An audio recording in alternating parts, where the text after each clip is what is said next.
My Connie, in memory of my beautiful, highly academic professor and devoted wife, Connie Berry. Though the author shows caring and courage, he is obviously a man profoundly bereaved who has so far been unable to rebuild a life alone. He quotes from many sources to support his feelings about Connie, Indian thinkers Gandhi and Chanakya, and Westerners Einstein and Ruskin. He lists small items that still remind him of Connie, such as her clothing, diary, and makeup kit. He speaks of reluctance to use the shower they had made for her when she became an invalid. Some readers wonder how they would react in similar circumstances. A PN to Lost Love. US Review of Books. Pradeep Berry. Mr. Berry's writing about his shared life with Connie is very thorough. He provides details which help the reader really know who they were and why their marriage was so happy. He also intersperses a smattering of wisdom from those like Nelson Mandela, Mahatma Gandhi, and various Indian spiritual leaders attempting to find a way forward after his tragic loss.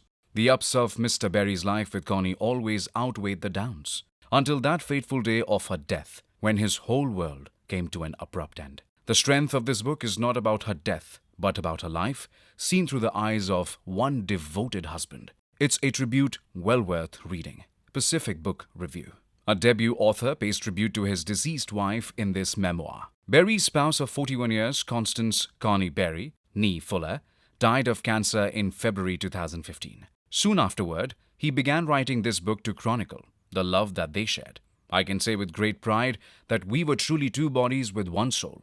Our love was a special gift granted by the Supreme Lord. The author met Connie shortly after he immigrated to Chicago from Delhi, India, 42 years ago. She was first diagnosed with cancer in 2002, but she initially recovered, and Pradeep strongly believed that she'd outlive him. Her final illness was brief and surprising, and her passing was devastating to the author. Over the course of nearly 300 pages, Pradeep works through his pain, reflecting on his life with his wife, musing on the natures of death and love, telling stories from Indian religion and history, seeking inspiration from the lives of great world leaders, and railing against those whom he thinks weren't responsive enough to his wife during her sickness. The prose style is sometimes stilted and other times histrionic. However, it occasionally achieves moments of quiet lyricism, as when the author tells a moment shortly after his wife's death. I could not do anything but look at her lovely face with no breath and her shining body.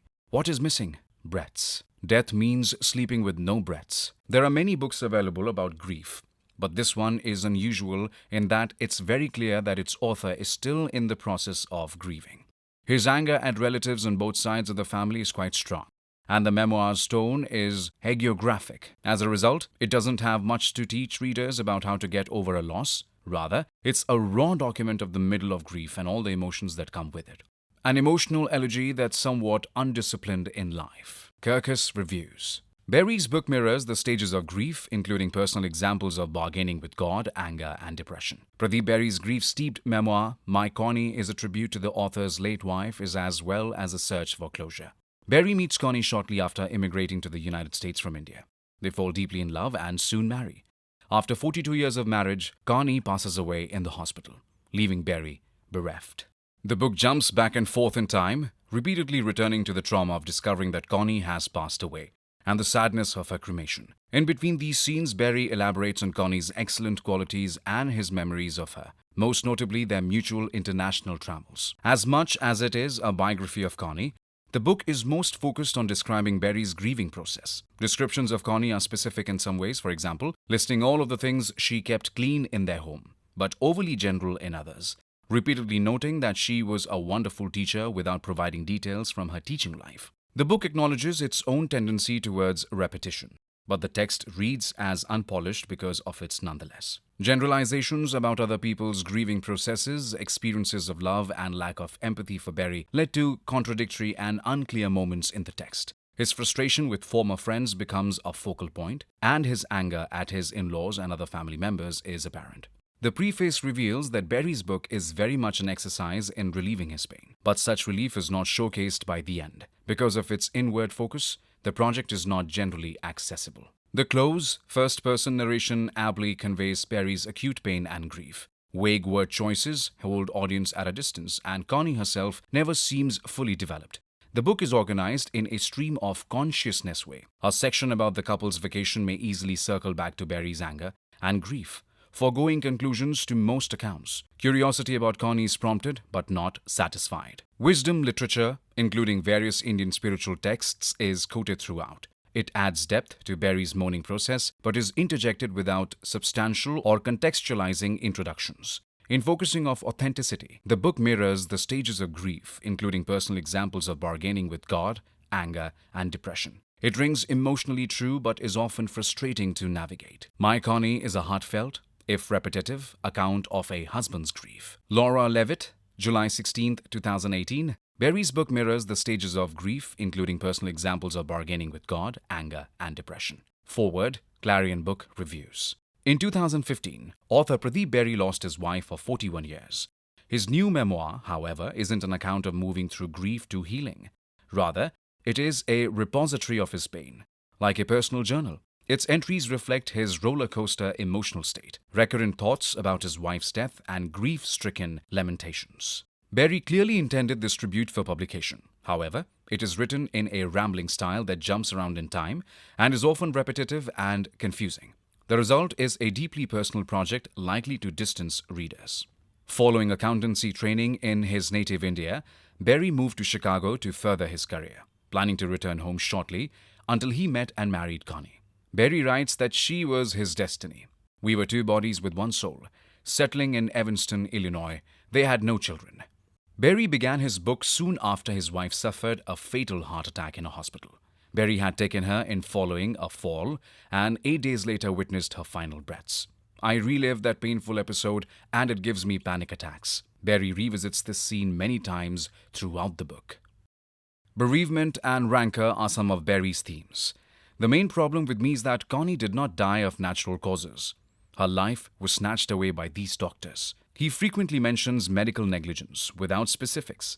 His bitterness extends to family members and friends who he believes failed him and Connie in various ways. He also ponders love, immortality, and God, cites spiritual texts, and names Connie's many virtues. No doubt, loving and well-meant, the book is profoundly personal. Please note that this writing is from my heart without forethought, he notes. I'm pouring my heart on this book, typing whatever my heart is telling me to write. The approach was perhaps cathartic for him, but unfortunately too personal for a wider readership. Also available in hardcover and ebook. Blue Ink Review. A very special memory of my Connie. True, wife is she who is pious and deft in her work, who is faithful to her husband, who loves her husband and who is truthful to her husband. Chanakya lists 5 qualities for an ideal wife. She ought to be pious, deft, faithful, loving and truthful to her husband. Niti 55/25. A good husband always loves his wife, is faithful, respects her all the time, and creates a nice atmosphere for her.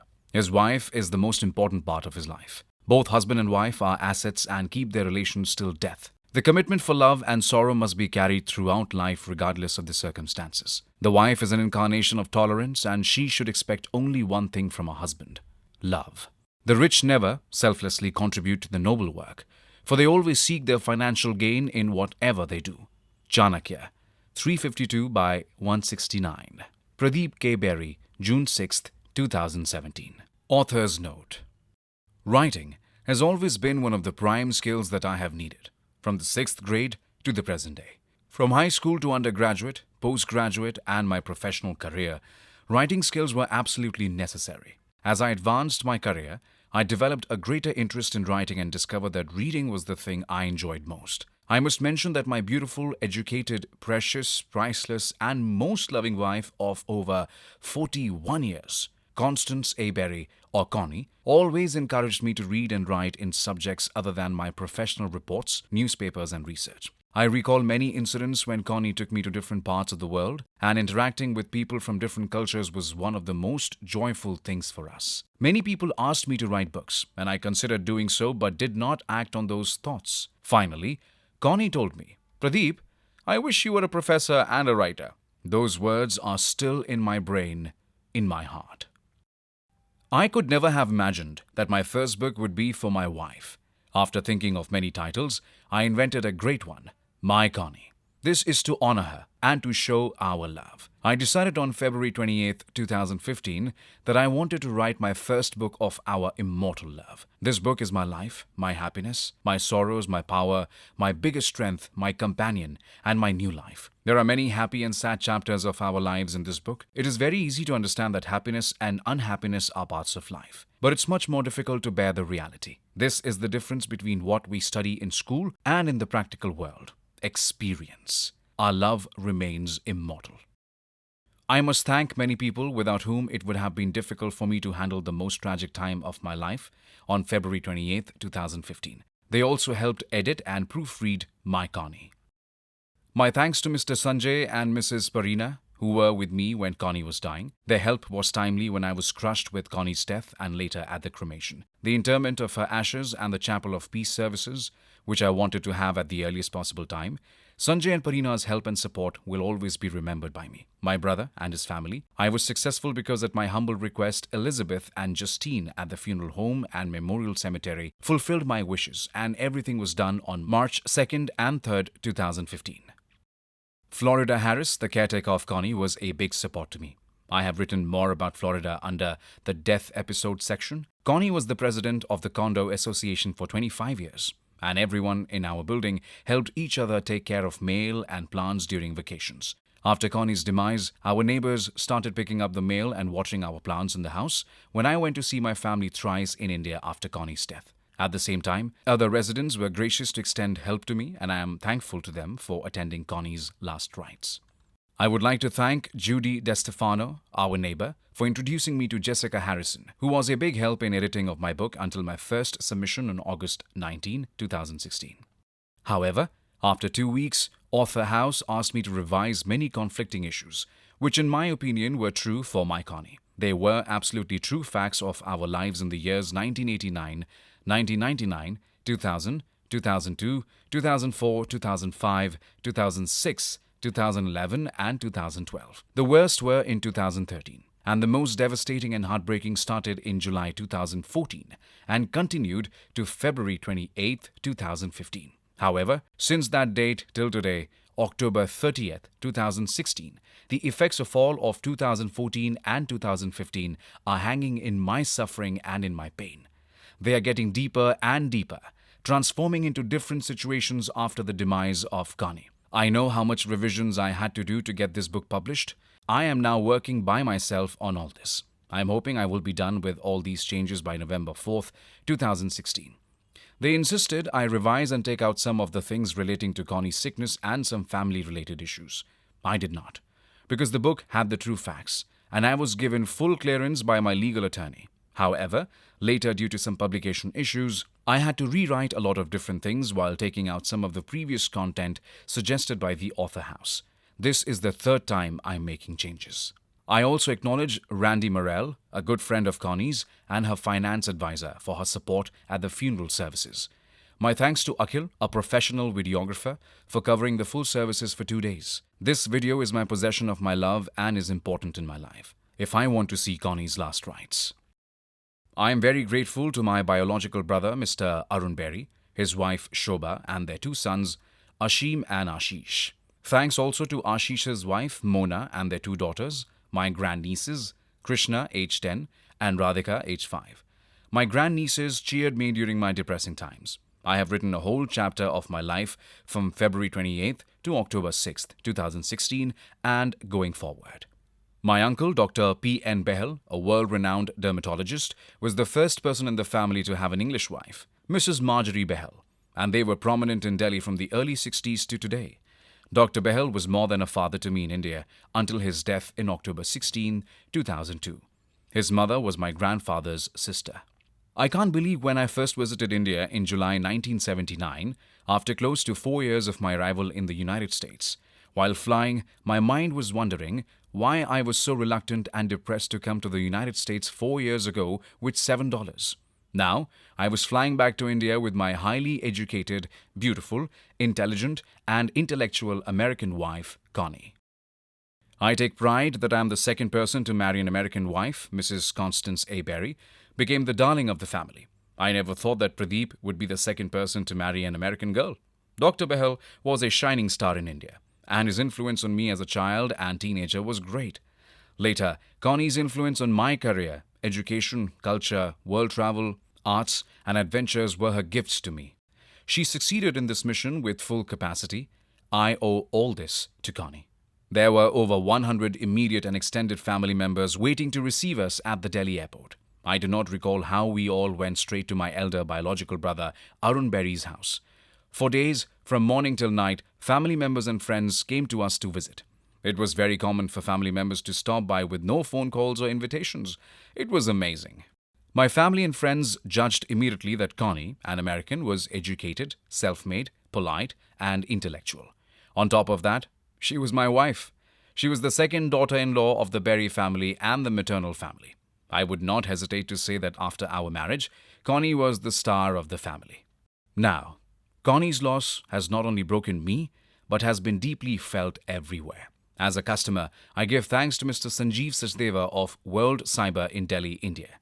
I was spending up to 12 hours a day during 2015 and 2016 for my 3 trips to India after Connie's demise. Now, I cannot believe I came to the United States with $7, and I was desperate to go back due to homesickness. I was well educated with no long-term plans. I was struck on foreign soil. How could I reverse all of that? Why had I decided to leave India, leaving my family and my childhood partner, my biological brother Arun? My late cousin Anil had discouraged me to go to the United States and had told me that I would be absolutely depressed. No friends, no money, no wife, no certainty. I had very mixed emotions and I truly never wanted to come. I was waiting for someone to say, "No way, you can't leave India."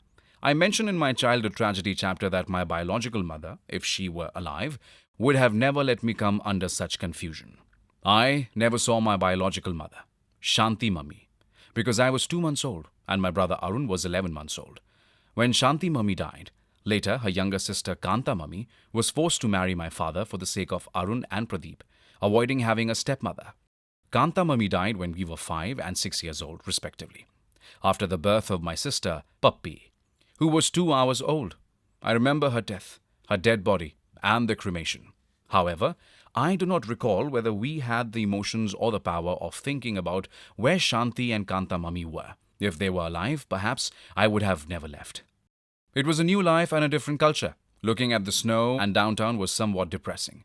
With large, high-rise buildings, the homesickness bothered me. I was desperate to go back, but I did not have the flexibility. I used to count on those who lived in India, came here for a week or 2 years and then went back. But I was stuck until God knew when. These things were driving me crazy, and I was having withdrawal syndrome. When I started working in a suburb of Chicago for a short time, I met many of the actors of the great second city, and they were extremely friendly and nice to me. I was staying on the second floor of a business house, in a 5-bedroom apartment, with my own room and bathroom. There were 3 elderly Indian chaps on a temporary basis. I started writing their letters to their wives and children, as well as doing other errands, because they did not speak English. They were a big moral support to me, and I was great help to them. They too missed India. They had no plan to marry, but one thought to go back very soon. Connie and I discussed this point a few times, but there is no answer. I must write that my adult life was the best thing I could get, mitigating all the childhood tragedies and confusion. Neither do I want to know the answer to this word, if. Connie was the best wealth, wife, friend, sister, and mother. She was my life and will remain so till the next life. This is the most honest and truthful answer I have from my heart and soul. This is the most significant answer to my life, my heart and my soul. I express all that in my own way by seeing Connie's pictures, writing her stories, reading her notes and research papers, and browsing her recipes. I look at them now and then close them as they become immortally attached to me, giving me pain because Connie has left this world forever, and I will never see her except in the next life. These things are more painful than a fish out of the water. I had never imagined that her memories would eat me day and night, that all her belongings remind me of her and are hard for me to give away.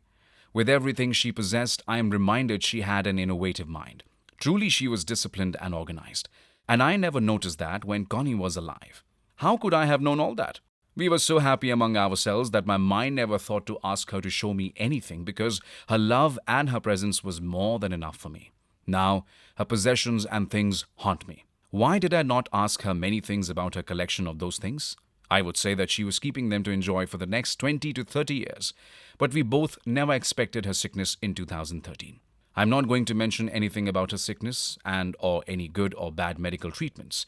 I simply never expected that she would go so fast and suddenly. But it happened on that unlucky day for me, February 28th, 2015, at 1:10 a.m. Now, it is my solace that I want to be here in the house on Thanksgiving, Christmas, Valentine's Day, her birthday in February, and her death day. All those days, I go to her cemetery as a way for me to give tribute. I was supposed to go to India for Diwali, Festival of Lights in India on October 30th, 2016. I postponed it because I preferred to be with Connie in the house, writing and finishing this book so that I could start another one.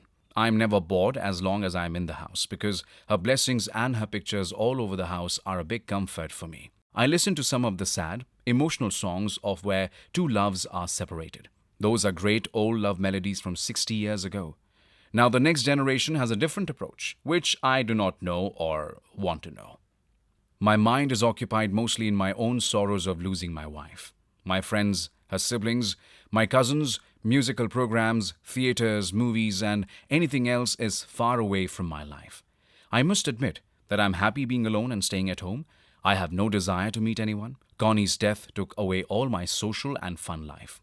I have practically withdrawn myself from worldly things, including dining out and traveling anywhere, except to India to see my brother and his family and my sister. Yes, I still have my aunts and uncles, but some of the other, my mental happiness is a temporary happy over there. Inside this house, I'm still with Connie. I therefore keep myself occupied in some sort so as to not make others less important. I wonder many times about meeting Connie and discussing the same topic if I had not come to the United States. However, then I would never have met Connie, who was to become my wife. That is one of the best things of my elderly life while forgetting my childhood tragedy. I am grateful to the Lord to make my youth life the most happiest life. Mitigating the childhood tragedies, Connie gave me all the happiness one can expect from a wife and a friend. And that is why I call this book in my heart and soul, My Connie. I had no idea of marrying anyone other than Connie, and the same would have been true for her because we had so much understanding. I wondered why all these things were happening. It was very painful to start writing this book in March 2015, after her demise. Along with cremation, ashes, a plot, the peace of chapel, and all the other mandatory legal paperwork, I was working about 16 hours a day and night. I had to write the book to overcome my grief, which is still there.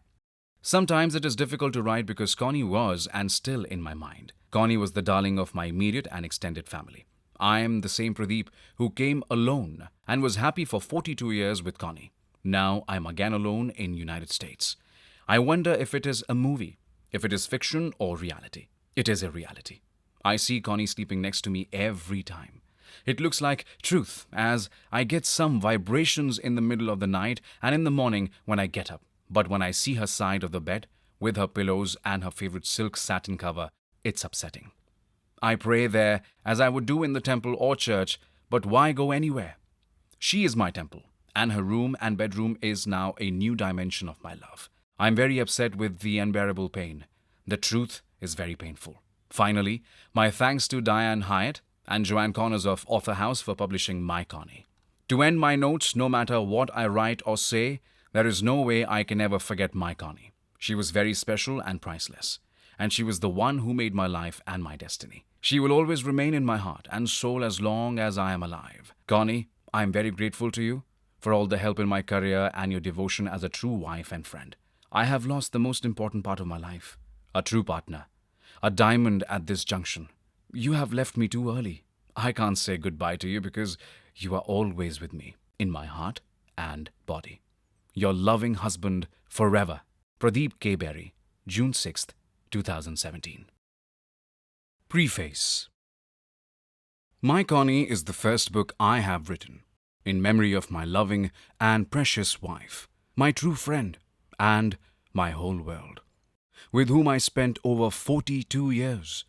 My purpose was to write this book to give my tributes to my wife and to let readers decide, think, and evaluate. Are we truly living in a good society? I want readers to make a special note. Never depend upon anyone.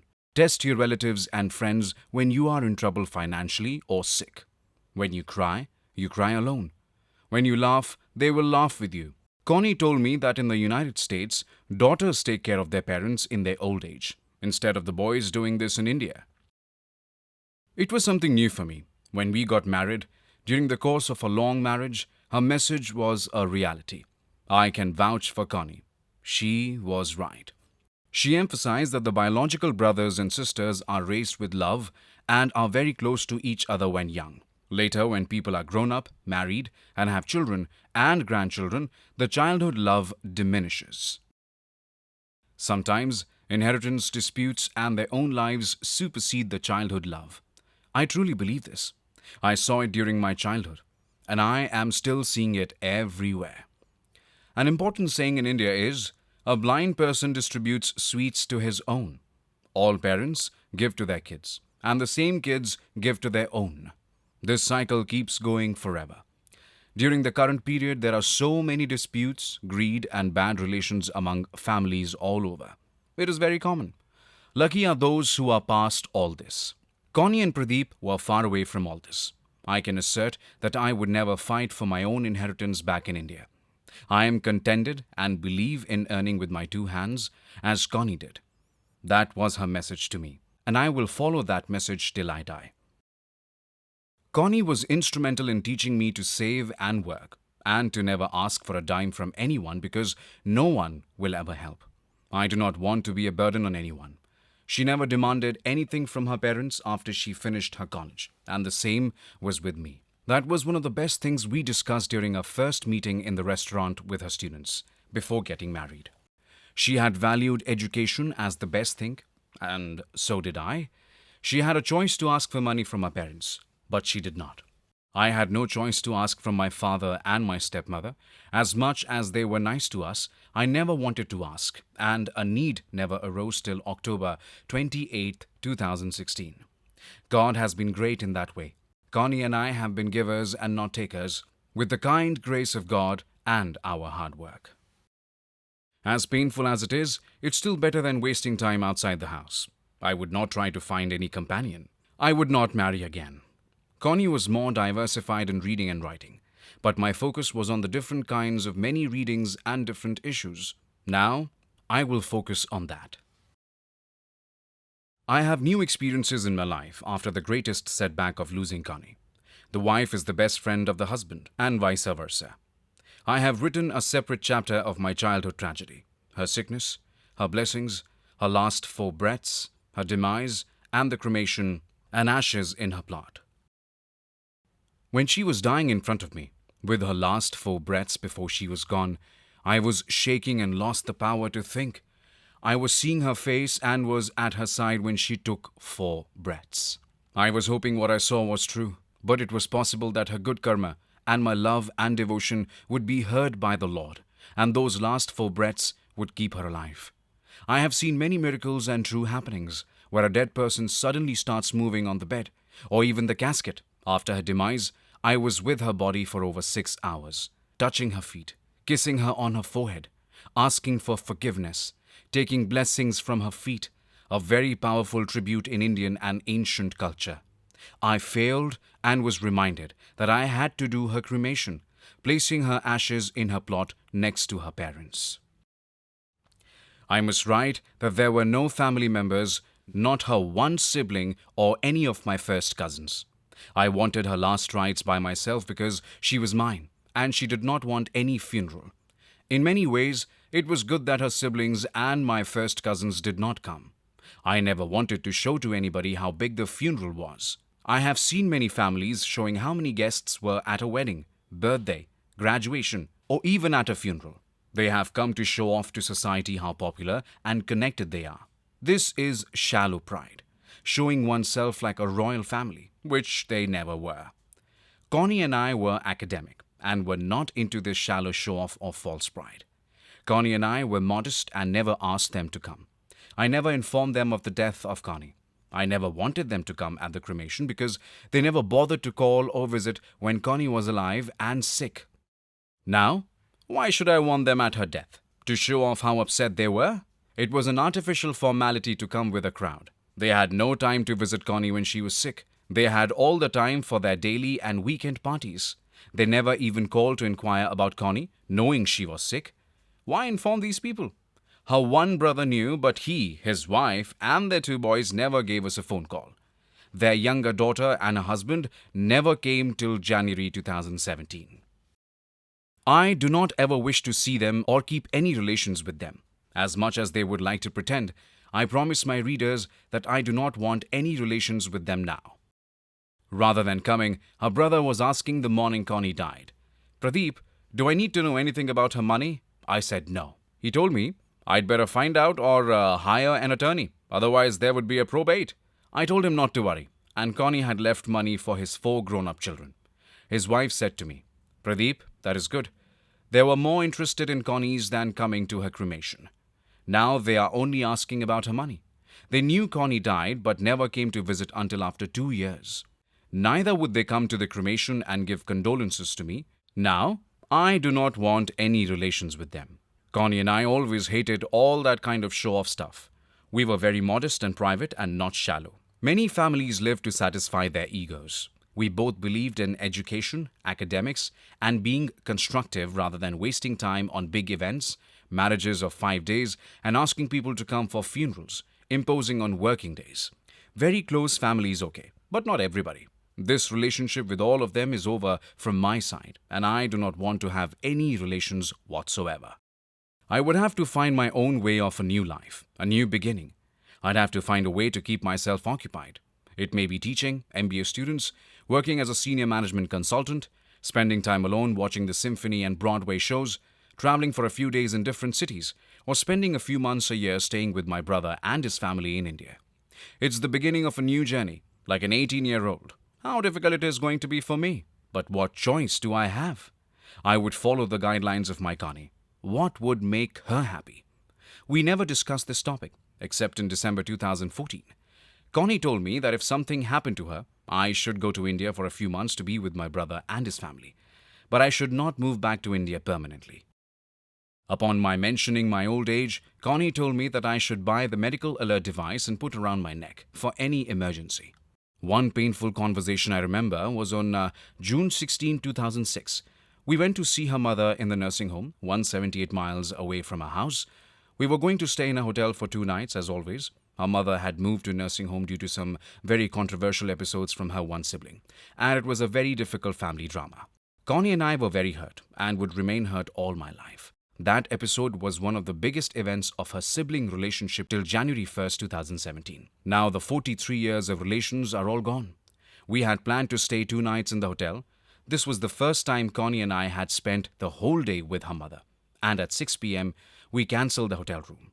Connie was very keen to get home. I will never forget in my lifetime everything relating to Connie. On that day, June 16th, 2006, Connie told me, "Pradeep, do you mind driving me back home after dinner?" I knew right away that she was going through so much pain due to her sickness. After one day, she was to meet another medical doctor for a second opinion. I was driving another 3 hours in the morning and now also at night. During that time, Connie told me, "Pradeep, thanks for taking me home. I do not know how to say it, but in case anything happens to me, please remarry." It was a bombshell on my brain, and I was in pain. I told her, "Connie, I never want to see you going through this suffering and pain. You are going to live for many, many years. Please do not say anything else about marriage. Please take your words back. No way can I even think of any other woman in my life and in my heart." It was the most painful thing in my mind, and it still is at this moment on January 1st, 2017. I cannot ever think of that at any cost. It is beyond my thoughts. I am now a widower and single. With no physical relations, it would be the biggest sin, showing the lack of my love, my character, my soul, my heart, my inner soul, to remarry and have physical relations. Connie was everything to me, and she would remain the same Connie for me. I wonder and ask many people who have remarried again how and why they opted for a second marriage. Everyone has different answers, but my answer is no way. I get upset and depressed, and I evaluate my thoughts over this. The answer is always no. Connie and I had attended all the happy and sad occasions, including funerals, but it was in our blood to do our duty to attend funerals and say prayers. That was our ethical way. But Connie's death was absolutely different for me. My brother called one of my friends, Sanjay, to tell him that Connie had died and to please go to the hospital because I was alone. Sanjay came around 11:10 on February 27th, 2015, and he was surprised that Connie was alive. He also went to his house to bring his wife, Preena. Connie was looking better, and I asked the nurse if I could use the restroom around 12:45 a.m. on February 28th, 2015. I'd needed to empty my bladder since 3 p.m. I also called Arun, who was crying, and the cooking lady told me, "Uncle, your wife will be fine. We are praying hard to all the gods." I was positive that Connie would be fine, and that God had given her and me a new life. But when I entered the room at 12:56 a.m., Preena, who was reciting chapters from Gita, the holy book, desperately asked me to do my prayers because Connie was dying. Sanjay was on the computer watching her vitals and pulse. I was stuck in between the vitals and prayers. I could not believe it. But finally, I saw her breathing going down. Now I too started praying and watching, praying faster next to Connie. I was absolutely shaken and dumbfounded. I lost my mind and kept watching Connie and the computer vitals. Finally, after the last 4 breaths, Connie was gone forever from my life. I could not do anything but look at her lovely face with no breath and her shining body. Breaths are life, as the body remains the same. Nothing happens to the ears, eyes, legs, arms, head, shoulders, face, and the rest of the body. What is missing? Breaths. Death means sleeping with no breaths. God has given us these breaths free of cost, and while we are living, we do not realize how important breaths are. Are we grateful to God for those free breaths, which are life? Connie lost what? Her breaths? She was gone forever from me physically, but in my heart and soul and in every way, she was connected to me with my spiritual faith, devotion, and love. I have a great attachment forever that is absolutely pure. When I came to the United States, I would say I had some hope. Now, I am a stranger in the United States. I am here, but Connie is no longer with me. All I have is empty paper to start writing about Connie and my past. The last day of my years with Connie and holding her hands and forehead ended on February 28, 2015 at 1:10 a.m. And finally again at her cremation on March 3, 2015 at 11:45 a.m. I was seeing the most terrible thing of my life. This human body in the cremation machine burning, the lovely body of my Connie. I was crushed beyond imagination, and my friends held my hands. I was able to see and bear all that was the end of our life. Death is a difficult thing to watch. A burning body is a much harder thing to do and watch. Ashes to see and hold is another painful thing. Ashes were buried in her plot on March 3, 2015. This was the most devastating thing I did by myself, with few friends and no siblings or extended family. I was very happy that they were not there. In any case, I wanted that way. I must mention that I hold no ill will to anyone for this. It was my and Connie's decision that we never wanted her siblings to come. I am glad that they did not come. I wanted to be alone at a private funeral without those who never came or called when Connie was alive. I never want to have any more relations with them, and I hold myself very lucky that I had to see this by myself. It's a part of my life, and I will never forget this while I am alive. All the past things are now memorial possessions, happy and sad thoughts in my mind and soul. Only I can feel those, and now I have to start a blank page, writing different parts of our lives. I had never thought in my life that I would have to face the death of my beloved Connie. This is one of the most tragically upsetting, heartbreaking, unforgettable scenes, crushing mind and soul. How could I handle all that? Seen all that brings back the most upsetting memories of my life. The worst memory. Too much love is good, but it can be painful. I was helpless on both sides. We both were very close from the moment we met. During our working years, I had to travel for my professional career in leverage and mergers, commercial lending, and crisis management as a senior to evaluate large loans to our borrowers all over the United States and Canada, as well as a few trips in Europe. I used to take Connie with me whenever she could come. She was everything to me, and I was everything to her. During my travels, when Connie was home, we were connected over the phone 4 times a day. When time permitted, she would travel with me and explore the city or town where I was working. She was the most innovative adventurer I will ever know in my life. I left my high-paid professional career on September 1st, 2005, but I did a few projects in the West Indies in December 2005 and in Chicago in July 2006, as well as some marketing strategies projects at home. I decided not to travel for work, but I would for our vacations in the United States and cruises in Europe. We'd go to Hawaii, Sanibel, Captiva, and Marco Island to escape winters. Most of our travels before and after 2005 were excellent cruises in the United States, Europe, and India. We wanted to spend every minute of our lives together because we both were lovebirds. The idea of writing tributes to my love has long been in my mind. I would say since 2005. The thought's there, but no writing was in place. My laptop and my troubled mind started to write this love story in March 16, 2015. There was no going back. But idea was to move forward to write a book. And in a few weeks, I started writing daily. That result is My Connie, a true story of my life and the death of my mind. I must mention that Connie's brother and his family, as well as my first cousins, were all a 1-hour drive from my residence. They never came, and I don't want them to come. I hereby declare I mean no harm or bad feelings, and I would come over these family matters and try to forgive them. That said, I do not want to have any relations and would rather be by myself. Let God take its own course. I will eventually forgive all of them, and they all will be happy to have me included in their family, including her brother and their 4 children and grandchildren. Pradeep Berry, June 6th, 2017. A very special note for this book.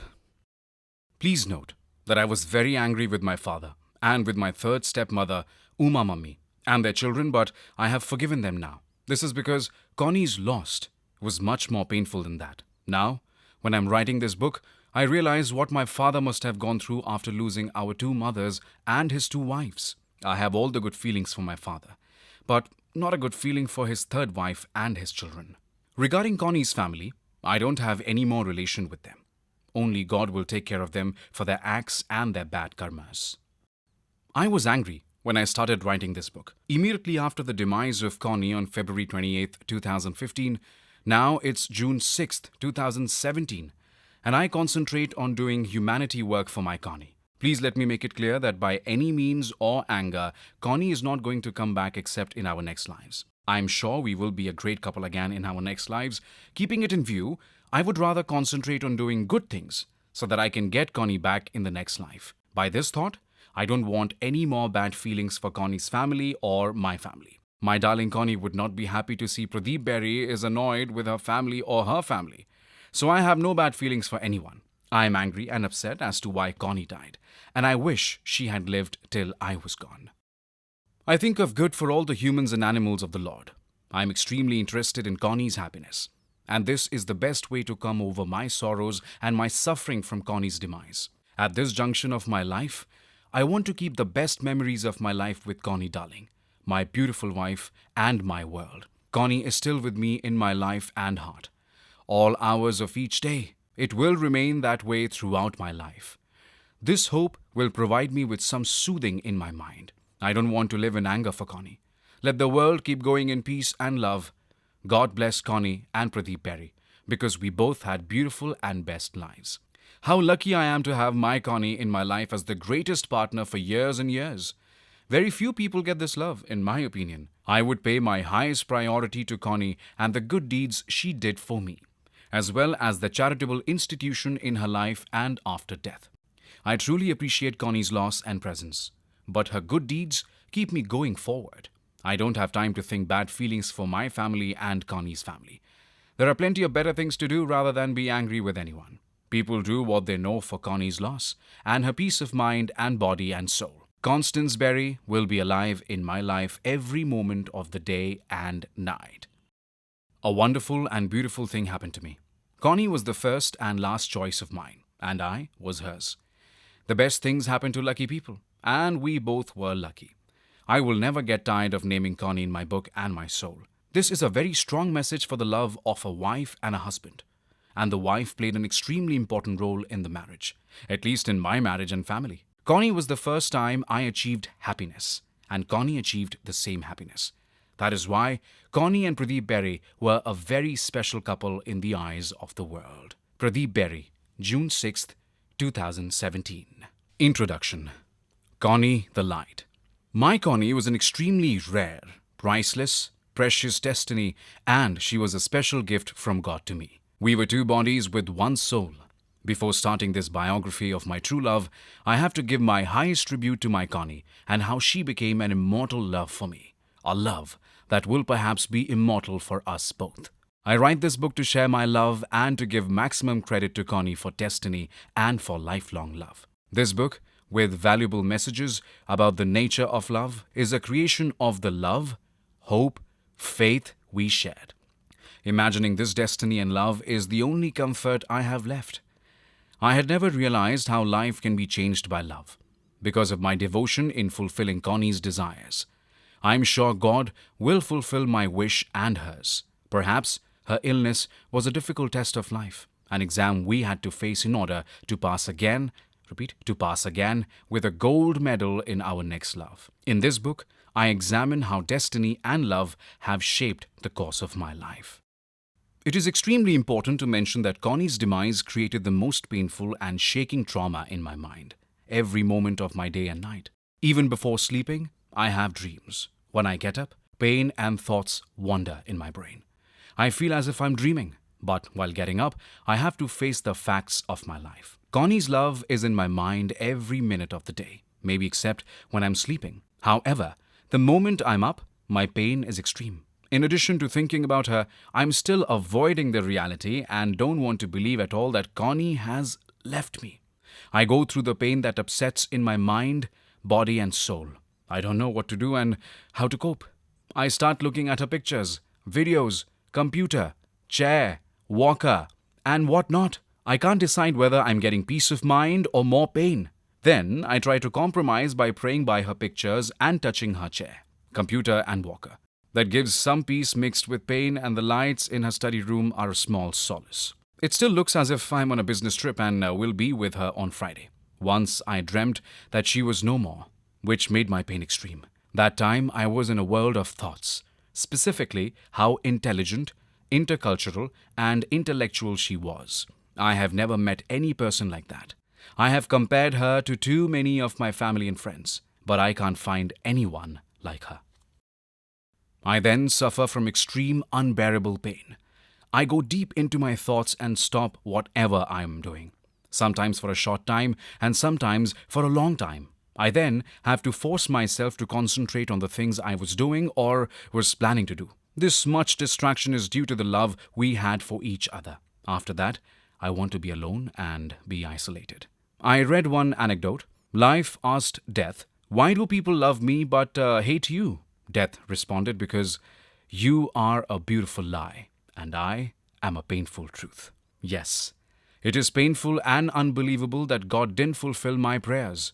Is God so cruel to his followers? These things are still rattling in my mind. It's painful when you love someone so much. True love and great destiny.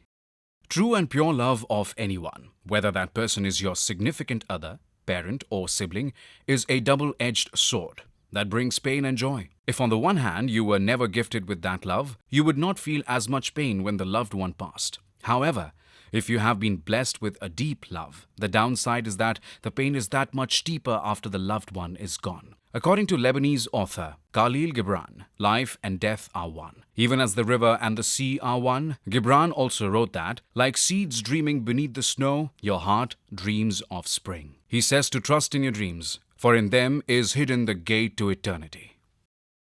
I also turn to the holy words of Lord Krishna, as recorded in the Gita, a Hindu religious text that is used in courts of law. In this book, when Arjun was grieving over the death of his son Abhimanyu, Lord Krishna told him, "Why grieve? What son? Whose son?" It was a mortal relationship, and with death, mortal relationships break for good. Soul has already taken a new birth. Do your duty by killing your enemy brothers who betrayed you and killed your son. Otherwise, they will kill you and your 4 brothers. This true episode is one of the most popular and powerful in Indian history, as recounted in the Sanskrit epic history, the Mahabharata. The story of the Mahabharata can be found in texts, films, and internet searches. Many American and Indian stage actors have acted in this episode on the stage all over the world. Speaking of the fleeting nature of life, Lord Buddha wrote, "Our body is given by our parents and nourished by food. Therefore, it will be destroyed one day." This quote comes from one of the books of Lord Buddha that I read in school. A saying in India is, "Sadanam Paramatma ka hai," which means God always exists, but there is no relation with anyone before birth and after death. It speaks to the fact that our existence is temporary. However, in spite of this knowledge, it is not always possible to relieve this pain we experience when a loved one leaves us. The knowledge provides no solace, and it is extremely painful to lose a loved one. The degree of pain we each feel depends upon the love or the closeness of our relations. And we may feel more pain for the loss of some loved ones than we do for the other friends and acquaintances. It depends upon the depth of love that we feel. With that love, we may hope that it will become easier to cope with our loss. Although that may not be true. Rather, as time passes, sometimes the pain gets worse and dampens our former desires to travel, dine out, and do other great things that we did with our lost ones. The pain leaves us wanting to live an extremely simple life. Mathematician, statistician, physicist, and astronomer Pierre-Simon Laplace said, "Thinking of you much at this difficult time, what we know is not much. What we do not know is immense." Consider also this poem by Edgar Guest, "One or the other." One or the other must leave. One or the other must stay. One or the other must grieve. This is forever the way. Braving what has to be borne, hiding the ache in the heart. One whomsoever adored, first will be summoned away. This is the will of the Lord. Yes, these are great words and philosophies about the loss of loved ones. But they may not hold universal truths or be true for everyone. They definitely don't provide me with any comfort, solace, or peace of mind. The loss I feel has extinguished all of the comfort I once took in spiritual and religious learning, and it's left me with unbearable pain that will last my lifetime. As I withdraw from the world we explored together, our relationship was and still is extremely strong, built on true love, attachment, and devotion to one another. The death of one half becomes a living death for the other half. Our true and pure love. Now, I will write about my most precious love and the friendship that I had with my darling wife of over 41 years. Mrs. Constance Ann Berry, or Connie, was born Constance A. Fuller. We not only loved, but worshipped one another with our pure and true love. I can say with great pride that we were truly two bodies with one soul. Our love was a special gift granted by the Supreme Lord. That kind of love is, in my opinion, extremely rare and results from a unique destiny. I am reminded of a line in a book I read, though I don't remember the name. It is a wonderful song cum poem of love. The pain of losing that love rattles me to the bone. At the same time, I cannot believe the whole happiness of the world is over for my other half. The painful and sad of my life. The sad chapter of my life and the trauma I went through began when my darling Connie fell down from her bed at home on February 20th, 2015. She was taken for a checkup at the hospital. Although her results were normal, the hospital kept her for 2 days for observation. Connie was to be discharged on February 22nd, 2015. However, this never came to pass. She suffered cardiac arrest and, after 6 days, died on February 28th, 2015. That was the day we were to travel home from the trip we had planned to Sanibel Island, where we had been going for the last 10 years to be away from the cold and snow. We had cancelled the trip in November 2014 after a negative report from another hospital. Connie had been so considerate and she had said, "I hope you're not disappointed that we can't go. If you want to go, you can go." I had replied, "No way. I would never go without you anywhere. I cannot even think about that. I will be with you no matter how much cold or snow I have to suffer." I was taking full care of her with great happiness. The saying, "Do your duty, life is a duty, and you must perform your duty with happiness," came to my mind. If you cannot perform your duty, sit outside the church, temple, or road and ask for alma or money. I believed this message about duty all my life, but it pained me to think of staying in town. For my love, it was not my duty but necessary for my wife. It was my love and care from my heart and soul, and for the first time I rejected this message of my childhood. I may or may not pass this message of duty on to others, particularly the young generation. However, for Connie, it became a hurtful message. I asked myself, what duty? Which duty? Whose duty? Why duty? Why is this word in the dictionary? Duty may be bothersome, but not when love is involved. Then it becomes a true purpose. My purpose was to save my beloved Connie from demise, but I lost that battle, and it bothers me all the time. I ask God, why did I lose that battle? I was serving her like we served God. Why didn't God see the true devotion and pure love with no more demands for anything other than her life? We were one loving couple and were extremely happy with each other. The Lord had been watching this for years and could give me one thing only, Connie. There was a time when Connie acted as a mother, my sister, and of course best friend and wife. Now, when Connie was sick, especially starting in June 2013, our devotion, love, pain, and worries for her life were in the hands of the Lord, even though we both were doing our duties, humanity work, and taking care of needy people. I even begged God to take some of the years from my life and grant those to Connie because she was more important to me than material things. I also prayed, my Supreme Lord, please grant Connie a long life by taking some of my good karma if I have some. Let both of us share by extending and curing Connie. I begged like a mother who always asks for her child. In the Bible, the Lord would say, I will help you, my child. What happened to that? I have great knowledge of spirituality, death, and birth. These are things over which we have no control, especially death. In spite of this, I was not ready for Connie's demise. She had told me her family had a history of long life and good genes. Living to the ages of over 90, she was very positive and had tremendous good health throughout our marriage. She was intelligent and active. She said she would live a long time because she had been swimming regularly, golfing, walking, doing all the housework, cooking, shopping, teaching, and driving for years. In addition, she spent hours reading, was well versed in computer technology, served as the president of our building association for 25 years, had knowledge of building laws, watched all the best movies, traveled extensively, pursued higher education, and lived a healthy life. She was extremely careful about our diets. I believed she would be given that inheritance of long life. However, I was not sure about my own longevity because my birth mother died at age 26.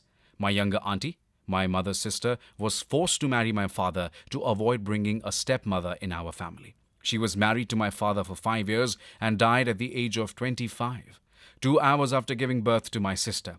My sister is still alive at age 89, but my father died before her at age 80, on November 14, 2003. My paternal grandparents died at 81. My maternal grandmother died at age 56, and my maternal grandfather died at 93. I was quite convinced with Connie's positive approach we would live to 90. I mentioned my childhood pain. Connie is not with me, and that brought back the pain of my childhood to some degree. But Connie's loss is more painful than the childhood pain. Perhaps as part of my tributes to Connie, I'm writing about this chapter of my life. Otherwise, I would not have written too much pain of my life and my brother's life when we were young in India. Now, the loss of Connie is the only thing on which I concentrate. Her demise, her separation, and her absence are the most terrible and devastating things. I mean this very seriously. Her loss has absolutely broken me to no end. It is hard to believe that Connie is no longer in this world. I can't see her. I cannot talk to her. And there is no place on this earth where I can find her. She truly was the greatest wife for 42 years. 2 bodies got married until her disappearance at 1:10 a.m.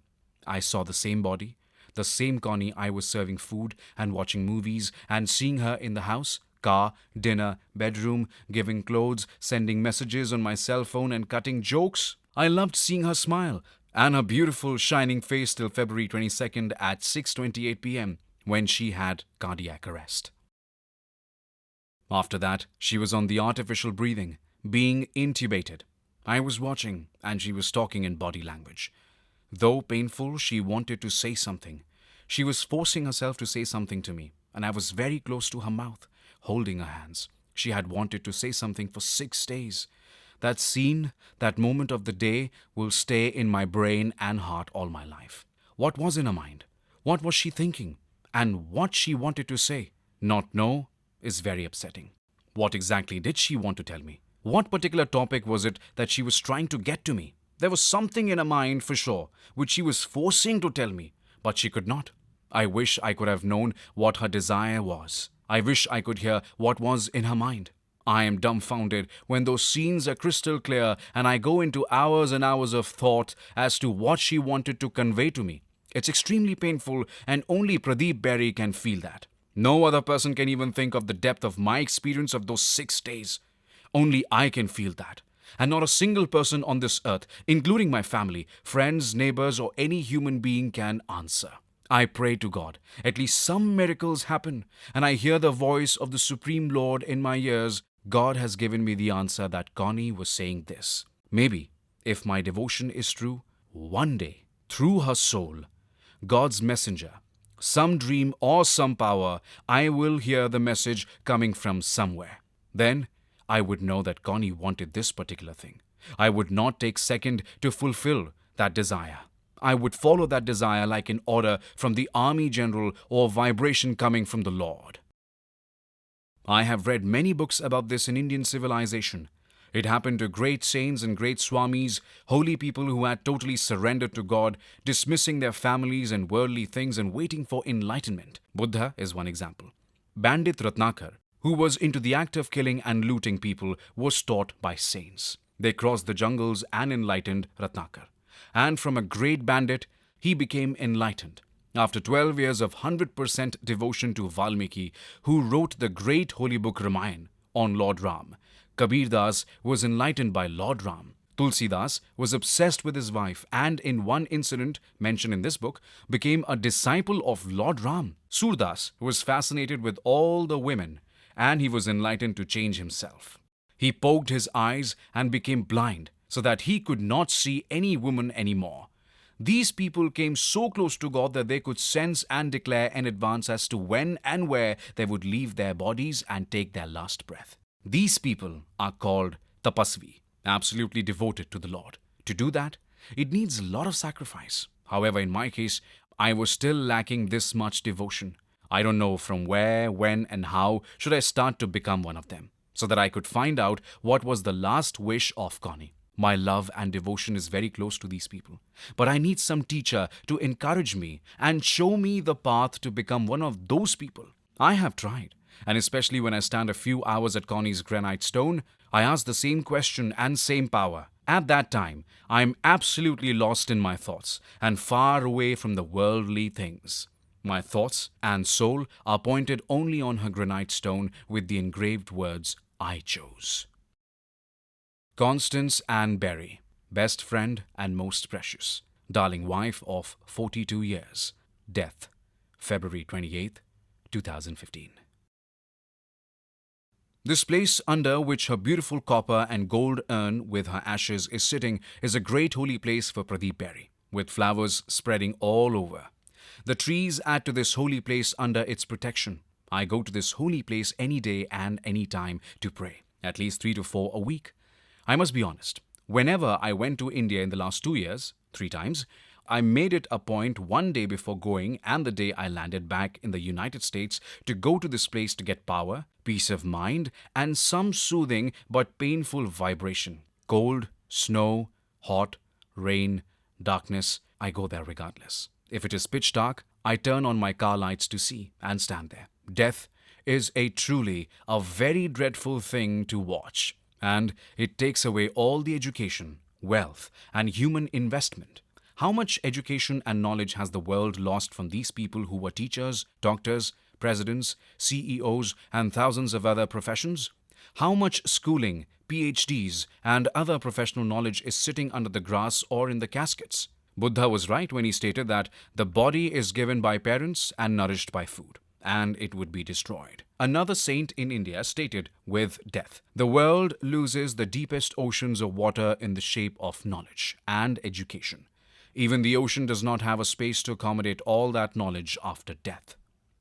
It is a terrible thing to see, and death is what I saw, with Connie having cardiac arrest. It was my first experience to see both. No one can understand, and neither they can feel that pain except Pradeep, who was there with Connie every moment. I could not do anything but watch her vitals on the monitor go down and down, going from 40 seconds to 0. The last 4 breaths was killer for Connie and me. Watching with my eyes and body, I saw and heard the 4 breaths, and my world was over right away. I had hoped the medical doctor who was to come later to examine Connie's dead body would say that Connie could be revived. That hope went thousands of miles away when he uttered to me, "Mr. Berry, I'm sorry, but your wife, Constance Berry, has died." I was stunned and kept sitting and kissing her face, forehead, feet, ears, eyes, and hands. All were absolutely gone. I kept sitting there, along with Preena, Sanjay, Florida Harris, and a nurse, till her body was taken. Everybody had to leave the room for half an hour when it was time to wash her body. I saw that, but closed my eyes because I never wanted to see that scene of Connie's body being washed. I opened my eyes when the 2 nurses covered her body with a sheet and some clothes. Later, she was taken in a blue bag. Sanjay, Preena, and Florida came inside, and we stayed till they were coming to take her body. I left at that time because it would have been very painful to watch them take her body to the funeral room, to the place where dead bodies were kept. Nurses asked me, "Mr. Berry, do you want to see when her body is taken?" I said no. They also told me that was better that I not see her body being taken because it was not an easy thing to watch. Very upsetting, very scary. When her body came in the casket after 2 days and was to be cremated in the cremation machine, I was not ready to give her body to that machine and kept delaying. I told the people who were wanting to place her in the burning machine to stop many times. Finally, after my last 16 kisses on her mouth, forehead, feet, eyes, and hands, that was the last time I saw Connie and her shining body. After a few minutes, I helped to pull her casket closed and pulled it inside the cremation machine. I waited 10 minutes. Finally, when the cremation people were waiting in their cold ways inside, the cremation room was making everyone suffer. I did the most horrific thing. I pressed the red button, and Connie's body went inside the machine. Connie's body in the casket started burning, and I was shaken and wept. The cremation staff and my friends gave me comfort by holding my hand, head, shoulder, and shaking body. They kept me from falling or having a nervous breakdown or anything else. The next day, her ashes were in her beautiful urn, and I held them at the piece of chapel. Thanks to all those friends and neighbors who were listening to the priest and my half-hour tribute to Connie and her qualities. Without preparing a pre-written speech, my tributes poured from my heart, and I did not even write even the bullet points. It was pure, genuine speech and tribute.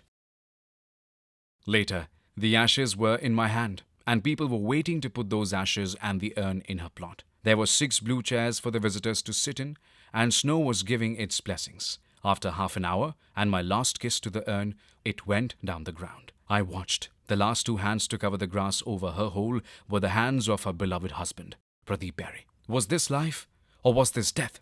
Regarding where Connie went and where she is, if the Lord lets me, I will go to that place no matter how far or how difficult it is. Only a miracle of God can do that. Man has no power to do that. Here comes the end of our beautiful, pure love and marriage with the great world-traveling memories. Now, I have my prayers, Connie's picture and her home and her car. I'm binding in that house, and the other things that I find are just a survival to live on, to keep doing my duty towards humanity. Our memories, good and bad, are in my heart and soul. That is what my life is now. Please note that this writing is from my heart without forethought. I'm pouring my heart on this book, typing whatever my heart is telling me to write. It is for my love to Connie. I thank my readers as they read and understand what our love is even to this day. Who would do all that? Only her beloved lost husband, Pradeep Berry. No one else has gone there, except few neighbors of mine and my brother's daughter-in-law, Mona, and her 2 daughters, Krishna, aged 9, and Radhika, aged 4. During their first trip between March and April 2015, from India to the United States. It was the day the stone was to be placed, on April 10th, 2015. My neighbors, D, M, and M, as well as Florida Harris, were with me. In May 2016, Mona, Krishna, and Radhika again came to the United States, and they went there. My brother lives in India, and that is why no one else from my family can visit. I must make it clear, Other than these mentioned people who were there once, no other family even knows where Connie was cremated. This is my choice. I do not want anyone else to know, and neither do I want them to go there. This is because Connie was very special to me, and that is why I titled the book My Connie. She was very precious, and she was mine.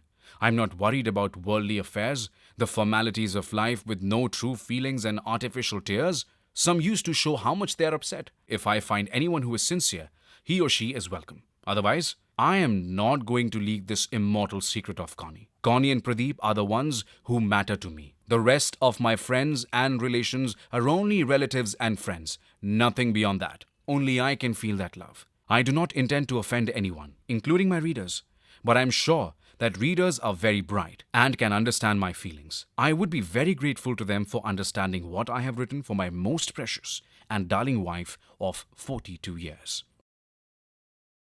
My brother and my sister were raised by our grandparents. After the demise of my parental grandparents, my father and stepmother and two of my uncle's wives started treating us mostly good. But a mother is a mother. I had to do so many different errands, counting thousands of huge delivery boxes from 80 trucks into our warehouses for inventory count at 4 a.m. After that, I had small breakfast, studied, went to school, did homework, was a Boy Scout and Eagle Scout, and took lunch for my uncle when he was in the hospital. Later, I went to the best college in the country. I had job offers but decided to go for higher education, and I finished my chartered accountancy, a high-powered postgraduate degree. During that time, I would take dinner to my elder uncle in the hospital, studying and sleeping there like a nurse. These paternal aunties would give us food, but after a while, we felt that they were obliging us rather than caring for us, although all of our living expenses were met by the family business. This situation greatly bothered my father's elder brother, but he was at a loss regarding how to help us. To fight against 4 others was a losing battle. After his marriage, my elder brother was asked by my aunts to take his own separate kitchen apart from the rest of the family. Even though he and his wife lived in our family mansion, later these aunties tried to insist that we pay for the electricity and water bill. But my father's elder brother intervened and insisted that there was no way he would allow us to pay anything. That was a great gesture, and we never had any bad feelings with anyone. I want to tell a true story about witnessing my grandfather's grief for the death of his son, my uncle, who was only 32 years old. My grandfather, Barry, came to the cremation and saw grandfather Mehra. He realized that he had not understood the pain of grandfather Mehra regarding the loss of my mother's, his 2 daughters. Grandfather Barry broke down and apologized sincerely and from his heart, saying that now he knew what it was to lose a child. He felt deeply for grandfather Mehra's losses as well. This touched me deeply as a child. And I look back at that moment sometimes when I think of my Connie. Her loss brings my childhood suffering back to me. All of these forgotten things come back to haunt me. I'm still willing to forgive and forget. But the pain of Connie's loss is killing me. As powerful as that moment was, it is lost in my pain for Connie. 4 months later, Prime Minister Pandit Nehru died in 1963. When he died, I was in my uncle's room and my grandmother was lying on the floor, weeping. In reality, she wept from the shock of Nehru's death, but it brought back feelings from the loss of her son. I was also weeping for Nehru, whom I had met many times and regarded very highly. I truly grieved for him. My grandmother told me, "Pradeep, why didn't you attend Nehru's last rites?" I told her that it would be too difficult for me because the security would make getting across the city almost impossible. She told me that I should go see if it would heal me. I realized that I wanted to go, and immediately I thought that maybe I should wear my Eagle Scout uniform. I also had my Boy Scout bicycle, and I went to get it. Right away, I started pedaling. I crossed all the roads and crossed police lines. No one stopped me. In fact, they started saluting me because the Boy Scouts were very renowned at the time. I was able to get close to Nehru's body and I saw his funeral. I was happy and sad. And when I returned home, my grandmother was pleased that I had gone to see Nehru's cremation. It was healing for her to know that even Nehru, a powerful man, could die unexpectedly as her son had. I wanted to give this speech at an Eagle Scout ceremony for my cousin's son in April 2012 in the United States, but I could not due to time constraints. After this Boy Scout function, Connie told me she would not attend his next function on July 14th, 2012. It was my birthday, and she wanted to take me out for dinner. I regret and ask for forgiveness from Connie. Why did I give her so much pain to deprive her from treating me for my birthday? I chose to go to this cousin's daughter's graduation and make them happy, while sacrificing the desires of my wife. There was loud music and noisy atmosphere. We could not socialize over the loud music. We sat with a nice American couple and tried to talk, but we all began to feel the noise. Connie was offended and left the party early, leaving me. I immediately followed her because she was furious. After that, no one from that family, including my other first cousins and spouses and grandchildren, called us. Neither do I call any of them. I know I could have called them myself, but I did not because it was painful for me. Especially because no one ever called us about why Connie wanted to leave. My love for Connie was so huge that I decided I would never go to any of their functions no matter what. My cousins called me twice to invite me for the marriage of their nephew, who is also my cousin's son and whose business is close to our home. He never called or came, and there was no way I was going to go to his wedding or even call him. That relationship has vanished forever. He always wanted my help on many things. Now I'm very strongly writing that there is no way I would ever do any favor to all those people who were not in touch with Connie. I loved Connie, and anyone who did not call her and talk to her no longer exists in my life. For me, they exist on the other planet. My cousins called me to inform that this nephew's younger brother in his late 30s died in India. They wanted me to come for the prayers. It was a 1-hour drive and I could not go because I was out of the country. I did not go, and neither did I give my condolences. I want forgiveness from my readers for writing these angry acts of mine, but Connie's demise made me very upset and I truly did not want to bother with them. Had they come to see my Connie from time to time, or even called to ask about her, my reaction would have been different. But from the very beginning, Connie and I knew that they all wanted to have Indian friends, and it's a shameful act that they have not developed any American culture or American friends in the last 60 years. They have made friends who are all Indians, and India, little India, per Connie. We must respect the country and men of a country that has been kind to provide jobs and other amenities. If I had to live that way, I would have moved back to India to remain Indian. But Connie was my life, my American wife. America gave me my butter and egg, and my success. And my 42 years of marriage to Connie is strong evidence that I have lived my career and life as American without forgetting my roots in India. This is India for me. I was more hurt than anybody else from the demise of Connie. Now, I must openly write that Connie's death has made a wall in my heart, so that I do not talk to any of my many friends, relatives, or cousins living 1 hour away from me. This has been expected in my mind, my soul, and in my brain. You can see from my wording and writing my open views. And I'm breaking all ties with those friends and relatives. I'm happy being alone and enjoy being alone. I truly do not want anyone to come to see me, and neither do I want to see them.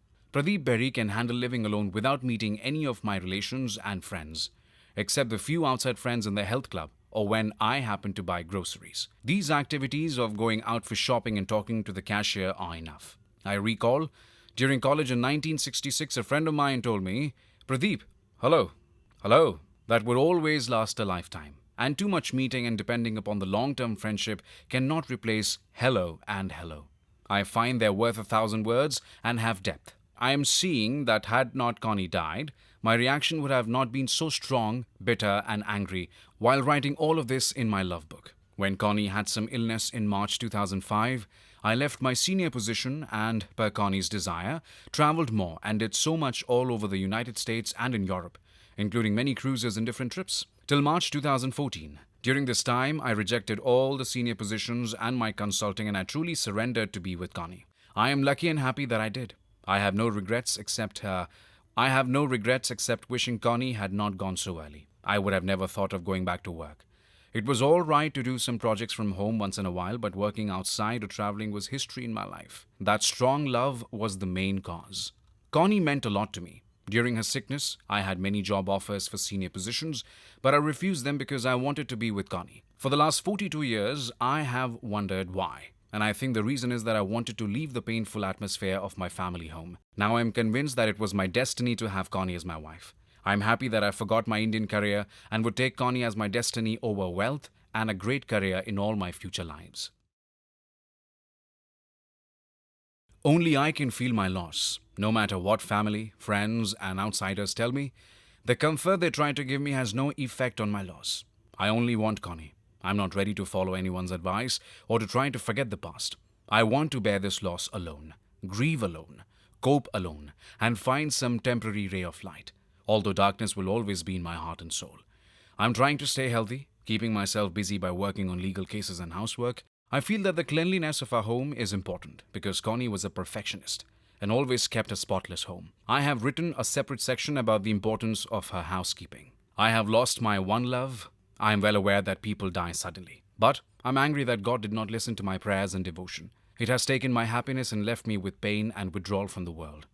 I no longer do the things I did with Connie. Now, my life is limited to traveling to India to visit my brother. I don't want much of a social life.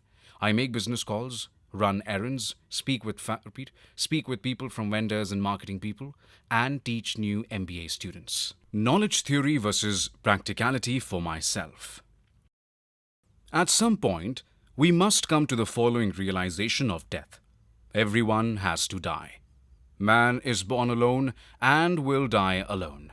Does death become destiny, or does destiny become death? Everyone has his own faith in this dynamic puzzle, and some try to cope with the imminence of death early in life, whereas some choose not to think of it depending upon their love. When we lose a loved one, we all think that if the perceived cause of death would not have happened, perhaps death could have been avoided. For example, if he or she would not have traveled, had not driven, had not gone out in the night to attend a wild party, had not ridden in a car without a seatbelt, or hadn't gone boating in the night, then perhaps death could have been avoided. Yes, we all realize that death will come, but when it does, we are filled with regret. That is the first reaction of someone to death. However, the old sculptor Vedanta says, death or its destiny. This comes from our ancient beliefs that I learned when I was 16 years old. Was it destiny that Connie's death was coming?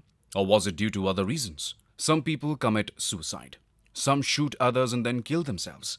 Alcohol and accidents take lives. Connie and I always remembered one incident that happened 35 years ago.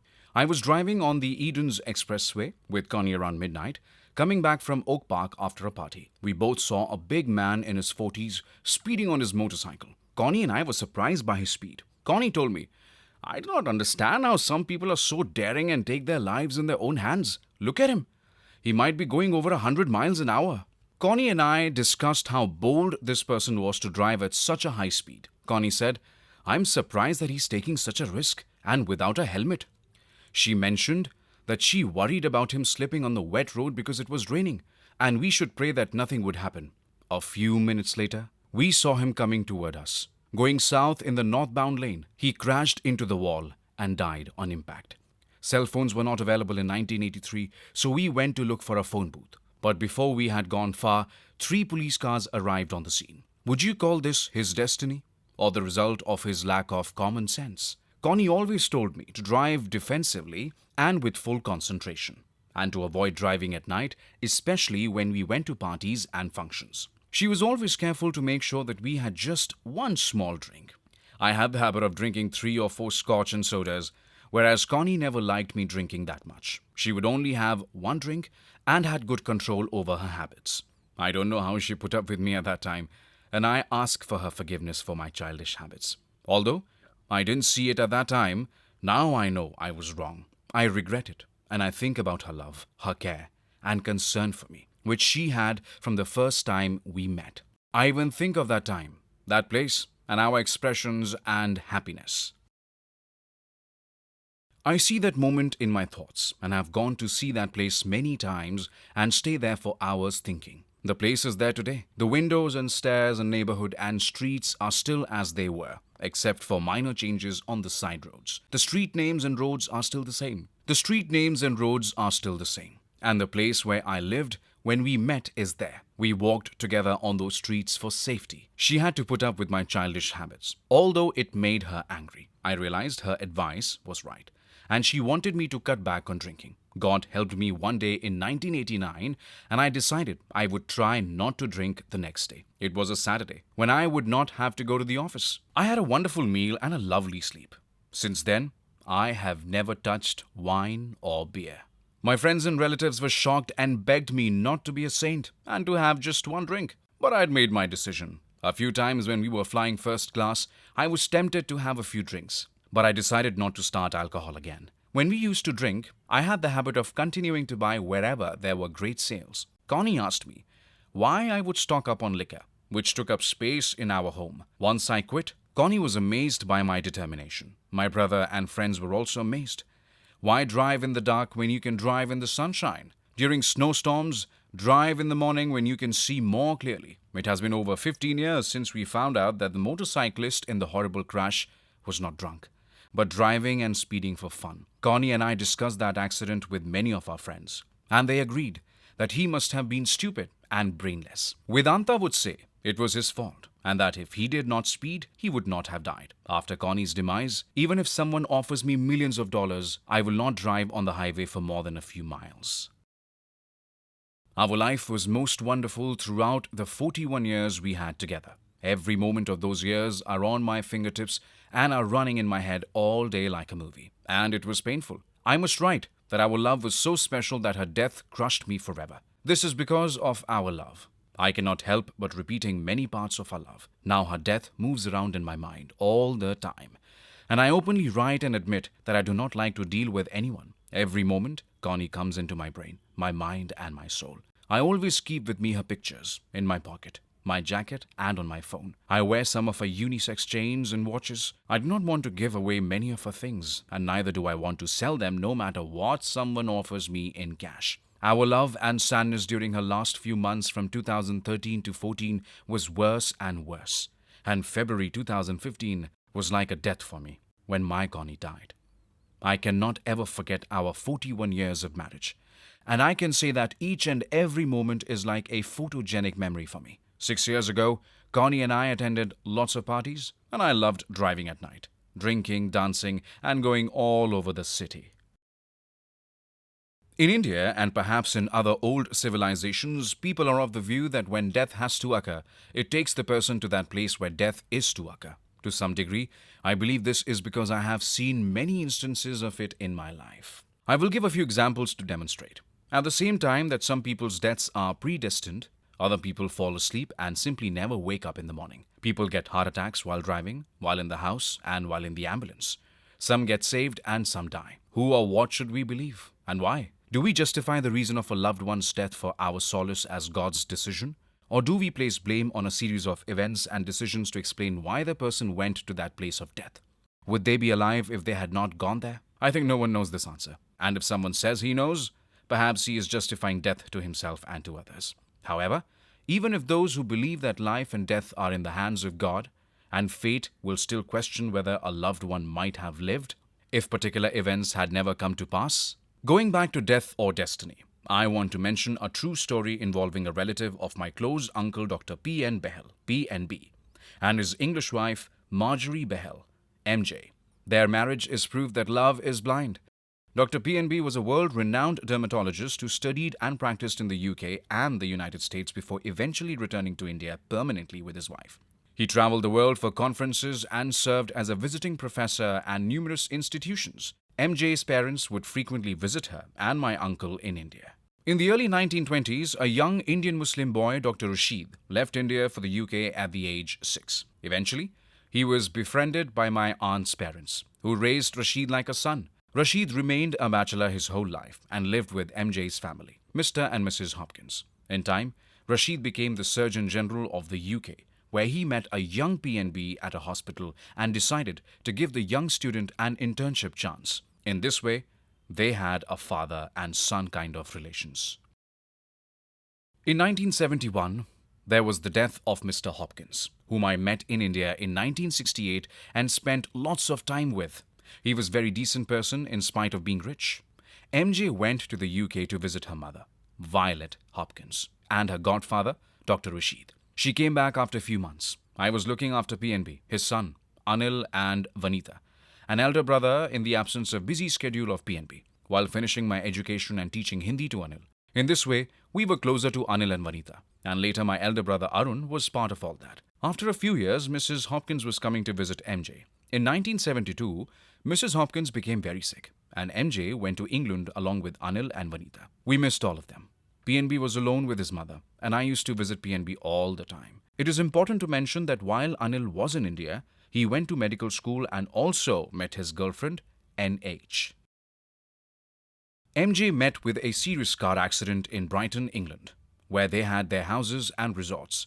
MJ was sick and as a result was stuck there for 2 years. NJ was left without Anil, and she used to meet me near PNB's house to inquire about Anil. She was very upset. I too was upset with all these things. PNB was, and his mother, who was a true jam, was a big support to all, including the servants in PNB's house. In my own Berry mansion with joint family, I was responsible for maintaining the balance and being with them, being with my brother, and later thinking of starting my CA practice. PNB said that he was going to England to bring home his wife, but due to some conditions, he was gone for a week and had to come back. Finally, he asked his son Anil to come back, and then we were happy. NH was very happy with legal work. Her mother and Rashid came to India for a 6-month visit. This was Rashid's return to India after 80 years living abroad in the UK. At the end of their stay in Delhi, my aunt's mother and Rashid planned to leave for their return to the UK on a Sunday night. However, Rashid chose to stay 2 extra days for work. My aunt's mother, V, flew back alone. But upon her arrival at home, she got a call that Rashid had passed away Monday morning. His body was immediately buried according to tradition. V returned to Delhi and tried to take Rashid's body back to the UK for interment, to no avail. For the next several years, my aunt's mother continued to travel between the UK and India to visit her daughter and family. Many years after Rashid's death in 1976, my aunt called me to say that her mother was coming to visit me and Constance in the United States. A day later, my aunt and uncle called again to say that V had passed away in Delhi. She was cremated and buried next to Rashid in Delhi. Was it her destiny to die in India much as her adopted son had? Or did this come to pass by chance? Another story that happened was the tragic death of my cousin, Dr. PNB's son, Al. We were very close growing up, and he was a gem of a person. I taught him Hindi when he was young, and we became great friends, as close as brothers. I was like an elder brother to him and his sister, V. Al was studying his medicines and was dating a girl, N, who was like a sister to me too because of Al. Al was crazy for N, and they were very close to each other. Al went to England for 4 months with his mother, and while there, Mrs. PNB had a car accident and was seriously injured. Dr. R and V called Dr. B and told him many times to come see his wife. But he did not go because he was devoted to his work, and some unavoidable circumstances came to. At that time, Al was away from N for 2 years, and I used to talk to her every week to tell her about Al. I used to stay some time with my uncle and his mother too. Finally, Dr. B called Mrs. PNB and said that he was coming to take her, but PNB was again stuck due to his new clinic and some legal things regarding his building and hospitals, where they wanted him all the time for serious burn patients. His visit was not more than a week. After his return, he was stuck in between the UK and India. It was a difficult thing, and had made me somewhat aware of life. However, it was just a theory and experience. PNB called his wife to send Al to Delhi. Al started studying his medicine in another state, 2 hours by plane or 8 hours by train. Being away from N, who had sacrificed all these years, was difficult for Al, and he saw his own suffering for N. I used to go with him to be with him during his exams and on some other occasions. I must ask for forgiveness that Uncle PNB was not aware Al was so lonely without N, and that I was going back and forth for moral support. I must say I did lots for PNB, Al, and my aunt. Perhaps that was the time I should have focused on my career. PNB was telling me that I should forget all that and focus on my career. I was wondering whether I should go for my profession, the family business, or get away to the UK or the United States. All these things were on my mind, and suddenly a miracle happened. I decided to come to the United States. I was to come here, and I'm sure my destiny was to meet Connie. I would say this was the best thing I got in my life. My Connie. That is why I'm writing this book in her memory. My love, my homage, my tributes, and my life. I give everything in this book. It's not simply in memory of my wife. I want to write my heart out for this book because Connie was my world. I'm crushed without her, and the pain I'm going through is unbearable. I have talked to many people, and they have been advising me that I should not feel that way. But how do I stop thinking about her? That is a big issue in my life, puzzling me all the time. Yes, we had a wonderful marriage and had the best time of our lives. Not too many people get to travel around the world as we did. All the dining, all the Broadway shows, and all the other plays around the world. The symphony in Chicago, Vienna, London, Italy, and Ireland. Many concerts watched on the TV during Christmas. We were even lucky to see Mozart's house while going with a group from Budapest to Vienna, Germany, and Amsterdam for 17 days on a river cruise. There are other places in the world as mentioned in the section about travel. Finally, they got married. I was already in the States at this point and had not been there long. I got a call from my family telling me that Al was killed in a car crash. I sent a telegram to Dr. and Mrs. P&B, as well as N, who had a 1-year-old daughter. N, when I went to India after 4 years of our marriage. Al was gone, but I saw Dr. and Mrs. P&B. It was a new experience, and they both brought new life to all of us. P&B, who had not been happy that I had gone to the United States, was now happy to meet Connie, and so was his English wife. It was a happy and sad occasion for them and for me. Connie was new and met them for the first time, and they reacted very well due to her education, character, and intelligence. Both my uncle and auntie got new strength now that we were part of the family again after 4 years. They found no changes in me and forgave me for leaving them 4 years ago. Our success and our true love was a great happiness for them, and that was a true blessing to Connie and me. In the same vein, I can vouch for my father, my brother, and his family, my sister, and all my other extended family. There was a new bond, a new wave of life after meeting Connie. Connie was the name everyone was saying to me, and I was overjoyed that they truly loved her. My mother and father were already in Delhi, and they also came to the airport to receive us. They were delighted in every way. After 10 days, we took a flight to Kashmir Valley. I had few friends there, but Connie wanted to stay in the best hotels in Kashmir, while considering staying in the large liver boats, which includes a whole day of riding in the boat, with rooms inside and home-cooked meals 3 to 5 times per day. Connie and I loved it. And there were several American tourists in that boat, called the Shikara. Later, because of Connie's intelligence, she discovered that the purity of the river was an issue to avoid getting sick. The boating and Shikara people assured us that they got special clean water for all, but no one wanted to get sick. We decided to come daily for rides but stayed in a nearby 5-star hotel. My friend was not happy that we were staying in the hotel. Later, to please him, he agreed to provide his taxi business to us all the time for no payment. The coincidence was that the friend was married to a girl right across our Katra Neel house. The 2 girls were right across our home, and they were keen to be friends with us like sisters. My brother and I were shy and never talked to them. They didn't initiate because that was modesty, although inside, we all wanted to be friends. This sheltered life was the main reason that boys and girls never used to talk. It was only if the families approached each other for marriage.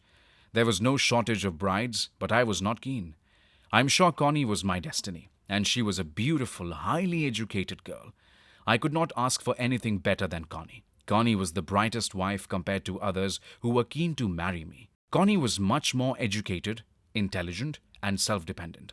Our marriage, our tune-up, our rhythm of understanding academics, and her intelligence was much more solid and was the foundation for my success. During that period, I told Connie about this girl from Katra, adding that I could have married her. Connie stated that who knew what kind of wife she would have been. I noticed that she was very happy to see us because we were from the same place. I noticed she was slightly sad that we couldn't stay longer, but we had limited time because our flight was booked for coming back. They came to the airport to say goodbye, and that was the last time I saw both of them and their 2 daughters. I wonder where they are now. It was my destiny that I came to the United States and immediately met Connie. I cannot believe that 42 years went by like 42 seconds, and that thought shakes me. I wonder, is it the end or the beginning of my life with Connie? What and how many changes does one have to go through in this life? What am I experiencing at this junction? Did our ancestors also go through the same kinds of life? I want to say yes, but when Connie comes in my mind, I convince myself, no. My Connie was extremely special, and perhaps no one else had that kind of love. I'm not trying to be arrogant in writing this, but my loss of Connie is making me think of all of that. How many readers will like my book? I do not know, but I hope they will respect me for my love to a different culture in the United States. I feel I'm the wealthiest person with Connie as my wife. Money is immaterial. The saying money is everything comes from those who have not seen money. Money is good, but too much of that can also be a disease, bringing disputes and other friction. I believe a comfortable and great life with happiness is more powerful than stacking up money in the bank.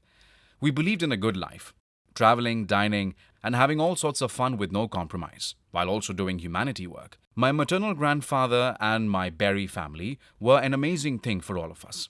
Later, Dr. B adopted a son, S, and they loved him very much. He had no profession as an adult, so Dr. B made him a businessman. Later, S got married, and V was very nice to him. They had to work through difficulties but resolved those with my help, and now everything is okay. At N's daughter's wedding in August 2003, which Connie and I were able to attend, N's daughter was able to include the memory of her father and grandfather, and she gave tributes to them, as well as to me and Connie. Life and Death Episode Message. On September 1st, 2005, I was confused about whether or not to go to India for 2 weeks. I was not sure whether I wanted to go or stay. I came home at 3 p.m. Connie asked me why I didn't go to see my family, because I had already planned to go and had purchased the tickets. I said, I cannot leave you because you will be alone for 2 weeks. She said, Pradeep, I can come with you, but last-minute tickets are very expensive and we will have separate seats. I don't think it's fair to spend double or triple the money for a 2-week trip. After you return, we are going on a Norwegian cruise and then Hawaii. I think that would be too much travel for me, and I would not be able to do your packing for the cruise because we are going with the top alumni and professors of the University of Michigan. I think if you want, you should go and come back in a week, and we will talk on the phone every day. I agreed, and found I had no good undergarments. Connie surprised me and told me that she had already gone shopping that morning while I was at work. She bought me new undergarments, socks, and shirts. I was in tears and told her, no, I want to wear them when I'm with you. I can buy new ones in India. She had purchased 24 pairs of special underwear in my size, which were difficult to get due to some ban on imported clothing. I used only a few and saved them for years. I wore them all, except for a new packet that was still unopened in my drawer. It is worth $1 million to me today, because it reflects her love for me in doing my shopping. The shirts and ties she bought me are sitting in my drawers, and I was saving them to use with her on trips to different climates. Lastly, she bought me 4 silk shirts to wear to special functions. She wanted me to wear those shirts, which were very expensive, designer made, 100% silk and cost over $150 a piece. Connie started getting sick and hoped that I would wear the shirt to please her. I regret that I was saving it because it was an expensive present. That polo shirt is still sitting in my drawer, and I see those often and regret that Connie never saw me wearing those things. They are sitting in my closet, along with cardigans she bought me from Carson's, and 2 expensive jackets that cost $350 each are sitting with their labels on, along with many other lovely clothes. Connie died suddenly due to those shameless doctors. She desired to wear them in March, when going anywhere, stopping for cake at Benson's Bakery after a doctor's appointment, or to get something from Harry and David's, or to get her cheese and chocolates and her favorite frozen yogurt with chocolate from Whole Foods. She would have one every night. 1 bar is still in my freezer waiting for Connie, but Connie's gone. I thought I could eat that bar of ice cream, but my hands started shaking and I did not want to eat it. My love for Connie has made me think of that bar of frozen yogurt that she was to eat on the night of February 20th, 2015. But she was tired and told me that she would eat it the next day. I have written that she fell down on the night of February 20th and she never made it back home. That frozen yogurt is still in the freezer. One friend of mine showed up because my brother from India had called him to say that Connie had died and I was alone. He came at 11 p.m. and I surprised. He was surprised to find Connie alive. He stayed and said it truly looked like false news. We were at peace because Connie seemed fine then. He told me to let him bring his wife to the hospital, but I said no because it was getting late. He insisted. I asked the nurses if I could go to the bathroom because I had been holding my bladder since 3 p.m. At 10 a.m., Connie died on February 28, 2015. I was a king when I talked to one lady while coming back to Connie's room. She told me nothing would happen to my wife because our devotion to each other was marvelous and rare. I was extremely happy, but I was not truly a king. The moment I entered the room, I saw my friend by the computer with the vitals, and his wife was next to Connie's bed saying, "Pradeep, Pradeep, come, Connie's going." I was shaken and was absolutely broken. I looked at Connie telling her, Connie, please don't leave me. Please, Connie, do not give up." I asked the nurses to do something. I saw her last 4 breaths. Darling Connie died next to me. I was absolutely gone and wept and fell apart. My friends, along with Connie's caregiver, gave me great support. In spite of this setback, I was still positive that my Connie would live. A great thought came to me. Never deprive someone of hope when hope may be all he has left. I thought that miracles happen every day. These messages brought us great comfort. I began to ask God to make Connie normal again by a miracle, like when Jesus brought Lazarus back to life. That prayer was heard. So why couldn't my prayer save my lovely wife? At the time, I thought of Savitri and Satyavan, a miracle that took place in India 100 years ago. Through Savitri's devotion to God, her husband's life was returned to him. Thinking of these 2 miracles made me stronger, and I felt ready to fight anything. During her treatment, it was a great struggle for Connie to go to doctor's appointment. And even walking too much in the house was difficult because she had to rely on a walker and oxygen. This was not pleasant for us. But being together and seeing each other's faces gave us great happiness. Ultimately, I saw my darling's last 4 breaths and was present for her death. A couple of close friends were with me. I could never have imagined her death. It was one of the most painful, shocking, and uncalled for things I have ever witnessed. My mind went totally blank. Connie's body and her face. I have no words for the pain that I felt in my entire being. Could it be true that I would never see her, talk to her, live with her again? I was left alone. I thought of the miracles. Was it possible that God might reward me by granting her life again? All those thoughts ran through my mind. Even now, as I write on August 20th, 2015, every day since her death, these questions and thoughts run through my mind day and night. I relive that painful episode, and it gives me panic attacks. I stayed with Connie's body for 5 hours, until it was taken to the funeral home for cremation. I will never forget that trauma as long as I live. After 2 days, I had her cremated and put her ashes in her plot next to her parents. Doing this was heartbreaking. I suffer from that pain and have withdrawn from life. The pain and suffering I'm left with are incorporated into my mind and heart. I must mention that after Connie's demise, I asked Florida Harris if she would be willing to stay with me during the night in my study room. Sleeping and studying, she could leave me in the morning. I asked for this till I could overcome my fear of staying alone in my bedroom. I was crushed. It would have been a very big issue had Florida had not agreed. She does not like to stay in anyone's home and liked her apartment with her dogs. She agreed to come at night and leave in the morning. I would eat and she would sit and talk for an hour, and then go to my study room and sleep or study while watching TV the whole night. I was not used to the TV on the whole night, but she was sensible, and the study room was lit the whole night. I would go to my bedroom, lock it from inside, do paperwork, and sleep until around 5 a.m. I had so much legal work and many other things. Florida was surprised, and most of the mornings she was gone and closed the door from the outside. Sometimes I would hear her voice, and I would get up to say, "Hello," or see if she wanted to have breakfast. She ate many times. I hope Connie admired that. We had an excellent car. Connie was driving, and her main car was meant for Florida after Connie. Since March 15, the same car is with Florida. That joy she had was unbelievable as she expressed her gratitude. Whenever she meets or calls me, I think there is some power that all this happened. It is very bothersome sometimes that a personal thing of Connie's and mine is with Florida now. But Connie's soul must be happy. I want to apologize to Connie. I do think now that Connie's gone, hopefully I will have more courage to give away some other things. This was another shock, a crushing thing. Some would not even imagine all that. It has been very common in the families in India that some relatives stay with someone who lost someone for up to 15 days. That is a culture difference between the United States and India. It may be happening more in America. I do not know. However, I'm sure some families have this tradition. I have written separately how I passed through March 20th and 21 at Preena's home, till Mona and her 2 daughters came to spend 1 month with me on March 22nd. I was absolutely nervous to sleep alone on the March 20 and 21. Mona Berry and her 2 daughters, Krishna aged 9 and Radhika aged 4, were lucky to get US visas and flew from Delhi to Chicago, arriving on March 22nd, 2015 at 7:30 a.m. I was worried that I was alone for these 2 days. I called Preena and she was very gracious to bring dinner and eat with me in my house at 7 p.m. She stayed till 3 a.m. and her husband, Sanjay, came at 3:15 after doing research at the university near our home. I was happy and thanked them, and they were gracious. Before leaving, Preena put some of the lovely necklaces of Connie on my neck and rings on my fingers, telling me that these would give me the power to overcome this fear. I must mention that those necklaces and rings were lifesavers for me. I still feel some power in them. I'm sure it is my love that is blended in them.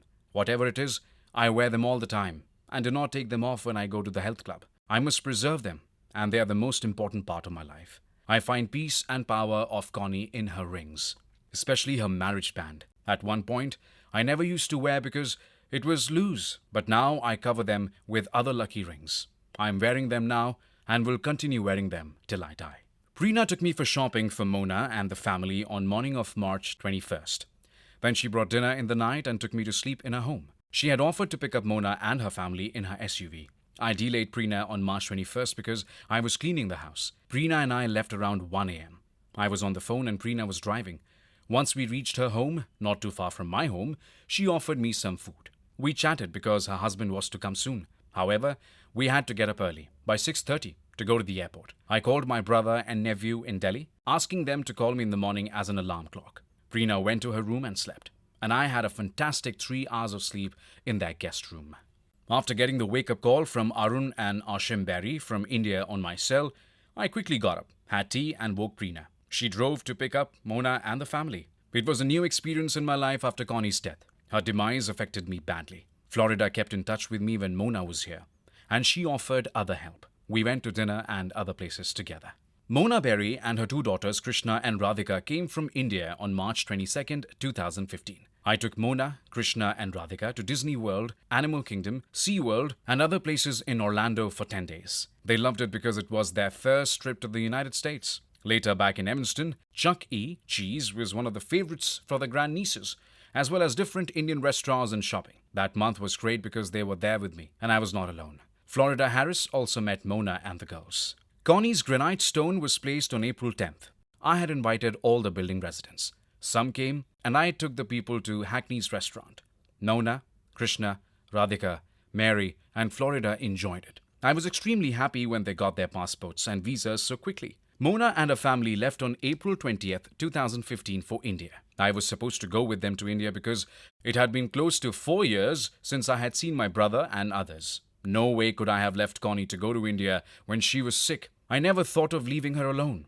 After Connie's demise, I got the power to stay myself, working 16 hours a day to handle all the legal formalities and write this book. It was too much work for me by myself, but I made the decision that I would never ask anyone to help me because I was angry. I went to India on May 17th, 2015 to spend time with my brother and his family, as well as other relatives. I did not even disclose Connie's death until Arun, with anger, informed my sister and other family in mid-June 2015 about Connie's death. I cannot say that I truly enjoyed India as much as before. It was a change. But my anger and thoughts were the same. I was doing very little and was sleeping late. Writing the book on Connie, I mixed some fun with my sorrows. Krishna and Radhika were the main entertainment, and my brother's family was excellent, but they could not help me overcome my loss. I came back on July 23rd, 2015, and was busy again doing some things. After that, I went to India on October 17th and returned on December 21st. My India trip was the same as it was in May, and I had the same life back in the United States. However, I'm always happy to be at my home with Connie's memories. I still prefer to be with my memories. I do miss my family and Connie. I'm living in a mixture of 2 worlds. For Thanksgiving, Christmas, Valentine's Day, and Connie's birthday in 2015, I celebrated by myself with her memories and pictures. I plan to do the same in 2016. In my 3 trips to India after Connie's demise, God wanted me to do some humanity work in India and in the United States. I was able to donate blankets to the poor in India, sent money to blind schools, and provided money for the education of poor slum children. In the United States, I was able to donate money to hospitals, charities, individuals, and needy people for clothing. My aim in life is doing humanity work. I think of Connie and surrender to God. I also want Connie to give me the power to get over my anger and forgive all the people who betrayed Connie and me. I do not know when that will happen. On May 24th, 2016, Mona, Krishna, and Radhika came to the United States a second time. I took them to California to see Disneyland and other parks. and we stayed at Hilton properties, having nice dinners and nice rides. I met a childhood friend, Sanjay Seth, and his family. He and his wife were very happy and joyful. Sanjay, his wife Pratibha, and their daughter Karuna were nice and took us to a few places, including dinner and their home. They later dropped off food for 2 days in the hotel due to the incident described below. There was one incident where Mona and Krishna got sick in Disneyland. It was a very upsetting thing that scared me. They got sick while having rides in the theme park. On top of that, when I was walking fast with 2 wheelchairs, Mona and Krishna, I lost control with my dark sunglasses and my mind on taking the pictures of this sickness. It made me fall so badly, but I did not break anything. That day was a nightmare, and I was nervous. On February 28th, 2015, I'd lost Connie. And now, there was this incident. Disneyland was very kind to give us extended help immediately, and they provided all the medical and emergency services. They also returned our 3-day pass money, which was a struggle due to their policy. One problem after another, but at the end of the day, the tunnel was open. For the last 3 days, we flew from California to Las Vegas and stayed 3 nights in a Hilton.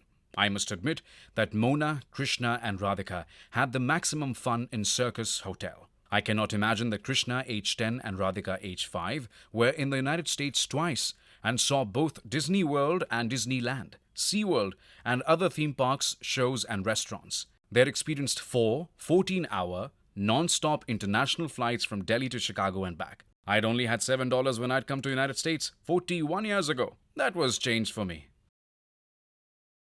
I flew back with them on June 26, 2016, and came back on August 5th. My trip was 80% writing this book. Though I did a few things with the family, I was only waiting to come back home to do humanity work and lectures. I went to Connie's gravesite the day I came back from India, and I've gone 4 times since. I plan to go there twice a week to get blessings from Connie, clean her stone, and check the gardening and flower services I have engaged. This brings the most happiness now in my life. I want God to bless Connie. Connie, you were instrumental in helping people in many ways. Not too many people would do that. When you were sick and used to call them for any help, they were takers. They were takers and never came to see you while you were sick. Neither have they called me till October 5th, 2016. I therefore never want to have them in my life. Such an inhuman thing I have never seen. This includes so many close relatives, though I do not want to reveal them. In the ancient days and even now, neighbors, unknown, poor, rich, and whoever else will give tribute to the departed. I have seen dogs cry and come for the deceased till last rites are done. Connie's cemetery is my place to ask for blessings from Connie since my arrival. I have gone 3 to 4 times every week. Connie's grave is well looked after, and this is my priority and happiness. I can say that I would sacrifice any of my dining or anything so I wouldn't have to compromise with money for Connie. I wish I had done lots of things for Connie when she was alive. I think about her every moment of my life. I would give anything to get Connie back in my life. And there would be no compromise there. I do not plan to go anywhere but sit in the house, write, read, or go walking. I have no idea what the future holds for me. I can assure one thing to myself and the world. No other woman will ever come in my life. Connie was my wife and was everything for me.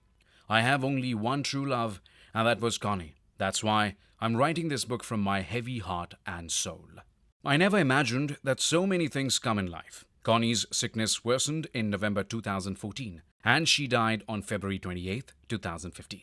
After legal work, cremation, place of chapel, and 18 hours of work during many stages, I could not find time to go to the health club. My friends in the health club were worried about where I was. Connie's demise had absolutely broken me. It was one of the biggest tragedies I had seen in my life after my childhood suffering. I disconnected from TV, newspapers, magazines, credit cards, bank accounts, real estate taxes, other payments, income taxes, and loads of paperwork. Connie and her sickness, her fall, the emergency call, the emergency room, 8 days of her stay, my staying with her all the time, her cardiac arrest, her demise, her cremation, the ashes ceremony, the memorial services, I do not have to elaborate on everything other than this. I must mention it was the most difficult time in my life. I had forgotten all the childhood tragedy and hardship. That looked very easy compared to the loss of my love. In India and childhood, I had hoped and I had time and education. Now, I have education and a comfortable life, but no Connie. I realize that one of the biggest reasons for depression and loneliness is due to the loss of Connie. Connie had met Mona for half an hour in February 2004. when she went to India to attend my elder nephew's wedding. When we came back to the United States, none of my family in India saw Connie, and Connie didn't go to India. She was not up to long flights and preferred to go to many European cruises traveling in America. We took 6 cruises to Europe and went to Hawaii twice. There was Sanibel and Marco Island every year. Las Vegas, Houston, Wisconsin, and other places from 2004 till 2015. We attended a few alumni events, went for dinner every day, swam and saw movies and shows. From 2014 till her death, Connie was home and went out to see the doctor's appointment. Our last long trip was in November 2014 to one state that was 6 to 7 hours drive each day. We spent 5 nights in a hotel but did not go out for dinner and had food delivered to our room. That was also upsetting all the time, as much as I tried to forget, but I am helpless in my love. Connie was absolutely great and would do anything for anyone. My immediate family had called me to move back to India. However, I can't because my mind and soul are in my home, where we spent 42 wonderful years. Today is July 11th, 2016, and our marriage anniversary was on July 10, and then donated money to a school for the blind in Delhi. I spent 2 hours with the administrator, some of the staff, and a student. My brother Arun and nephew Ashim were with me because they often drive in Delhi and know the roads. This is the first time in my life that I have seen a school for blind students, and they are very bright, studying for their MBAs, JDs, and government jobs, and going to top colleges and high schools. It was the happiest and most painful experience in my life, and I donated cash in memory of my beloved wife, Constance Berry. This is going to bring some peace to my mind, and I am sure my darling wife was watching me to do that noble cause. This is the way I will spend my life until death, and we will meet in our next life. Connie and Pradeep will be together in the next life. This book has 2 parts, happiness and sadness. Sadness has taken over happiness. Sadness is hard to define, and no one can understand that pain but me. I don't know what I can do while waiting to face the rest of my life. However, I will have to be strong to survive Connie's death. For me, the world is lost. I no longer travel, dine out, go to Broadway shows, read or watch TV or movies. I do not meet any friends. I don't attend any parties or functions. I want to be absolutely alone in a sort of a Robinson Crusoe situation, where a man lives alone and does everything himself. Many scholars and learned people took sannyas, during which they would totally surrender the world to get enlightenment and peace, and to leave a legacy of learning to the world. Around the world, many generations of people learned from these hermits who withdrew from the world to gain knowledge. In my opinion, today we live in a world in which different generations do not share and pass on knowledge in the same way, and the young ignore the knowledge of their elders. The youth of the 21st century has also contributed to great technological innovations, and the world has gained. I believe in applying both ancient and modern knowledge to keep the balance in my life. Connie was also of this view and never criticized anyone. We both respected the beliefs of others. Mahatma Gandhi. I thought of Gandhi, who fought for equal rights during the British Empire. In spite of the fact that he was a barrister of law, he was not allowed to practice in England. In South Africa, he was thrown from a train by whites because he was considered dark-skinned under apartheid. Variation, apathied. That incident shaped him to fight to free India from the British. He was involved in all the satyagraha or strikes and was imprisoned many times. One time, Gandhi was in his jail cell and his fellow inmate told him that he should write a book, which he refused to do. The constant, persistent pressure from that inmate led Gandhi to start writing his book, which captured the world market. That book was an autobiography, My Experiments Living with Truth. This book has so much wisdom and many good messages for humanity and for non-violence. Ben Kingsley acted as Gandhi in the Oscar-winning Gandhi in 1984. One can see his devotion and the sacrifices he made to free India. Pandit Jawaharlal Nehru, the first Prime Minister of India, Maulana Abdul Kalam Azad, and many great leaders were the freedom fighters who supported Gandhi's movement.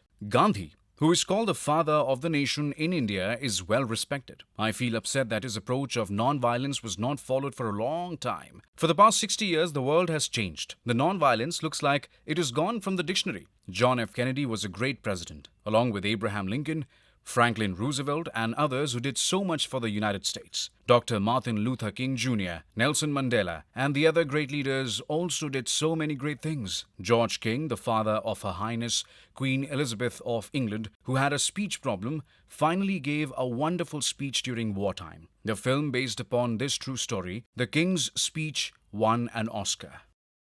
Connie's death crushed me, and I was absolutely broken and lost my mind and brain. I can never forget her condition and her last breaths. One cannot imagine what I had to go through because of Connie's death. That death was the first time I saw in my life. How could someone even wonder why I was struggling to save her? She was dying, and that ruined my life, my happiness, and my world. I had forgotten all about my hardship during childhood struggle and all the sacrifices and hard work. I was weak in thinking, but I kept getting my strength from the knowledge that I had to keep my mind and my brain focused. Otherwise, anything could happen to Connie. And of course to me. I had to worry about her cremation and her wishes for ashes in her plot and the chapel of peace. I started praying and I started thinking of many leaders and how they could do such great things. Gandhi was able to say to the British Empire, "It is time you left India." This was a powerful tool, and I was ready when Connie was taken to the cardiac unit. She was mentally alert and wanted to speak to me. I was there 24 hours, watching her like she was my small daughter. And I thought, she is my wife. God, can I ask if you can grant me one thing? Give my Connie back, either as a wife, sister, mother, daughter, or a small born child. But do not take away this second body of mine. Take whatever you want from my karma. I am willing to do anything to get her. I want only one thing, and that is Connie. I am willing to sweep the tables, clean the bathrooms, and do any small or big work for humanity, just like we have been doing since we met. Unfortunately, my rhythm was very low. With a diminishing theory of lower returns, I decided I needed food, clothes, and our beautiful home, which Connie had beautifully decorated better than an outside professional. Connie's death took away all my happiness and the desire to go to any restaurants or travel anywhere except to see my brother and his family. I would do whatever God wants me to do to get Connie back. I was sure God was listening to my thoughts and perhaps watching me at the bedside of Connie. He would definitely grant me my Connie. Another true example of love happened during the Mughal era of India. One of the kings, Babur, came during Babur and Humayun. When Humayun made 11 round circles around the bed of his dying son as he lay dying, God granted his wish and his son's life was granted. I tried that, but due to the position of the bed, I was able to do more than 11, but not in circles. God knows that I'm trying round circles, but in the hospital bed, with all the tubes and equipment, I could cause more damage if I started moving. It was not my home where I could do whatever I wanted. However, my intentions and my theory were the same. I was still very hopeful, and that is how I thought of Savitri and Satyavan and other miracles in the world. I was confident that miracles happen every day, and that God would definitely perform miracles as Connie did for her parents, for her students, for humanity, for the universities, and for the Mexican people by her giving free education, teaching, and writing songs and many research papers for them. She was a Spanish teacher and had seen many good and bad things happening there, and in every part of the world. She was fully devoted to humanity and the idea that what God wanted was to get me to my door alive and take care of my people. That was what she did for everyone. I was the same way to some extent, but she was the engine in my life for everything. This marriage, our house, the household work, laundry, shopping, accounting, the budget, taking sick and elderly people to the grocery store and helping many neighbors. One neighbor was 90 years old and Connie took her every week, sometimes twice a week, for her shopping. We were even taking her out 70% of the time for dining out, movies, bringing her what she wanted, driving her to her appointments, cleaning her house, and more. Connie did that for over 12 years. Even when Connie was sick, Connie took care of her. It stopped when that lady moved to an assisted living home in her late 90s. However, all these thoughts and faith was not granted to me by the Supreme Power. Perhaps there is some sin I must atone for, some slackness somewhere from my current life or past life that was still due. Even after my childhood tragedies of losing my biological mother and her younger sister, whose devotion and sacrifice were unbelievable and painful, my aunt sacrificed a great career and had to take care of my father, my elder brother, and me. How hard it would have been to be my second mother, Kanta Mummy, who was a few years younger than my biological mother, Shanti Mummy. Both of her mothers had died. Kanta Mummy died when I was 5 and my brother was 6. Kanta Mummy died 2 hours after my sister was born. We brothers remember that death very well, including Kanta Mummy's body and my sister of 2 hours having a thumb in her mouth. I was playing with her. I knew and saw everything, but I don't recall any emotions or being devastated. The true death and tragedy came before and after Connie's death. All her cremation, the interment of her ashes, her ceremony for 2 days, placing the headstone and then visiting her cemetery more up to 4 times each month. This death and shock is mental agony, and it is the most extremely painful thing in my life. It will remain that way as long as I live. I know that for sure. After losing our two mothers, another tragedy was waiting for us. My father married Uma Mummy from another family, and our maternal grandparents were not happy about it, knowing that she may not be nice to the children. That fear was in the whole family. My sister was already brought up by my parental grandparents, but we two brothers had my grandparents' mansion, where there was a big joint family. We were very good students, and we used to get ready for school with studies, outside laundry, and good food. If we were eating with our parental grandfather, then we would get to taste all the 30 different varieties of food. If we ever ate alone, then maybe there were fewer delicacies. We therefore preferred to eat with our grandfather in his big mansion, where he had this private, huge space with many rooms and special privileges. It fit all the 80 family members, including his brother's son and grandchildren. Because of his wealth, he was looking after us by bringing up his brother's children and grandchildren. He was like the head of the state, and no one could disobey him. He was a well-wisher and charitable, and he would spend his wealth equally for all.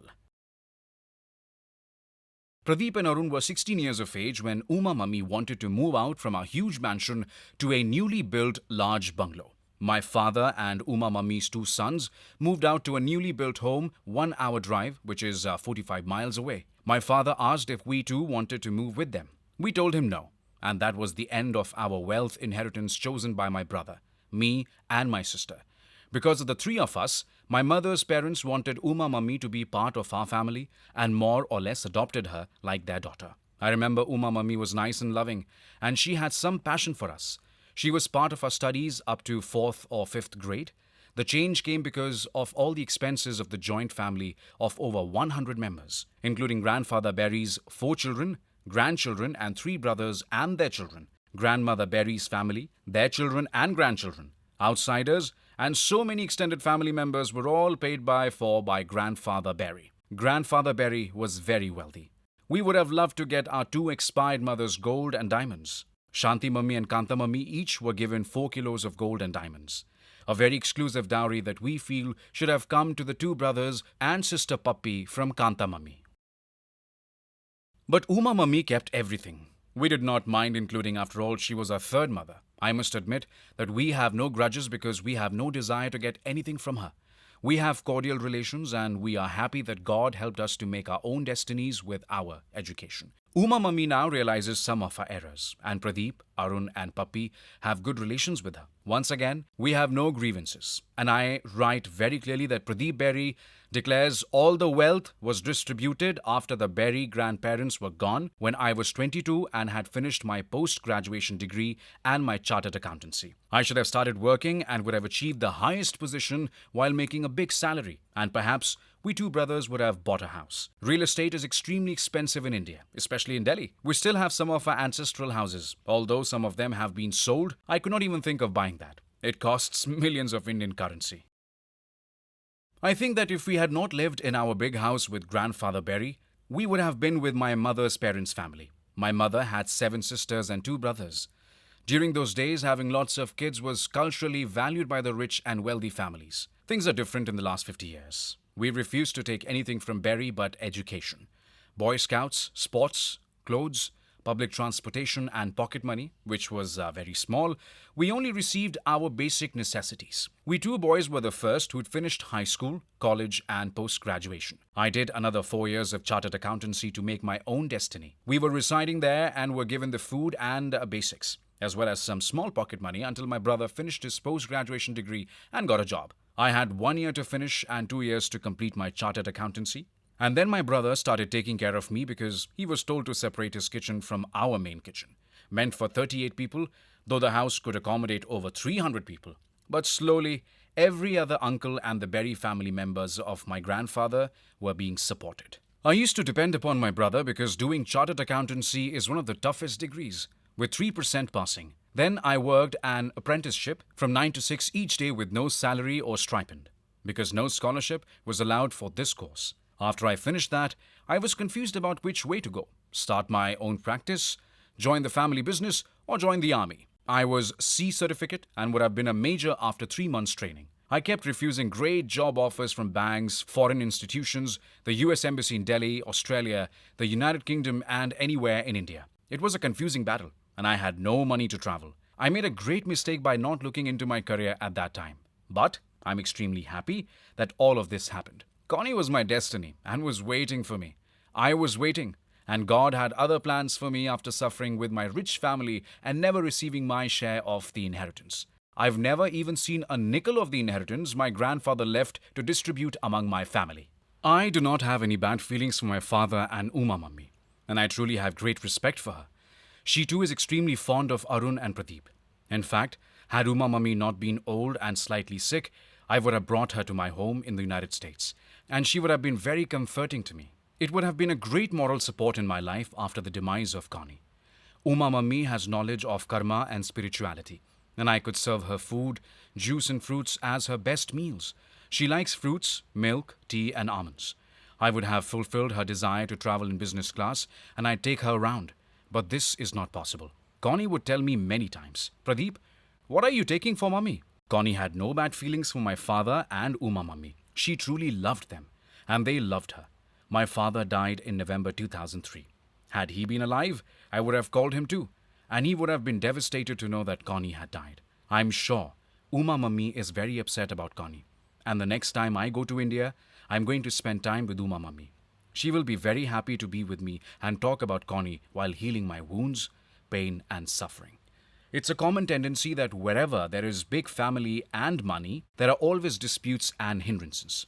However, when the time comes, we do not fight or become enemies. Blood is blood. Nails always remain part of the 10 fingers. We all fight and later are friends. Time heals everything. In the end, to live with anger is a dirty plan. Anger is death. God is the supreme power. Connie was the biggest inheritance, and I would take her any time over any money, inheritance, or whatnot. I simply want Connie. When I met my Connie, all of that money became worthless to me. I couldn't buy my Connie for all the money on the planet.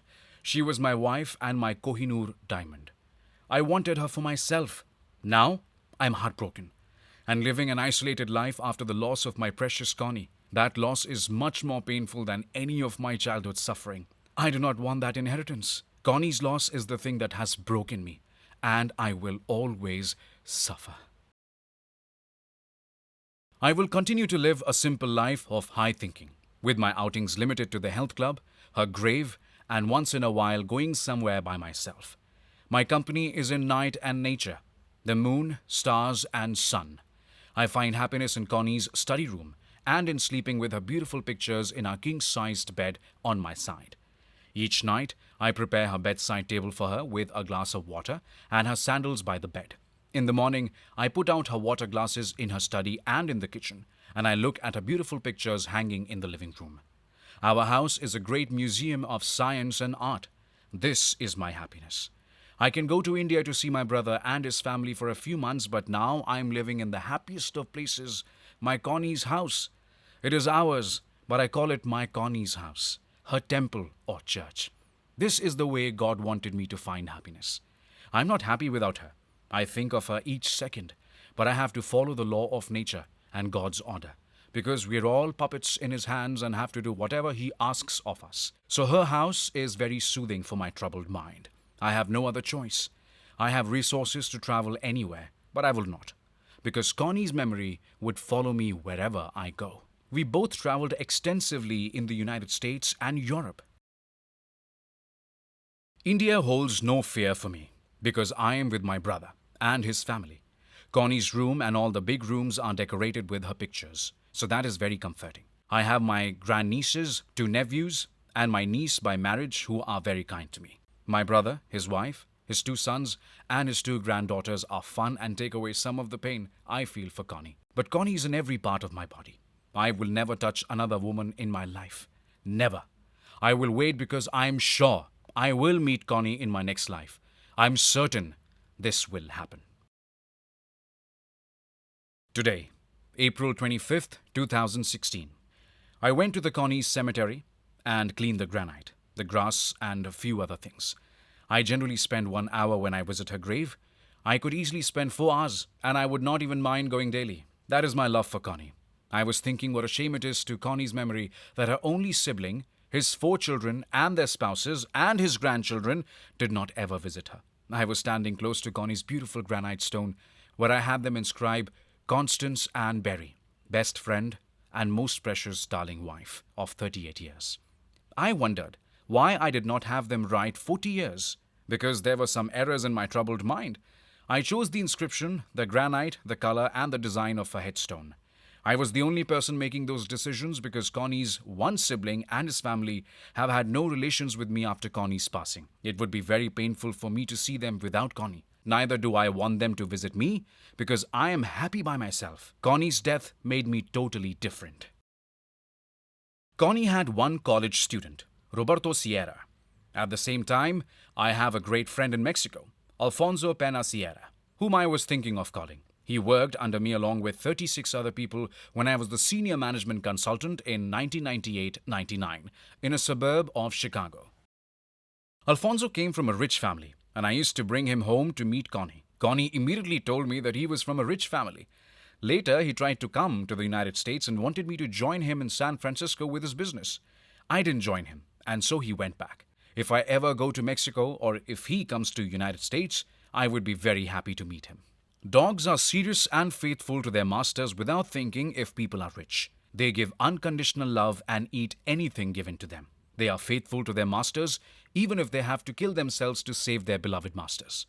They can judge the character of humans in no time, even from miles away, and they stop bad people from coming near. I wish Connie and I had a dog before she put the evil eye on my Connie. A dog would have torn her apart from this evil from the earth. Just as great Lord Ram was in creation of God to kill the great scholar Ravan, king of Sri Lanka. I might write a note about this in the book. I got on the internet and read about the Diwali festival in India, or Lord Ram and great Ravan. This true story happened 5,000 years ago in India, and it revealed the sacrifice of Ram's half-brothers and how they ran the kingdom of Ayodhyapuri until Lord Ram returned from his 14 years of exile along with his wife Sita and younger brother Lakshman. It talks about how the younger half-brother looked after the kingdom without sitting on the throne but by touching Ram's wooden sandals until he came back and took his throne. That is what I'm doing, touching Connie's sandals in the morning and night and placing her water glasses in the kitchen near her computer and on her side table. That is the most healing thing for me, as well as praying to that noble soul's picture and sleeping with her framed picture. The picture shows how she was sitting on her chair with a walker in front and another walking with her clothing. That place is a church, a cathedral for me. On this visit, I was upset that I should ask Connie to be with me. My loss and pain for Connie. My loss compelled me to repeat the same things I wrote before. I can say for sure there was no lack in my devotion for Connie throughout our lives. However, when Connie was first diagnosed with cancer in 2002, throughout her illness and until her death, the devotion and love for both of us was at its peak. Many of our friends, the hospital staff, our neighbors, and even strangers wished that they were blessed with that kind of love and devotion. Further, when the Mayo Clinic declared palliative care on November 8, 2014, my devotion and prayers to the Lord to make Connie well again was at its peak. Her body was like a god, and I prayed over that weak body, her walker, her oxygen, her clothes, and any object that was a favorite of hers. I was convinced that God would see my devotion and would give more strength to both of us, and that a new enlightenment was coming to save her at any cost. I knew miracles happened every day, and our good karma, or rather Connie's best karma, would convince God to change the process of palliative care to normal life, and He'd choose to give her 15 more years to live. That's the only thing I was asking of God, and that's what she asked for as well. We both shared good karma, which was far greater than any small bad karma. We began to feel confident that she would have a full, long life. We believed in miracles and knew of many miracles that happened. We were sure that she would live another 15 good years, and she had already gone through cancer treatments. Connie would tell me, God helps those who help themselves. God has the power to do anything, to take and to give life. We were not asking God for immortality. We knew that someday I might be alone with only God for comfort. I wanted my service to God to save Connie. I decided that I would fight her sickness all by myself, without asking for the help of my friends and relatives. I had read true stories of life in the jungle, of the suffering of animals and people, and how they were granted new life. When these things came into my mind, I grew stronger and was better prepared to handle the stress of Connie's struggle. My love and devotion to my precious wife increased immeasurably, and I cherished everything about her. down to her daily routine. I gained confidence that God knew how much love I had for Connie. The saying, if one truly asks God for something with devotion, hard work, and does anything to reach out to Him, God is kind to grant that wish, came to my mind. It happened centuries ago during the Mughal era. Humayun, Babur, and Akbar, the great Mughal kings, asked God for help. They were granted what they wanted. My devotion perhaps exceeded theirs. I know medical science and serious illnesses result in the end, but the saying, nobody goes as long as God is protecting them, also has truth. There is a true story that was told by three ladies we met in 2006, narrated in front of three top medical doctors. The doctors had told these women that they had only a few months to survive. They told them to say their prayers because the end was coming. The woman prayed and waited. They waited and waited, but still they lived. It so happened that many years later, 16 years for one, 19 years for another, and 12 years for the third, these ladies returned to their doctors for a minor illness and asked if they recognized them. These doctors were astonished that their diagnosis had been incorrect. These ladies were childhood friends and neighbors, and my family was in touch with them. I had a few friends who also experienced a similar situation. This gave me confidence in the ways of life and death and God. Connie and I were so confident that she would survive. I had one uncle in India who'd lived with cancer for 33 years, and a woman I knew survived cancer for 23 years. These were the positive examples that made us stronger. However, Connie used to read the obituary column in the Chicago Tribune, and I noticed some died within only a few years of being diagnosed with cancer.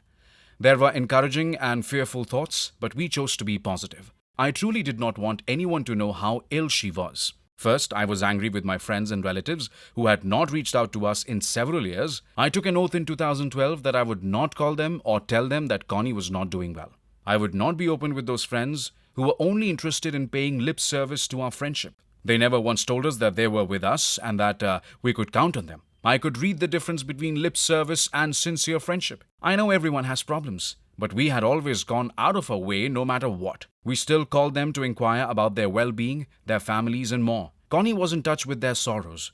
So why did we not get that dedication from them? At that time, I turned to the Lord and said, "It is our battle. Please save us. We have such good karma." I was totally in the hands of God, and so was Connie. Yet, we lost that battle. Later, at the time of her cardiac arrest, I had another chance to fight the doctors and medical staff like a tiger to protect Connie. It was 10 against 1. God helped me to fight and be strong like a boxer, a tiger, or the ambassador of God. But I did not win.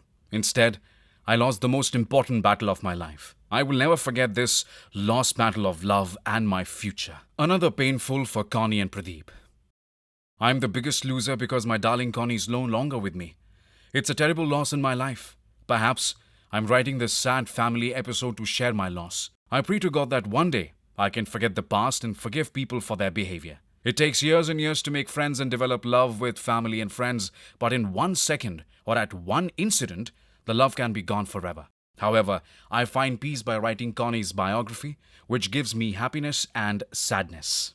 Further, I want to share my own childhood tragedy. My mother, the respected Shanti Mehra, was born in 1921 in Lahore and Lyalpur, now in Pakistan after India's independence from British rule, which was achieved on August 15, 1947.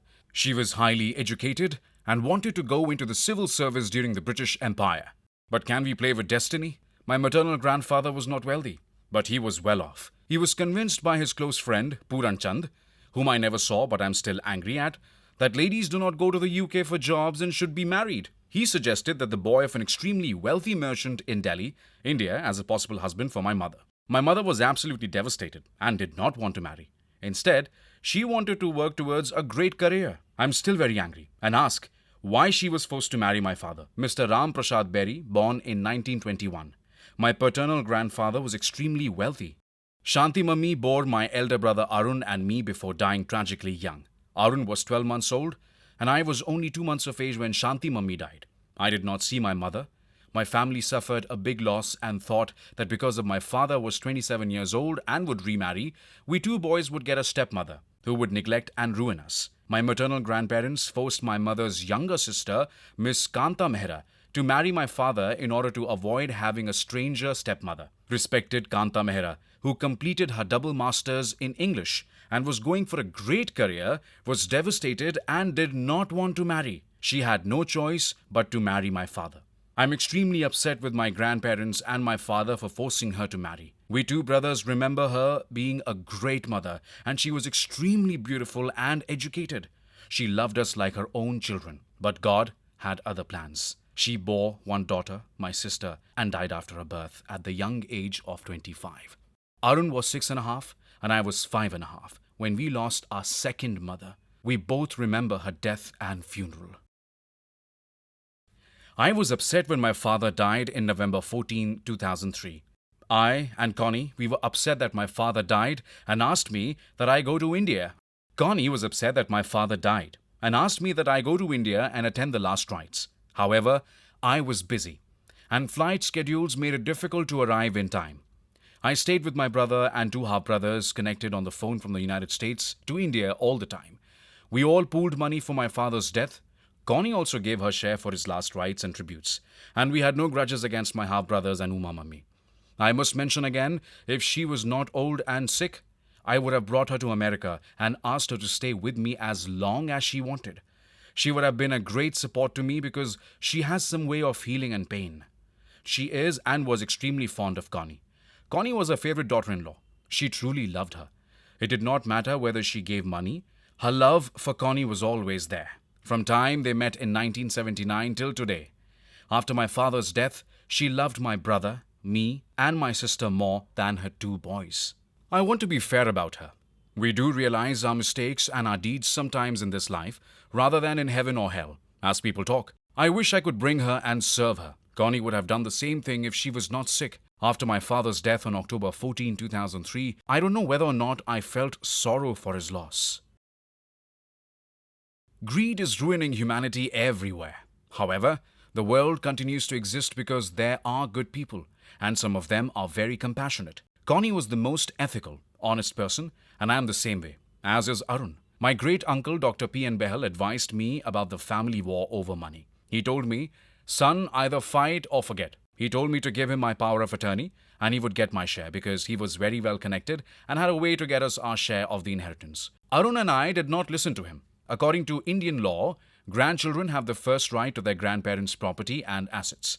Connie told me to fight so that we brothers would not lose our inheritance, especially my brother Arun in India. We both refused. Connie also told me that there was no reason to fight or ask for anything. We'd better let them have it because we were comfortable and living costs were very expensive in India. Uma Mummy and all of my family members used to tell me, Pradeep, you are very lucky to have Connie as your wife. She allows you to visit India every year. Wives in India make a huge deal if their husbands go somewhere even for 2 days. It was Uma Mummy who was crazy for Connie, and she was very happy to see us. We always maintained very good relations. Few of my relatives have visited us in America, and Connie went to India 7 times. Our family members and friends were highly impressed with her manners and simple life. She never demanded any special food or any privileges, and she accepted whatever was offered to her. It truly impressed people. Now when I think of all these qualities and her special intelligence, I go into the deepest pain of losing my Connie. For each and every day of our 42 years together, there are love and care movies in my brain, mind and heart, as if I'm watching a movie. I'm storing all these memories in my mind and heart. No matter how I try to explain it, no one will ever understand how I live with my memories. Even a doctor or a psychologist will never figure this out. This is due to the special bond between me and Connie. We had no boundaries, and it was an unbiased love like the smile of a small baby, the soothing effects of the ocean, the early morning voices of the birds, or the beauty of stars, moon, and sun. Many people told me that they knew how lovely and great she was. I would like to tell them that they are not able to convince me of her greatness because I'm the only one who truly knows her. Some feel that they have already defined it to me, but they could not have known her. Connie was 1 in 10 million. Many times while traveling on cruises or staying in hotels, I asked Connie if I should give a tip or buy a present for the general manager, thinking he or she may not get offended. Connie replied, "No one would say no to a present or money." I found this to be true all my life, except for a very few situations. Connie also told me many times that we should leave a little early to go anywhere. because unexpected traffic or other problems could arise. It is better to be at the airport early rather than to risk missing a flight. Whether traveling or meeting friends at restaurants, punctuality was her theme. I have forgiven my stepmother since I met Connie. Connie's love, devotion, charm, and beauty, as well as my true love and devotion to her, made us extremely happy. My darling Connie was my wife, my friend, sister, and mother. This may seem very strange to people that a woman can be my wife, best friend, sister, and mother. She took all my pain on her shoulders and heart, and she loved me so much. My love to her was tremendous. We were made for each other, and our love was true and pure. In the ancient Indian Vedanta, it is believed that a great wife can play all these womanly roles. To prove this, and as part of my tributes to Connie, I would like to share some remarkable quotes I studied and knew, but now I'm taking them from the internet to put the exact words. This quote is by Chanakya in 520 BC. A good wife is one who serves her husband in the morning like a mother does, loves him in the day like a sister does, and pleases him like a prostitute in the night. I personally would not use the word prostitute, but Chanakya went in depth by using this word, and maybe he was right. My world-renowned dermatologist uncle told me, "Son, marriage is an art, and you have to understand your wife because she's very sensitive. A husband's love is very important for her, more than anything besides necessity of life and comfortable living. A wife surrenders herself to her husband." I have written more on this under my uncle's advice. In our Vedanta, it is written in Sanskrit as Kesha, devotion, career, keeping the house in order. I also believe husband must contribute more for the house and cooking and be the greatest help for his wife. I was very happy to do everything, including cooking and cleaning, to make Connie's life easy. But she did a whole lot too, and we valued each other. She balanced her career and our travels, housework and learning. B. Kasrameshu, giving good advice to her husband and to others. I was the same way and we had the best understanding. We valued everything equally. Bhojeshu, good food for husband, and I did the same for her. We both valued everything equally and had no egoistical sense that she was a woman and I was a man. She was everything for me. D. Shaileshu, the love of wife and husband and in whatever form it takes. In the old centuries, women and men married for physical relations. To have a good marriage and to have kids, love was there. More quotes by Chanakya. I read Chanakya's books, Arthashastra and Chanakya Niti during high school. Chanakya was an Indian politician and strategist who gained a great knowledge. He was considered a great politician and was one of the best strategic planners in 520 BC. This picture is from the internet, from Chanakya Quotes, a public site. The following are some of his many quotes and aphorisms. A man is born alone and dies alone. He experiences the good and bad consequences of his karma or deeds alone, and he goes to hell or the supreme abode. Connie and I practice this message throughout our lives. I am therefore positive that Connie is with the Supreme, and that gives me some consolation. However, I still live with pain in my heart and soul. I would do my best to reconcile and to survive by doing more good karma and helping humanity. But I will never be able to forget Connie as long as I'm alive. She was everything for me. I truly do not want to go to those places we used to go to. Everywhere I go, I miss her. It is extremely hard for me to believe that I will never see her again, except maybe in my next life. But I want the exact Connie, with the same face and same external and internal beauty. My faith tells me God will fulfill my request. And this hope makes me strong as I try to do better and better things. Number 2. As a single withered tree, if set aflame, causes a whole forest to burn, so does a rascal son destroy a whole family. Connie had only one brother. I believe that it was Connie's brother and his wife who destroyed her family with their greed. Her brother and sister-in-law definitely destroyed the whole happiness of their own mother and father. And most important, Connie's happiness. Now, when I think of Connie's brother, who is her only sibling, he and his 4 children and grandchildren were truly proven with this quote. They were nice to us the first 5 to 6 years of our marriage, but later we had a relationship of love and hate. Now, after the demise of Connie, none of them came for her last rites, and no one sent me condolences. My 40 years of relations with them vanished. I have no desire to talk or see any of them. Anyone who was not nice to Connie will not ever be my friend. Neither would I like to talk to them or meet them. This is all due to my love for Connie. Were she alive, my bitterness would have been forgiveness. But not anymore. Connie is gone, and so are they gone from my life. Perhaps they don't care. They only care for money. Number 3. Treat your kid like a darling for the first 5 years. For the next 5 years, scold them. By the time they turn 16, treat them like a friend. Your grown-up children are your best friends. I'm convinced that this quote is true. When I was in college and studying my chartered accountancy, I was convinced that when your children are about 16, and especially when they reach 18, they are your best friends. I have seen this even at the age of 6 or 7. I was raised in a very strict atmosphere, and my brother and I were not allowed to disobey our grandfather or any member of our joint family. However, after finishing my undergraduate chartered accountancy, NCC, Eagle Scouts, and other things, I was treated as a friend by my family in India. In spite of all this, I still object to that friendship because my own Berry family, including my own father and uncles and aunties, saw it too that my brother Arun, my sister Rita Reverie, and I never got a penny from our inheritance. It is bothersome, but after the loss of Connie, I don't want to think of or need any inheritance. My loss of Connie is the deepest and most hurtful things now. As far as I'm concerned, other than my brother Arun and his family, no other family member of the Berry and Mehra families have a close relationship with me. If I call or meet them, they will go out of the way to meet me with love, hospitality, and respect. I have no enemy. I am simply angry and devastated that Connie is gone. That loss takes over all of my happiness and joy, and I experience withdrawal. It would be nice if they came to see me. However, the old love will never come back. I was told an important saying by Mrs. Violet Hopkins, Dr. Behl's mother-in-law. She told me, "Pradeep, you can break a glass bowl either by accident or by falling. You can fix it with glue and it will look the same. However, some marks of the broken bowl will also show. If differences come between friends and relatives, it can come back or not. But even if it comes back for the sake of formality, the true feelings are gone." Now I see the parents of young children treat them with love, and especially after 18 or even after they get married. They are best friends. I was especially hurt, even more than Connie was. When she and I noticed the behavior of her brother, his 4 kids were young and we treated them like our own children.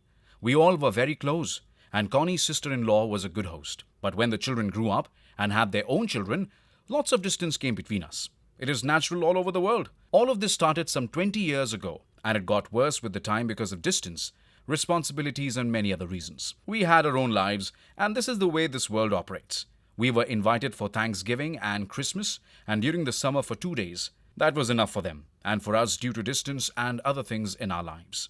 25 years ago, I suggested that we should all go on vacation to India or Europe or for a cruise or even for dinner. But they were busy with their friends, and we enjoyed traveling by ourselves.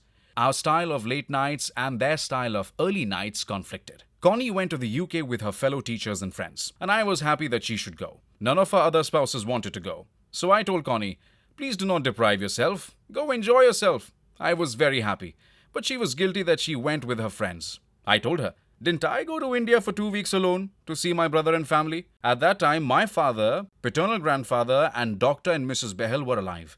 So I was happy to go. This argument convinced Connie to go to the UK for 2 weeks. And we 5 husbands went to the airport to drop them off and pick them up.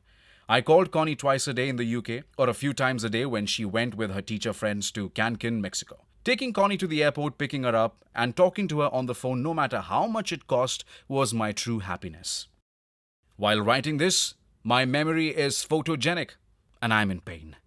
My mind is 100% on the movie playing in my head, but that is not happening. Connie is gone. That is very upsetting and painful, but I have to finish her book. Number 4. The life of an uneducated man is as useless as the tail of a dog, which neither covers its rear end nor protects it from the bites of insects. Number 5. A person should not be too honest. Straight trees are cut first, and honest people are screwed first. Connie and I have both gone through this message. However, we always followed the same message. Regardless of the consequences, although there have been so many painful things we suffered, Connie suffered more. This reminds me of an episode in 1984. I visited a huge client of my employer, the largest finance company in the world, in California, and took Connie with me. Connie would drop me off in the morning and pick me up in the evening. She would go to the library and shopping while waiting for me. This client was one of the largest in his own industry in the United States and had taken a big loan from my company. I was introduced to the chairman of the board and all the senior management, with whom I spent whole day talking about the business, plans, expansion, and related matters. Later, they introduced me to their lady accountant. I was highly impressed with her knowledge and grace, and I thought she knew the business very well. She was super. During lunch, she asked me if I wanted to go for lunch, and I said yes. She told me that she couldn't go, so I decided to order food for her, and I paid for that as part of my business expense. We were extremely busy because a lot of work was to be done, and she closed her office. We both had lunch. She told me her story, which I will never forget. She told me that she and her husband owned this huge company. She trusted their employees and her attorney very much. In fact, she adopted that attorney as her son when he was a kid and put him through school, college, and law school. She had a large customer base in Mexico and owned the company many millions of dollars in accounts receivables. The customer was in tight cash flow, and she gave that account to her adopted son attorney and asked all the employees to cooperate as a team. Suddenly, the company was forced into liquidation, and she and her husband lost everything. She later found out that her own son, who was an attorney, took all the money from that customer. He later bought back the company and made the plant supervisor the president. Now she was reporting to him as an accountant. He made her husband go to work as an ordinary worker at their company. She further told me that since they'd lost the company, she and her husband had never received a call from the Rotary Club, the Lions Club, and other charitable clubs where they used to give charity and host dinners. All their wealthy friends disappeared. She stated that the only people who came forward were the food vendors, who brought their trucks to the company to sell breakfast, late snacks, lunch, and dinner to her 1,000 employees. Those food vendors brought them a small place to live, gave them food daily, and met all of their expenses. All of their rich friends and cultured socialites were gone, but these vendors helped them to survive. They went from riches to rags and lost their entire world. It was such a heartbreaking thing for me. While agreeing to approve the new loan for the company, I put on a clause stating that we would only lend the company this huge amount again if she was made the chief financial officer, replacing the current one, who knew nothing and was making 15 times more money than her. I openly stated that unless she was in that position, because she knew the customers and business better than anybody, we would not grant them a loan. I also stated that the attorney would have to face the penalty for his crime because he cheated our previous loan. The deal was approved and the attorney was given some sentence. We recovered our loan and lent more while making that lady the new CFO. She was extremely happy with her new life. I finished my work early on Friday afternoon to be with Connie, who came after checking the hotel. We enjoyed a long drive on Friday and stayed in California's Orange County for 5 days. Connie was in tears when she heard this story. I am writing this as great tribute to my darling Connie, who is no longer with me physically. However, the whole scene of her picking me up and driving through Palm Springs is with me as a photographic memory. In fact, the whole of our lives in love, our travels and everything for 40 years is a movie in my mind and heart 24 hours a day. Throughout my career, I dealt with many such episodes. Connie was very supportive and helpful in giving me moral support, and sometimes she accompanied me on some very hostile borrowers who played with fraud and other unethical things from our worldwide finance company. I was given the most troubled, difficult, large borrowers with over millions and millions of dollars in loans. 3 of them were in Chicago, 2 were in Michigan, 2 were in Columbus, Ohio, 3 were in California, and 2 were in Houston. They were small and large cities all over America. Also, a few jobs were in France and Germany. One of my jobs took place in Ohio in 1987. The owner defrauded my employer, one of the largest finance companies in the world. I was working for this organization as a senior management person. Many junior and middle management field examiners went to his office. The owner had run away and was hiding for months, and he had given instructions to his 2 senior management staff not to allow anyone from the lender. They were all denied access to his premises. Let me explain that because we were secured lenders. We had the right to enter and even to do a surprise walk-in. However, we had a practice that we should notify our borrowers that it was time for due diligence and asking if it was convenient for them to provide all documents we needed. We used to send borrowers a list of our due diligence requirements. Again, it was our courtesy to do so. Previously, we had relied on surprise. I was an expert in crisis management and was asked to go. I showed up at the borrower's office and presented my business card. They were truly nice and asked me to sit and have coffee. I told them, "You three people did not allow in my four juniors, and now you are reluctant to let me enter and see your books." They said no way I could review the books, and I told them I have a right to do anything, and if you do not let me, I will report to my senior management. We will take strong action against you that you will regret for the rest of your lives. Please know that I am not letting you play this game. Let me see whatever I want to see, period. They told me, "Mr. Berry, you are very strong and determined, but we are helpless because our boss had told us not to allow anyone." I told them, "Let me talk to your owner and boss, because I'm not leaving like the others.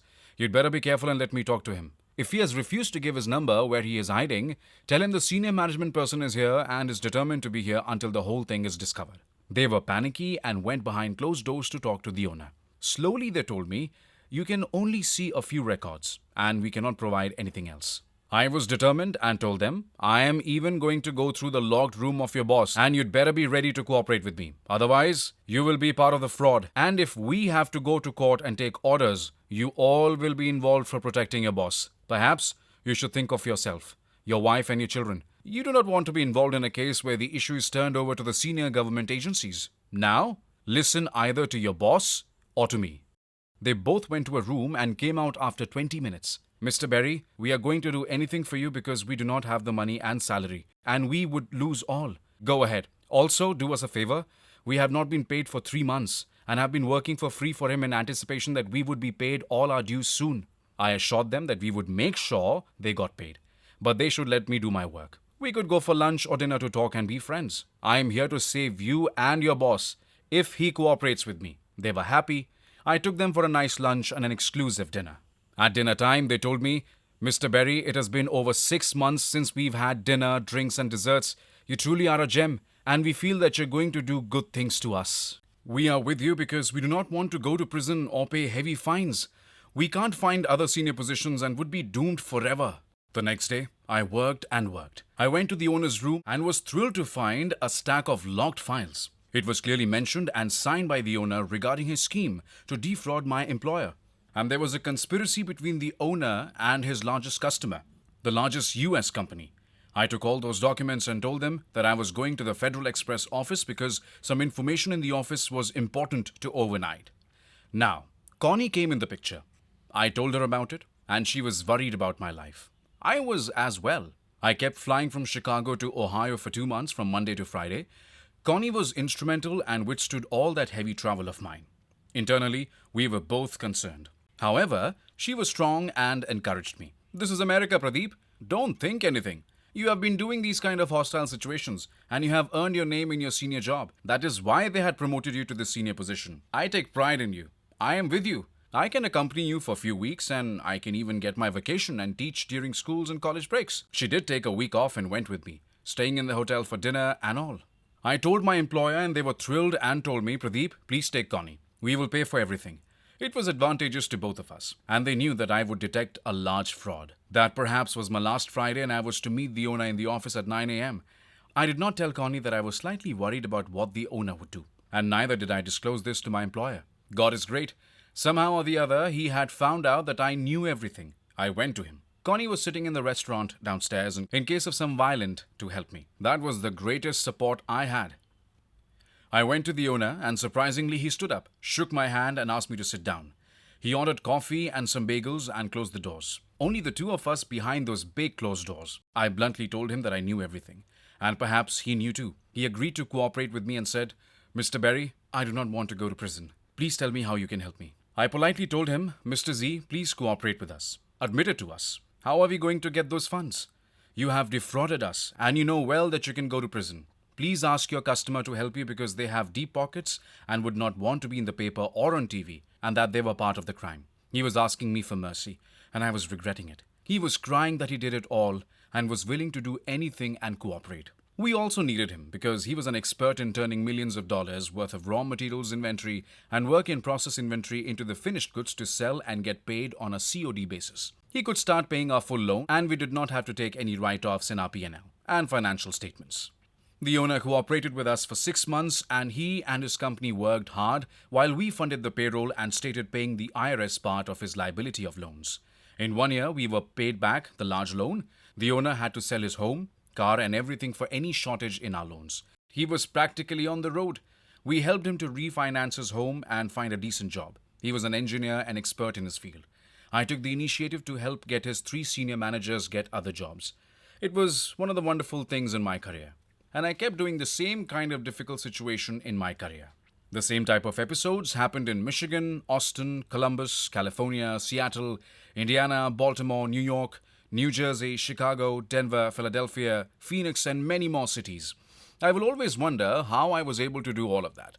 I would like to describe all of these as a case study for the upcoming young blood to gain knowledge in the field of crisis management. These were extremely great challenges, and I'm lucky that my employers gave me the jobs. It was a win-win situation for them and for me. I know for sure that there are many other brilliant people with lots of things to teach, but I would also like to add some of my knowledge as a legacy, in Connie's memory. Michigan was special. For 3 months in 1981, I would travel to Michigan every Monday through Friday to liquidate our borrower or sell the company. To avoid any write-off on our large loans, Connie was on a 2-month vacation from teaching and was busy doing her research in the hotel where we were staying. While I was working at the office, we had breakfast, lunch, and dinner together and went sightseeing on the weekends. These things are important to me because my traveling job had become a joy. The best work travels I had was when I had to go to Germany and France, and I asked Connie to join me so that I wouldn't be lonely. It was in September 1996 for over 2 weeks. I never felt lonely and was amazingly happy. When I think of all these times, I practically start shaking and become absolutely devastated. Everything is fresh, as is every single day's activities. Dining, driving in Germany and France, sightseeing on weekends, going to the winery. I can write an entire book about our traveling, and it would have over 600 pages. I will see if God's and Connie's blessings are showered on me. Now, I do not think I can even travel for a night, except to visit my brother and his family in India. How much has changed in my life due to one person, Connie? Many people will never understand this, but I'm happy writing for Connie and myself. If someone appreciates my book, I'm extremely grateful to them and feel obliged that they are giving tribute to Connie. I worked until September 2005. After that, I spent every day with Connie except 12 days each year, going to India. In between all those days, I was with Connie every moment. From India, 4 to 6 times a day, I used to call her and talk to her for hours. In 8th grade, we learned about the true story of O Masterji, also O My Teacher. This took place during the early 1940s, and it concerns a Hindu teacher who worked at a small school in a village. This teacher took great pain to teach his Hindu, Muslim, Sikh, and all other students with love and compassion. Suddenly, riots broke out between Hindu and Muslims. Villages started burning, and there were sectarian killings. At that time, there were many Hindu and Muslim bullies fighting against each other. So it came to pass in this village that conflict began between Hindu and Muslim. One Muslim boy went to the teacher's home and brought his daughter to his own home. Later that day, when the teacher came home and found his small daughter missing, he was devastated. His neighbors, who had seen the boy take the girl, told him where to look for his missing daughter. The teacher, thinking the worst, was extremely upset and took a big knife to kill the Muslim student who'd taken his daughter. On his way to his house, he was sad and asked God, "Why would my student take my daughter? I gave my love to all my students and took lots of pain in teaching them like they were my own children. Why would he do that to me? What evil did I do to him that he should do such a thing?" All these thoughts were wandering through his mind, and the teacher was determined to kill his student. From half a mile away, the teacher saw the boy and started running to kill him. He came across to him with every intention of killing the boy. Suddenly, the Muslim student said, "Oh, Master Ji, I've been looking for you. Thanks to God, you are safe. Your daughter is with me, safe and sound. I brought her to my house like she was my own sister before anybody could harm her. Please come and rest. I will send you and your daughter with 10 of my friends for protection." Master Ji was overjoyed that his devotion to teaching all students paid off, and he apologized from the bottom of his heart for the negative things he had been thinking in his mind. Connie and I have tried to apply this true story throughout our lives, but now it is bothersome that our selfless, unbiased love and respect for all our relatives and friends did not make them realize our pain in difficult times, especially when Connie was alive. God gave me the power to reciprocate my love for Connie when she became more ill. That power, which came from love, was more than the strength of 150 people. This is all due to our true love towards each other. I also chose not to inform anyone of her illness and decided to cope with my loss via Connie's power. However, everything from our 41 years is like an ongoing movie that plays in my mind and soul all the time. And it is very painful Some of our dear people, whether family or friends, never called to find out about Connie. Some of my friends did not show me compassion after her death. Many sincere people came at the last rites, sent cards, and called. Outsiders were more generous and upset at Connie's loss. Some of the men and young girls from some of the men and young girls from insurance companies, Medicare, the airlines, and telephone and credit card companies have talked to me for 2 hours, and they have even sent me cards.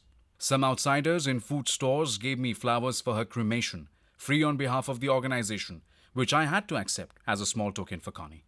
That's why I call people who care for you. That's what I think humanity is. They are the ones who have humanity and care. I am angry and bitter over Connie's loss. If Connie could only return to me, I would forgive everyone and treat them nicely in my lifetime. My uncle's advice. My uncle told me the qualities of wife. Son, a wife is precious. If we truly do an analysis from an educated and intelligent point of view, how true it is. No wonder Connie is always in my heart and soul, and she will remain that way all my life. The world is different, and that is why the divorce rate has gone up tremendously among the younger generations, and even among couples married for decades. I still cannot believe that divorce is healthy for anyone. There is an answer to solve this dilemma. I think marriage is an art, and we have to care for that every day or week.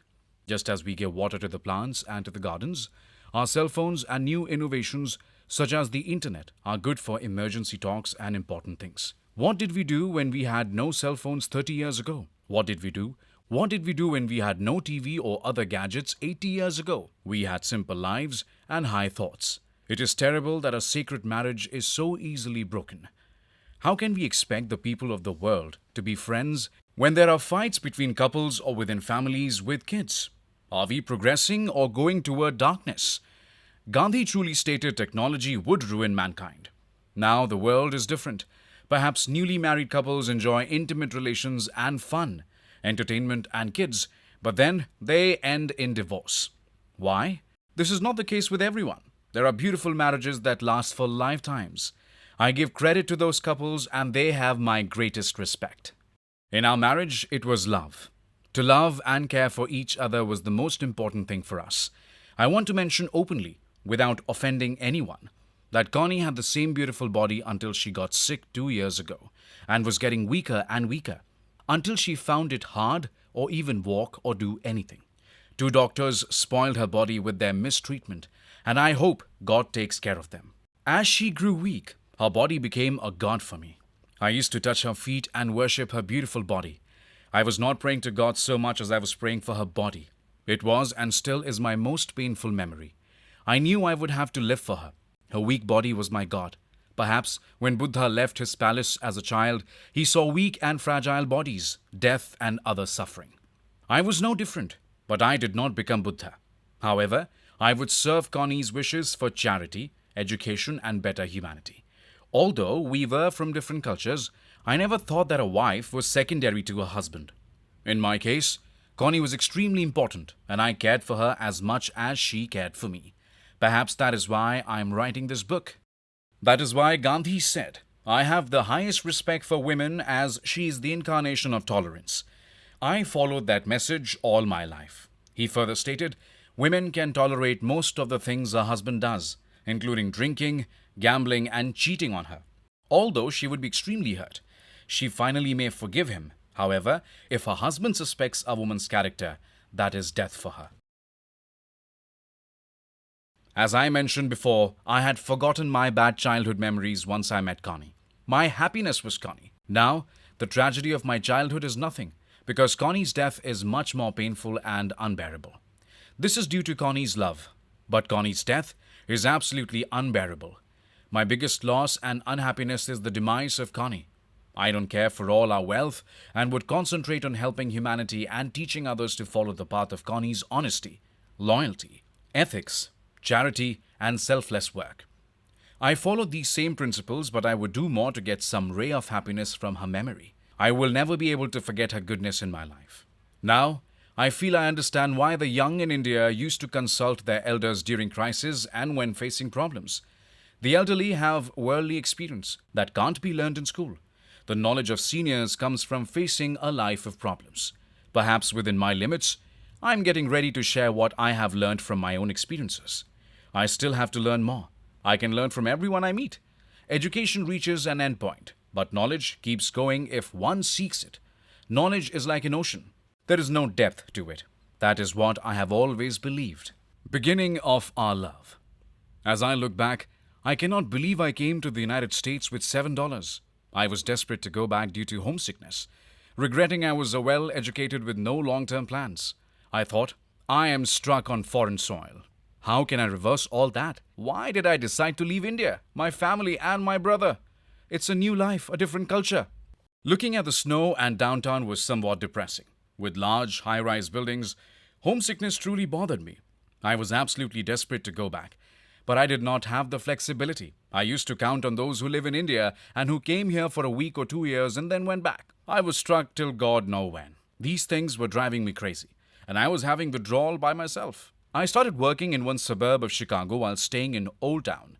Not far from Second City, I was staying on the second floor of a business building in a 5-bedroom apartment with my own bedroom and bathroom. There were 3 elderly married men who had come on a working visa, leaving their wives and children. We supported each other. I did so many errands for them because they never learned English. That was a short time before I met Connie, my future wife. The 3rd floor was vacant, and the landlord was trying to get a tenant. The landlord was very fond of me, and at one time he asked me if I wanted to buy the whole building. He was old and was rich, and he wanted to retire after selling his 5 to 6 buildings in the neighborhood. It was a great price, which was unbelievable. I'm sure he was either feeling sorry for me or liked me. He did say, "Mr. Berry, you're a gem of a kind of a person, and treat me like a father. My own family truly does not care for me and wants to grab my money. I feel I might as well sell you one at a price you can offer me. Further, I'm tired of looking after so many buildings, and my health does not permit me, even if I hire a manager." I was shocked that wealth issues took place in the United States too. I had seen family disputes over money in India. I had no idea how to buy the building at a throwaway price. My goal was to go back to India. His offer would have flourished 500% as of today. However, Connie was the best thing I had. Even today, I think of all those happy and sad days. I'm crushed anyway. With one look at me, if I had that much money, it would never make me happy regardless. I'm simply writing about how things are happening and how my happiness and sadness have taken over my life. I know all human beings have many such stories with happy and sad parts. But who knew my Connie was waiting for me as my destiny? This is the most important point in this biography of my darling, my lovely wife. We were born in 2 different countries, but our meeting and marriage and love was predetermined before our births.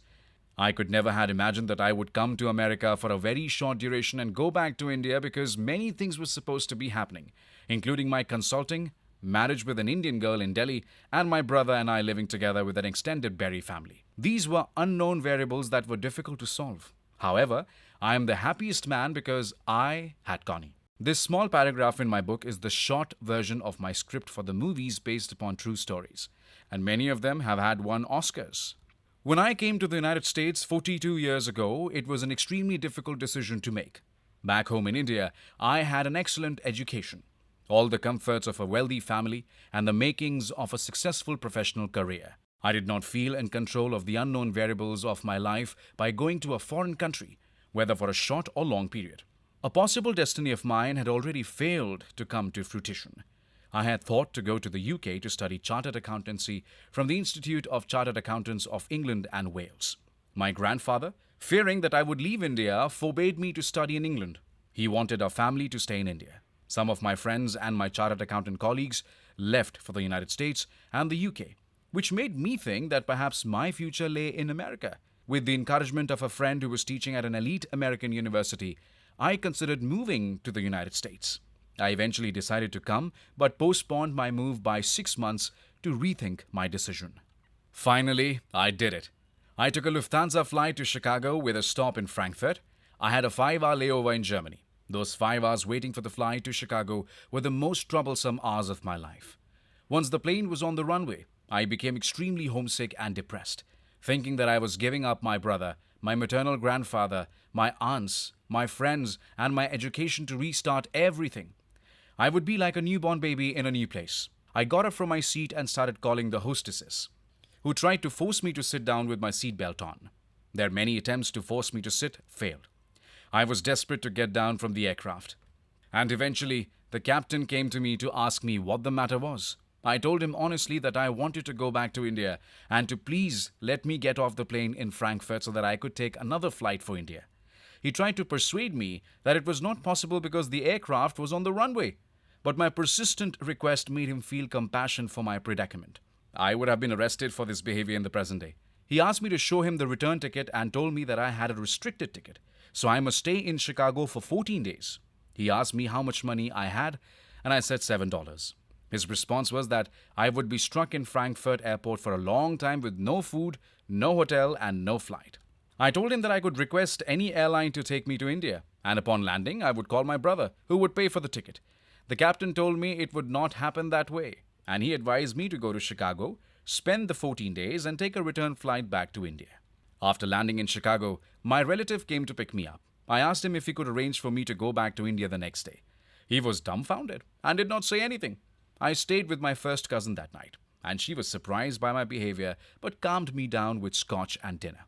We talked, and I finally went to sleep at 12:30 p.m., but got up around 5 a.m. with a panic attack, feeling depressed, homesickness, and terror at finding myself in some other part of the planet.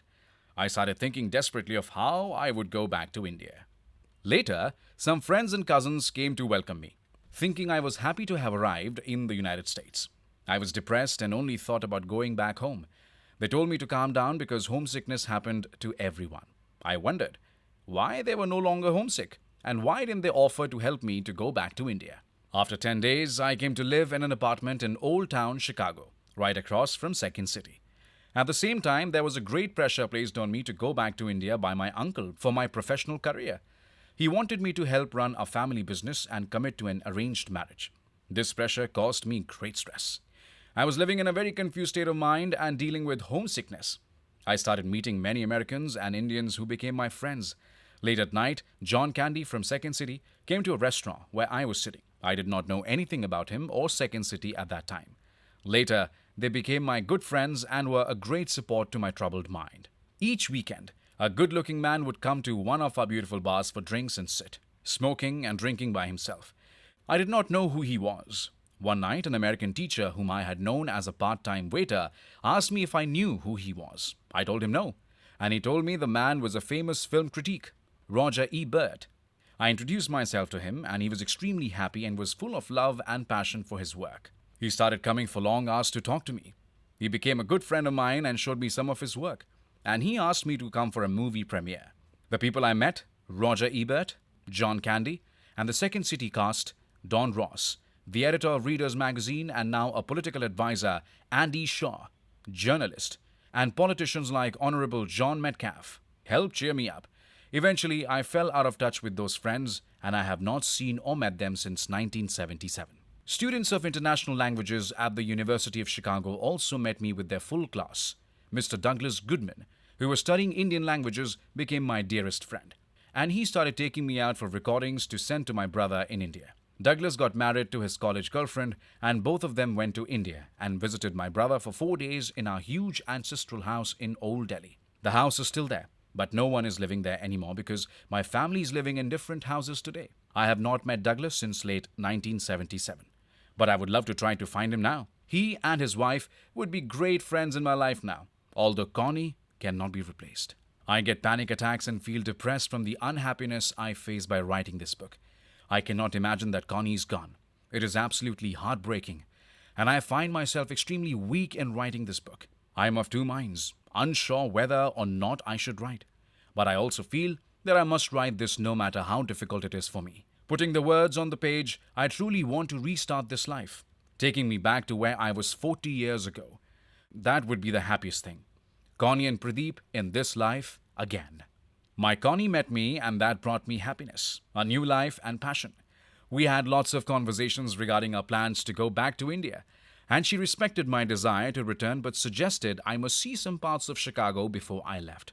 She told me to visit the Museum of Science and Industry, the Art Institute, Northwestern University, the University of Chicago, the Shed Aquarium, McCormick Place, Michigan Avenue, Lakeshore Drive, and many restaurants around the city. She also suggested that I enroll at an elite university for another graduate program, this time an MBA, before going back to India. I was reluctant to do so because I already had a superb education from India.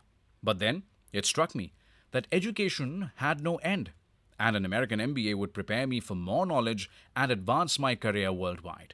Over the past 42 years, I have had the opportunity to gain more exposure and advancement. Further, Connie suggested that once I returned to India, I might regret if I did not take advantage of my chance to know American culture and experience European culture on my return trip to India. She suggested that although I was well educated, there was a difference between knowing things and seeing them, meeting people and exploring. She even told me that I should study foreign languages to advance my career in India, or to benefit me if I decided to come back to the United States after my marriage. She said that it would benefit me in the long run, and I could choose my own destiny with my future wife to see where we would like to settle for our careers. She told me that she had finished her education from Carleton College and the University of Michigan, and she was teaching while doing another master's in Spanish and French. Although she already knew the languages well, she was motivated to study further in order to advance her career. Meeting her changed my sorrow, sadness, and homesickness. I was a different person with the most joyful life. I felt a new revival of happiness, and so did she. Now I knew why so many obstacles, so much unhappiness had kept me from India. It was my great and happy destiny to meet Connie and begin a new chapter of my life with her. We were two bodies with one soul. That priceless happiness can't be bought at any price on this earth. All of the wealth on the planet could never buy happiness and love like we had. My Connie also went through great happiness, but her happiness changed, and later she faced the most difficult time due to her sickness in 2013. I am reminded of a true story of Lord Buddha, who came across a lady praying to get back her dead son. Buddha told the woman if she could bring him a bag of rice from a house where there had been no tragedy for 5 years, he could bring back her son. After going to house day and night, she was unable to find a household that was free of tragedy. That was when Buddha made her realize that suffering of everyone on this planet. But even this story does not lessen my pain. It's a miracle that our first meeting of 1 hour was the happiest 60 minutes of my life. That miracle led to 42 years of life together, and yet it ended with one of my biggest regrets, which I will have to relive the rest of my life. I left Connie's hospital room for 1 hour, and that cost us both. In my strong opinion, her doctors came in my absence and falsified her medical records, ending Connie's life. I became a lonely person without my Connie. 60 minutes brought us together for 40 years, and then 60 minutes separated us. I was struggling to make the decision to stay in America or leave, which became a boon. But that was the greatest thing of my life. I met Connie, and immediately we knew we were one. We escaped and got married. As a young man, I was extremely qualified professional in Delhi, and I was offered many senior positions in different parts of India, along with other career opportunities. However, when a very senior school friend of mine, teaching at an elite US university, came to Delhi and suggested I come to America, I began to see a possible future there. It took 3 months for me to decide whether I wanted to go. I decided to come for exposure for 2 months with a senior job in the restaurant, food and import and export business, where I was responsible for accounting and cash flow, finance, and running the whole operation with the other employees. Although it was not in my profession, I decided to get some different work experience. I was absolutely ready to go back after 2 months because I was very homesick. But my employer requested that I work a minimum 4 to 6 months. Even that seemed too long. I was about to leave when I met Constance Fuller. It was true love in one meeting, and after meeting for 60 minutes, we got married. It was our first love and our last one. Constance Fuller became Mrs. Constance Berry, and we became an exceptionally strong, devoted, true, pure, and loving couple. I would say our marriage was so much fun, loving and caring for each other. There were lots of people we met who were surprised to see that love, wishing that they had the same rhythm with their own spouses. I knew this special marriage would remain that way as long as we lived. A great wife and a good friend are only for the lucky ones, says a great quote from Indian culture. I must mention that my first employer did not pay my salary for 2 months, saying his cash flow was bad, which was not true. Connie spoke with him on my behalf, telling him that no one worked for free and he'd better pay me. Otherwise, she would report to the IRS and Labor Department. I was not paid for a week. Connie told him a second time that he had better bring a check with proper tax deductions, or else she would report him to both the departments. And I was quiet. I got the check right then and worked another 2 months with pay. Connie wanted me to go back to my own professional career and advancement, for which I had the offer before coming to America. I returned to the field of finance and I was promoted 3 months after that. I never looked back. My employer paid for my MBA from the elite university, and I was traveling close to half the time all over the United States. During these 2 years, Connie sacrificed her life for my work and college, and we had very little time to interact because she was also studying to advance her career. I noticed that many of my friends and co workers were having problems with their spouses because they were asked to travel and be a part of it. Some of those co workers got divorced, which was an eye opening experience for me. In spite of our time apart, Connie and I were enjoying our lives, taking nice vacations and having fun experiences that surpassed those of our friends, co workers, and clients. I would like to mention a true episode that I experienced. I was extremely depressed when I was leaving for the United States. It was something new, and I truly did not know whether or not I wanted to go. My mind was set on no, but some people told me to try out a new thing. I was on the Lufthansa flight from Delhi to Frankfurt with a 4 hour layover before my flight to Chicago. I could be there for just 14 days and then come back because I had the round trip ticket. Those 14 days became 40 years, and now I'm delighted that I came, met Connie, and progressed in my profession. Without Connie, I would have come back to India after 6 months, or maybe even earlier. Sometimes destiny brings you to the most unlikely of fates. Again, I never expected that I, her husband, would have to oversee her cremation and last rites. I still remember my first meeting with Connie and how she brought a new life in me. I would like to recount a few more true incidents. In 1994, I had to travel in the winter to Michigan to evaluate a new large borrower. I did not want to go alone because other junior associates working under me were on their Christmas vacations, and some were in different parts of the world. I requested that Connie come with me, and she traveled with me. I did a fantastic evaluation. The same kinds of things happened many times in 1981, 1984, 1993, and 1996. She knew how to entertain herself by seeing different sights, exploring shops, and reading on the hotel balcony. She would pick me up for lunch, and after my work, we would go out to dinner. I would work late in the hotel and she would read her book and watch TV. Where would I find that diamond? I did the same for her mother since 1989 after her father died.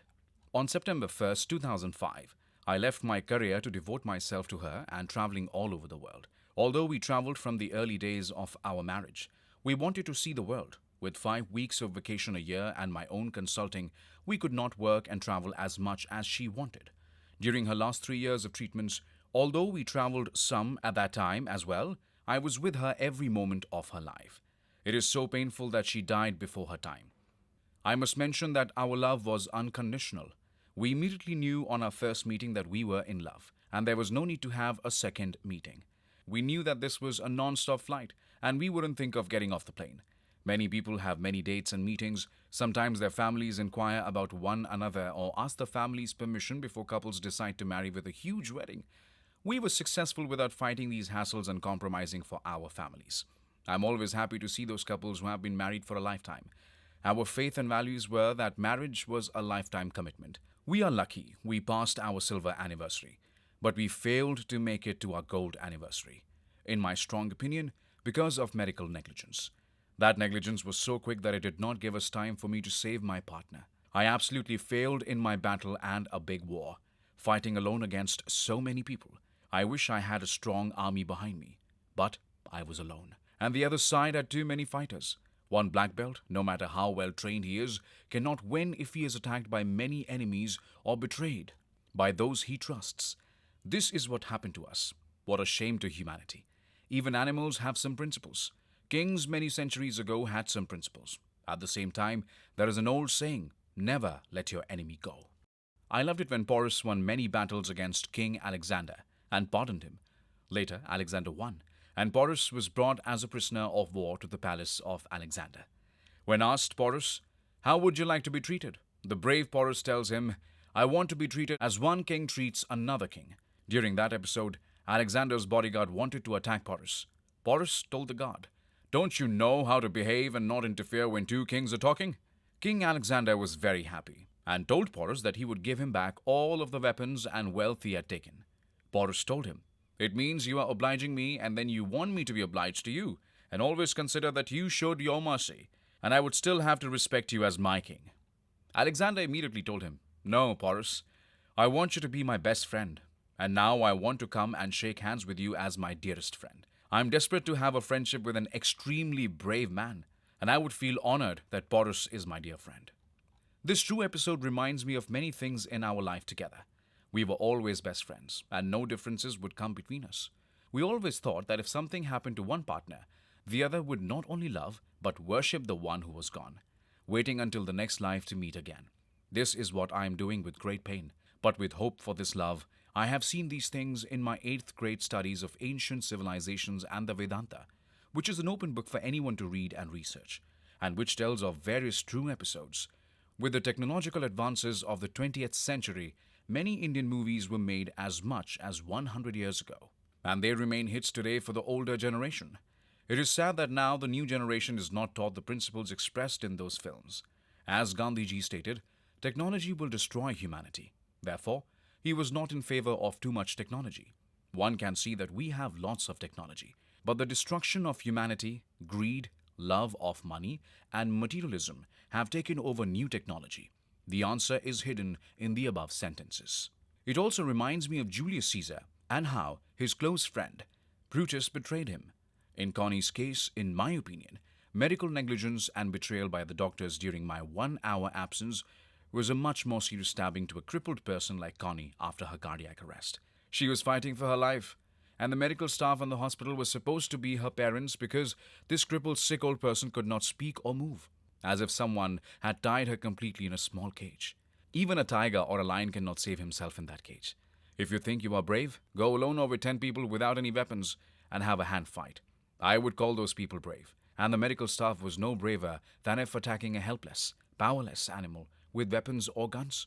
I was also attacked behind my back when I was gone for an hour. I would have shown my power if they were brave and waited for me to attack me to my face. I would have jumped and attacked them. But cowards attack from behind. A brave person would always come in front, face to face, giving a full challenge to see who was powerful. They were worse than Brutus. Her biological sibling and his family were equal to so many Brutuses, but they would be her friends when they wanted something. There is a saying that some people are givers and some are takers. This was the case with Connie and her family. People never change. Greed is greed, and as time goes, it keeps increasing just as a wildfire always grows. A fire never says, "It is enough, let me stop. I have had enough fire, and I'm satisfied and want this fire to become cooling rain to help the suffering people in the heat who have no cooling system and are struggling to take shelter." People without air conditioning suffer until some humanitarian gives them a cooling system for their hard work. They are not beggars, and neither do they want to beg. But then the old theory of supply and demand comes into play for the whole population during bad economic times. Let's hope it gets corrected. As man has made the mess, only man can correct it. I have to mention again that Connie was extremely adventurous, and she left behind the most precious memories of happiness in my life. Yes, there was happiness, but perhaps some punishment was also part of the package, and that was the last 3 years of her sickness. I do not know if I should be thankful to God or call myself grabbing punishment now that she is gone from my life. My hands are asking for mercy to God to grant me one more chance and to give me Connie back. I am absolutely lost. Before coming to the United States, I used to watch both Hollywood and Indian movies with my brothers, school friends, and my family. Girlfriends were absolutely banned in that era. 40 years ago, it was the same way, and then 30 years ago, it was a new way. 20 years ago, the waves were beginning to move fast. 15 years ago, it was moving toward a bronze medal, and 10 years back, it touched silver. Currently, it has exceeded gold medal. With hope, we plan to win the Kohinoor diamond. It would have been impossible for me to think of being without Connie, as if I was falling from the top of the Himalayas. Connie would have saved me from falling. That is not possible, and we both see each other in our dreams. We are desperate souls dying to meet each other. The movie, Who Con This, also, Who She was based on this theme, and I can only see her in my dreams and simply talk to her soul. We are like two departed souls. I am reminded of the rag-based song Naina Barse Rimjim, meaning eyes and soul falling to meet each other as desperate souls. That is what I am going through now, living the same melody and the scenes of that movie. Why does she not come to me? I try to catch her, but she's gone. She has taken a new birth, or is her soul still waiting? My heart is breaking. I'm seeing Connie everywhere, but I can't touch her, can't talk to her. I'm seeing her soul coming to me. My heart and soul are making me go catch her, but in reality I can't get her. Who was she? I'm sure it is her soul coming to me, and I'm desperate to have her back, but I'm upset that I can't even touch her. She was my wife, and is still in my heart and brain. I keep seeing her, but I can't believe that she is gone. I see her soul, her face, and I suffer. This movie can be easily seen on YouTube. and I'm sure it is on Netflix. It would be listed under international movies or Indian movies. Another touching Indian movie that I asked Connie to see with me on Netflix was Anupama, a love story of husband and wife. The husband has a similar situation to me after the demise of his wife. The movie shows the widowed husband blame his newborn girl as the cause of his wife's death, and he is isolated with all his wealth, servants, and business, losing interest in life. My life has practically the same theme, making me bitter with the family and friends who did not call Connie or me for 1 year, or even up to 6 years. They may wonder how many times I called. Should I blame them or myself? My shock is so deep that I want to blame them without realizing that others may have lots of problems too, and they are all justified. However, I'm not even conscious of my fault because my loss has pierced my every minute of thinking about Connie. I would respect all of them, but nothing can heal my constant thoughts of my wife. I don't talk to them, maybe I don't want to describe the trauma I faced.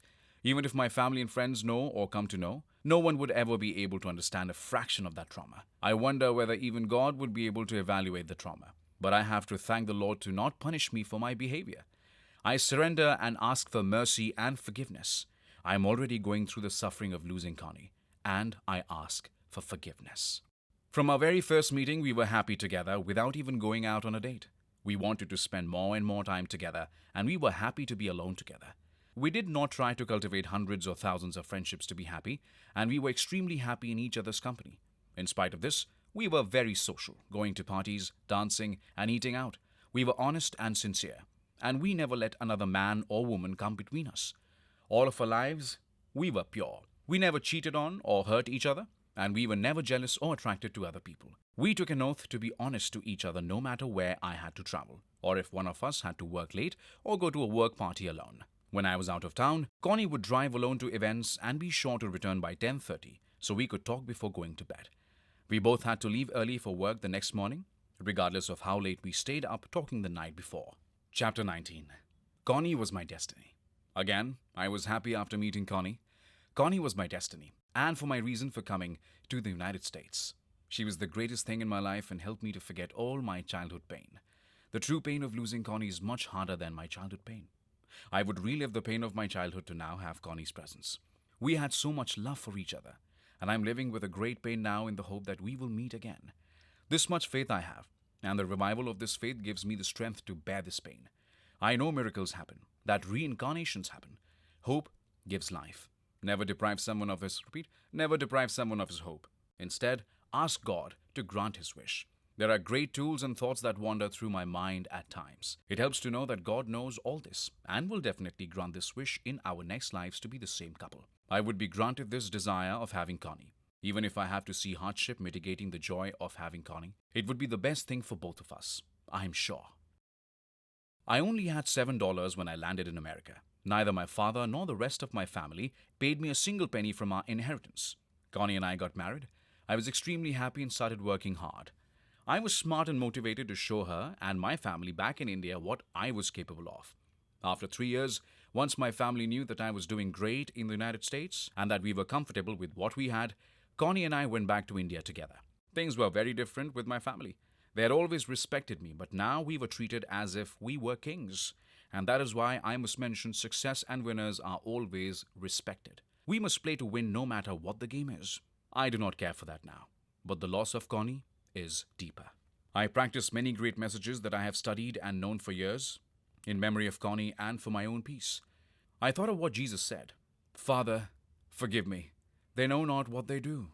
It is natural for me to undertake self-examination in order to remember and evaluate my past deeds and to think of the holy preaching of the Bible, the Gita and the Quran. Soon, the holy sermons came to my mind. A. Surrender and accept when you were helpless, but keep the mind and body active. B. Think of my past deeds in order to act correctly in the future. C. I must prepare for mental and physical hardships if I want to survive and do noble things for humanity, including sharing my knowledge and learning more for myself. D. Pray for the self, for humanity, and for the world. E. Keep busy, occupy my mind, and pray for forgiveness from Connie for everything bad that I ever did to her. I ask for her blessings and will keep doing good things for her sake. F. Find a purpose in life to do things which Connie would appreciate. G. Lead a simple life of high thinking and deprive myself from the great pleasures we had. that is traveling, dining out, etc. H. I'm doing that, and perhaps I will not go to cruises or any other trips except to India to see my brother and my family. I.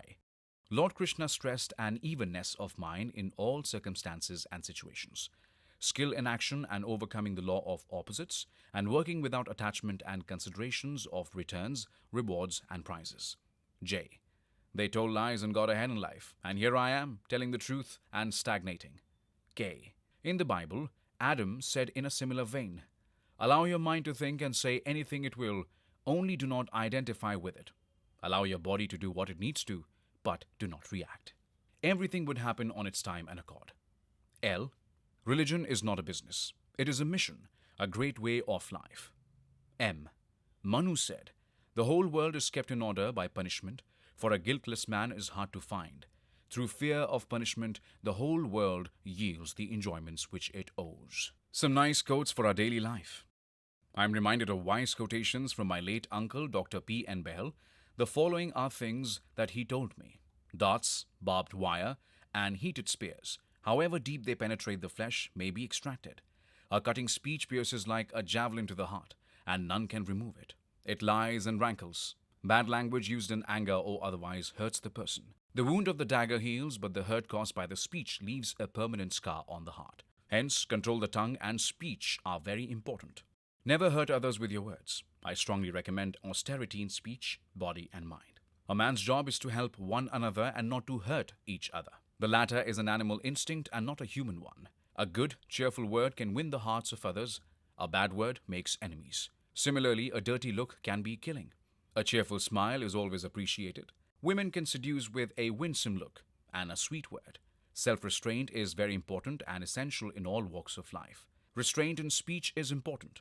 If you hurt or abuse somebody with foul words, you hurt him. He becomes an enemy and vows to take revenge. Further, if he returns your foul language, it shall hurt you as well. One can put knives and arrows in somebody's heart, but it can be taken away with medical treatment. A bad deed and a bad word from the mouth rattles the whole life, and the person sometimes has a tendency for revenge. I will try to follow his great messages. Further, per Khalil Gibran, in one of his books, my soul is my friend who consoles me in the misery and distress of life. He who does not befriend his soul is an enemy of humanity, and he who does not find human guidance within himself will perish desperately. Life emerges from within and derives not from environs. I came to say a word and I shall say it now, but if death prevents in uttering, it will be said by tomorrow. For tomorrow never leaves a secret in the book of eternity. I came to live in the glory of love and in the light of beauty, which are the reflections of God. I am here living, and the people are unable to exile me from the domain of life, for they know I will live in death. I will hearken to the murmurs of love and the songs of beauty. I came here to be for all and with all, and I do today in my solitude will be echoed by tomorrow to the people. What I say now with one heart will be said tomorrow by many hearts. Prayers have a very soothing effect on troubled mind, but sometimes that fails, depending upon our love and devotion. I am going through that pain every moment of my life. My suffering is worse than ever, I thought after Connie's demise. I am aware that we all have to go one day, but I am not able to accept that now because of my deep love for Connie. Gandhiji, his messages and his teachings. I think about Mahatma Gandhi, father of the nation of India.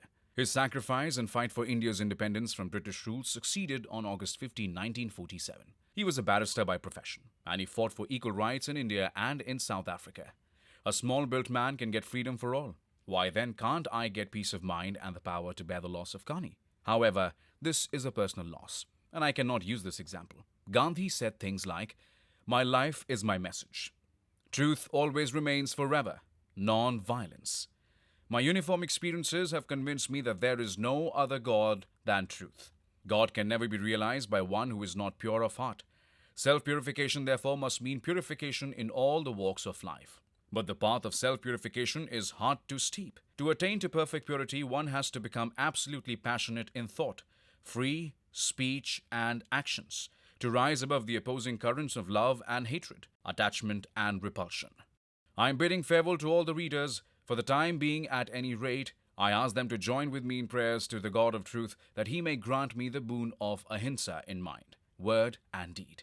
I have nothing new to teach to the world. Truth and non-violence are as old as the hills. These are some of his messages, and they were extracted from The Story of My Experiments with Truth, an excellent book for all readers. The first lesson, nonviolence, is mentioned for my readers, and it is excellent.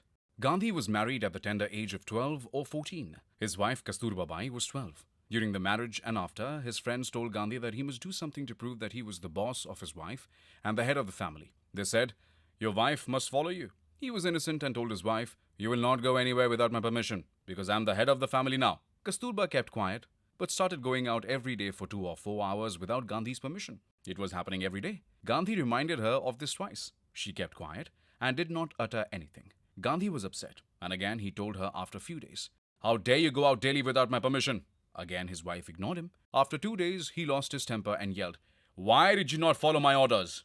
This time, Kasturba told Gandhi, "Do you want to say that you are the head of the family? Should I listen to you or your mother, whom I consider the head of the family? Your mother asks me every day to take her to the temple, and that's what I've been doing since we married. Now, my husband, tell me, who is the head of the family? You or your mother? Do I take your order or listen to the respected mother of yours?"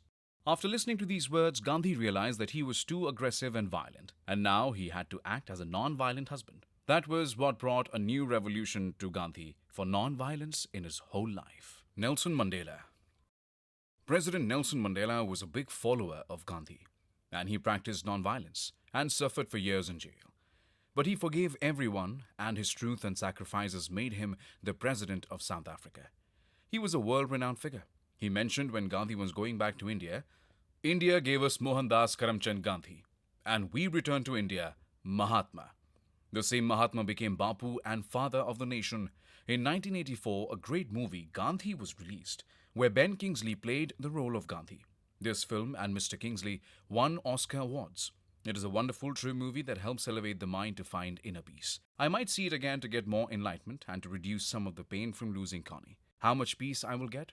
I'm not sure. Also, the great Dr. Luther Martin Jr. King. Jr. was a follower of Gandhi, and he fought for freedom and practiced nonviolence. He too left behind a legacy for the world. Swami Vivekananda. Swami Vivekananda attended the first World Religious Congress on Michigan Avenue in Chicago in 1893. He said, "If you forget and forgive, that ends everything." He was the first person in history to say, "My dear brothers and sisters of America," before his long speech. People were in tears. There is a street on Michigan Avenue where the World Religious Congress took place, in a hotel. It has been given the name Swami Vivekananda Marg. He stressed, "Strength is life, weakness is death. However long this life is, do something different, so that world can remember you. Otherwise, where is the difference between you and trees and stones? They also live, die, and decay." Marg is a Hindi word that means showing the right directions to youngsters, to students, to men, and to ladies, to help people for humanity, to show new rays of hope when stressed, to show a way to go in the path where they can realize their bad deeds, to show new ways of living to the criminals who are ready to remorse their crimes, and to show a new way to all the purpose of life, leading them to become good citizens. I suggest that readers do further research on Swami Vivekananda. These messages are great and were very meaningful to me when I was young and helped others, but it does not provide any comfort to me now that I have lost Connie. I hope I find some ray of hope, and that is reincarnation. It is my true and solid faith that if there is any supreme power, he could listen to our love. This hope allows me to have some peace once in a while. Further, if I have done any good karma, the Lord will fulfill my desire in my next life. Also, my pain will be heard by the Lord for sure, and that great hope is a power in my life now. In memory of Connie, I want to share some thoughts on the great poet Tulsidas. We had to study his work in 6th grade. Tulsidas's poems can be read on the internet or in books. I remember he was one of the most learned poets and scholars of the 16th century. He was too obsessed with his wife, and her absence was like his death. One night she had to go to see her sick parents. Tulsidas was not able to stand missing her, and he walked through the night in the rain to see her. Because it was late and raining, he used a rope to climb up to her room. His wife was very upset, telling him, "It is 2 a.m. and you foolishly climbed my window." She told him that he was lucky to be alive. The rope he used was actually a huge python. Perhaps the snake was not hungry and was enjoying the rain. Otherwise, he would have attacked and killed Tulsidas. She then told him to devote his obsession to God so that he could learn and become something in the world. That was his enlightenment. And he surrendered to God. and wrote many chapters on spirituality and education, which are known throughout the world in the Sanskrit language and have great meaning for soothing the mind. The education and career of Connie. Connie went to one of the best high schools. She went to Carleton College in Minnesota, one of the finest liberal arts colleges in the United States, for her undergraduate degree. She later transferred to the University of Michigan, another top college. After graduating, she taught junior and senior high school for a few years.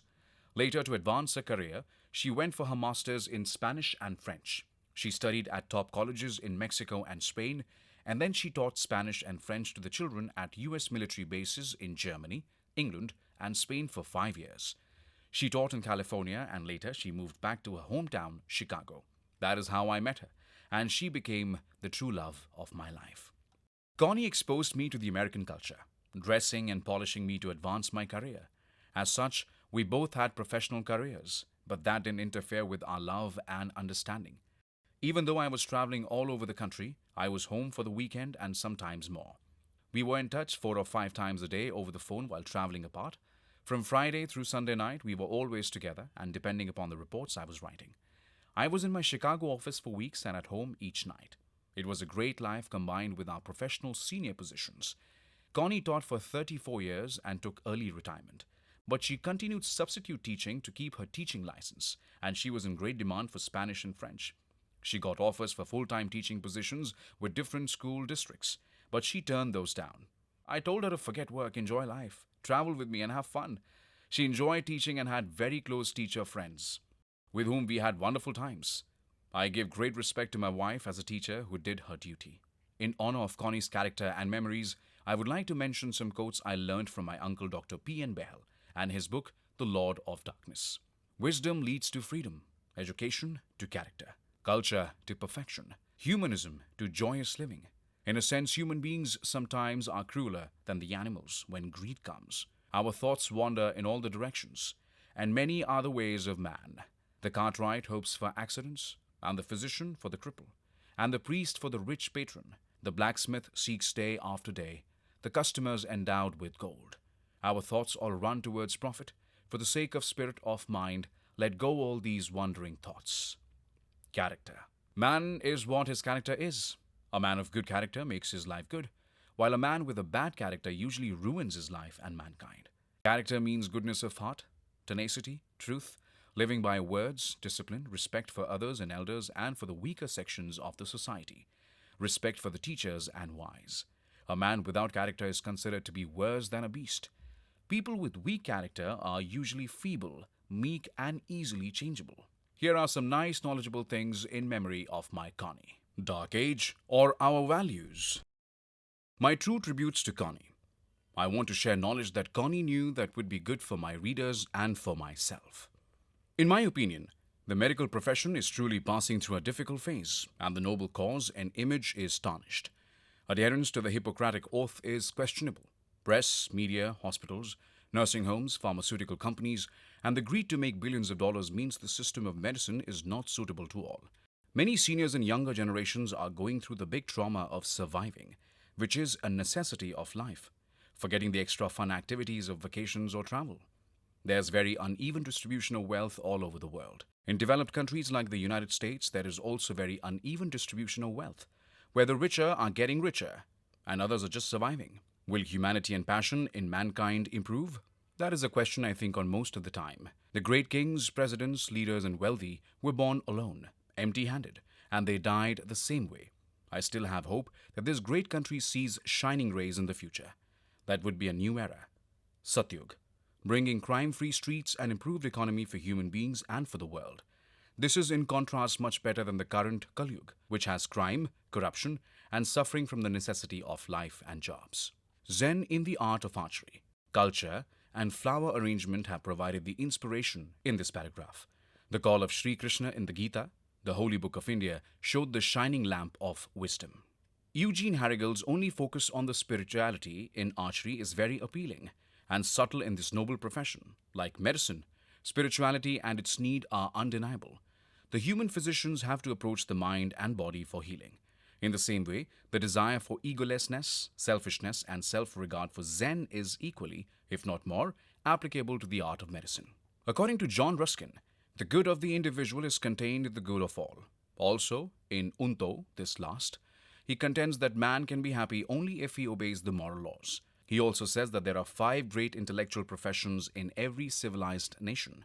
Number one, the pastors, to teach it. Number two, the soldiers, to defend it. Number three, the lawyers, to enforce justice in it. Number four, the physicians, to keep it in health. Number five, the merchants, to provide for it. Einstein has rightly said, concern for man himself and his fate must always form the chief interest in all technical endeavors. Never forget this in the midst of your diagrams and quotations. Regarding the way of beatitude through the medical profession, Ali Ridwan points out that to reach beatitude, which of all men and the physician is best able to do, he should do the following. Use part of the day to practice medicine, the remainder devoted to reflections about doing what is right to uphold the priceless value of our work, to dedicate all our time to keep abreast with new developments, innovation, research, to contemplate despite all pressures. Medicine requires 3 Ds: duty, discipline, and devotion. It is not a nice niche for the business. If medicine becomes business, the whole purpose of the noble cause vanishes. The greed, sickening, and suffering, along with financial burden, begins to take many people into poverty and to death. Sickness breeds poverty, and poverty breeds sickness. The old Chinese system involved paying the doctors as long as the family is in good health, and stop paying him when any member falls ill. Then the petty jealousies were also far too common. I hope my readers would like all that regarding the different messages I read and shared with Connie, and my uncle Dr. Behel told her all that too. He specially gave what he was writing with his signature. With love to Connie and Pradeep, he too was very fond of spirituality, and he believed in reading and following the message of Gita, the holy book. That was instrumental in many serious things that happened in his life, which saved him from a few tragedies. He therefore decided to share, and he told us it was ours to read and share with everyone in this world. After retiring, Connie would go for weekly lunches with her teacher friends, and I was very happy. I used to go with them because it was like a close family. Although she kept substitute teaching, she had more time to travel with me when I was traveling, and that made my life great. I combined working and traveling to have fun. I remember her going many places with me, and her company gave me comfort. The most important time that I needed her was when I had to go to Germany in 1996 for 2 weeks, and then to France for another 2 weeks. During my career, we went to California, Dallas, Michigan, and many small towns. I think it was a great help that she was able to travel with me so that I would not be lonely. I would have never dreamt that loneliness was tolerable. But her demise has crushed me, and I will never see her except in my mind. All the 40 years of memories are painful. They include, number 1, daily diary with beautiful handwritten notes of things we did. Number 2, household notes of bills and folders. Number 3, receipts of cash and credit cards. Number 4, names of all the vendors and suppliers with telephone numbers. Number 5, what day services such as painting, carpet cleaning, car service, and other utilities were done with notes of how much was paid. Number 6, her different drawers of clothing with lists of the contents. Number 7, her drawers of important documents. Number 8, her makeup kits with date, expiry, and all of the details. Number 9, our pictures of traveling, and at the back, when and where, and sometimes name of friends. Number 10, her letters from my family, her family, and our friends. Number 11, important certificates and pictures for the future, just in case. Number 12, years and years of her marriage anniversary, birthday, and Valentine's Day cards. Number 13, separate books for household inventory with date of purchase and prices. Number 14, she would read different designs for ladies and men and accordingly would order new clothes for her and for me. Number 15, appraisal values of our paintings and actual cost. Number 16, medical reports and all the payments. Number 17, medical reports and medical history for both of us. Number 18, our business and pleasure trips. Number 19, old cancel checks for future references. Number 20, folders of our parents' pictures and their important documents. Number 21, folders of our grandparents and their pictures and letters. Number 22, most important wedding cards from friends and relatives in special decorative plates. Number 23, kept special napkins for different occasions. Number 24, kept different greeting cards. Number 25, special thank you notes and quality diaries for different purposes with notes in her beautiful handwriting. Number 26, variety of coasters, table mats, tablecloths, special candles, silver, plates, and glasses for different occasions. Number 27, her beautiful writing for 40 years, well organized with perfection in all aspects, is one of the most painful things besides losing her. Number 28. All the brochures and itinerary of the cruises to Crotona, Italy, Ireland, Norway, Norwegian, Budapest, Amsterdam, Caribbean, Alaska, Spain, London, France, Germany, 7 times to India, Palace on Wheels in India, Jaipur, Agra, Khajuraho, Bombay, our stay in Hotel Ambassador, Berlin, France, Vienna, Switzerland, and 50 to 60 more. All are individuals and are in the files, intact in the separate folders in her big cabinets. I was curious to clean some of the files on August 14 and was very upset to see how smart she was. Now, all that fun we had is now over. I see all those and get upset. I think and look and think and put them back nicely in the cabinets. I do not want to throw them away, and neither do I want to give them to any foundation or library. It has our diplomas, where we were studying the culture and food, along with history of these places. The last day, all the people in the group had to prepare and present on stage. If you have done your homework and write those in the exam, you are honored with the diploma. Those diplomas do not have much credit, but at least they get us into the door if we have a postgraduate degree. It is a very tricky diploma, and we never even tried to do anything with it. However, it was nice to show our friends. Now Connie is gone. It's a monument for me. For my own happiness or sadness, I'm going to keep them. I found 10 books of the world's best cuisines and recipes that Connie had been reading in the papers and magazines, nicely cut and pasted in the books. I'm sure restaurants, libraries, and educational institutions would be delighted to have them. I'm sure they are antiques. I will see what I can do with them. Connie also started doing volunteer work in Wilmette Library 2 or 4 hours every Wednesday. Even when she was sick, she took that very seriously, as much as I told her not to go when she was sick. I started dropping her off and spending time reading and buying books for donation. Everything we did was wonderful. She was my obsession and my love. My Connie, the blessed lady. Connie was highly intelligent and intellectual, and I'm only mentioning a very few of her philosophies. Otherwise, I would have to write another book with all the beliefs she applied in her life. Connie always had Irish blessings in her book as a bookmarker. May the road rise to meet you. May the wind be always at your back. May the sun shine warm upon your face. The rain fall soft upon your fields. Until we meet again, may God hold you in the hollow of his hand. Here is a quote from St. Francis de Sales in her bookmarks. Make yourself familiar with the angels, and behold them frequently in spirit, for without being seen, they are present with you. God, grant me the serenity to accept the things I cannot change, the courage to change the things I can, and the wisdom to know the difference. Remember your debts of gratitude. Live in a way that leaves no regrets. Everything people say or do is ultimately noted in the belief that those actions will lead them to happiness. Your dream is possible. Never seek happiness outside yourself. Seek to understand your mistakes so that you may never repeat them. Quotations from Open Your Mind, Open Your Life by Tara Gold. Connie's passion for reading. Connie was a born reader, reading the Wall Street Journal, New York Times, Chicago Tribune, Barron's Financial Rhymes, and many other magazines and books. Her influence to read other magazines and books is one of her intellectual gifts to me. I wasn't fond of fiction, and she suggested I read true stories and books, which I always enjoyed. We were readers, however, now I miss her for doing all that. I have cut my reading but want to write books too. Connie was a great reader. She used to read different magazines to get the most popular news and best rated appliances, cars, TVs, and anything related to the home. She would let others know the information she found. It was a great humanitarian cause. She loved exploring different cuisines and restaurants, attending Broadway plays and symphonies, and doing other things. She loved these cultural events and made me see them with her. I would have a very simple and plain life with all the withdrawal symptoms of my grief. The more I think, the more I want to write on each and every topic of her life. I'm convinced that I will never find another diamond like that in my life. I hope and pray that God grants me Connie as a wife in my next life. I have a strong feeling that we will both meet in our next lives. This belief is the only thing that gives me happiness, as well upsetting my life due to the loss of Connie. After her loss, I began to read articles that she had suggested, but that I was not originally too interested in. After reading them, I wanted to read the same articles many times over. Her awareness, intelligence, and common sense were beyond approach, and she was super smart and busy all day long. I'm blessed to have such a gem in my life, and no one else can ever replace her. She was absolutely amazing and beautiful in my 40 years of life with her, and she was always writing and building her knowledge of different topics. Connie was a super reader.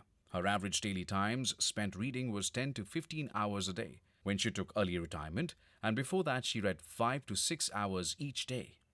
Connie used to read many intellectual books. She must have read over 8,000 books during our marriage. She was very fond of the authors Susan Vreeland, Elizabeth Phillips, Jane Robinson, Woody Allen, Shakespeare, Ruth Rendell, Tom Wolfe, and John Krakauer, to name a few. Besides that, Connie also loved all cookbooks, health related books about symptoms and their causes, and different recipes of world cuisines. She loved to read Time, Consumer Reports, travel books for destinations around the world, and world history. Connie loved cutting recipes and trying them for me and for her friends, listening to old classical records, watching Oscar winning movies and European movies, and listening to different music genres, including Elvis, the Beatles, the Bee Gees, Frank Sinatra, Mozart, and hundreds more. Like I mentioned, we saw practically all the Broadway shows, including Joseph and the amazing Technicolor Dreamcoat, Mamma Mia, Miss Saigon, Elephant Man, Frank Sinatra, and Irish songs and plays. I would have to write 200 pages to write all of these down. This time, while I'm writing, I have pain in my heart and soul, feeling that Connie was truly one in a million, and this diamond has left me totally alone. I'm going to miss reading all that, depriving myself of the world, including plays and Mozart, which was my passion with her. I was just reading about Turkey and its ancient heritage, where King Alexander and Cleopatra visited. I would be depressed and would get a panic attack if I ever decided to go alone or with any family member. I can't even think of going. The only thing I like now is to go to the health club, do important household work, and stay home. I can think of going to see my brother and his family in Delhi, India, but that is all. I now have realized that every author has written books in memory of someone, showing that authors write about their loved ones. That is wonderful. Otherwise, such a book is not perfect. Reading passion, her intellectual mind. The other day, I was thinking about Connie's reading habits and her interest in diversified magazines and knowledge. Our whole family, including the entire Berry family, consists of about 200 people. 3 generations of my grandfather's, sisters, and brothers' families included. Some of them, about 50 to 60, have settled in the United States, and some of them are smart. Some are computer engineers, and some of them have graduate degrees. There are about 100 people on my mother's side. Overall, if we consider a population of 300 to 400 people, including some of her friends, I can prove it statistically that out of the whole population, Connie was the most intellectual person of all and the most well-read. I don't think anyone in the group can compete with her as far as intellect on every subject.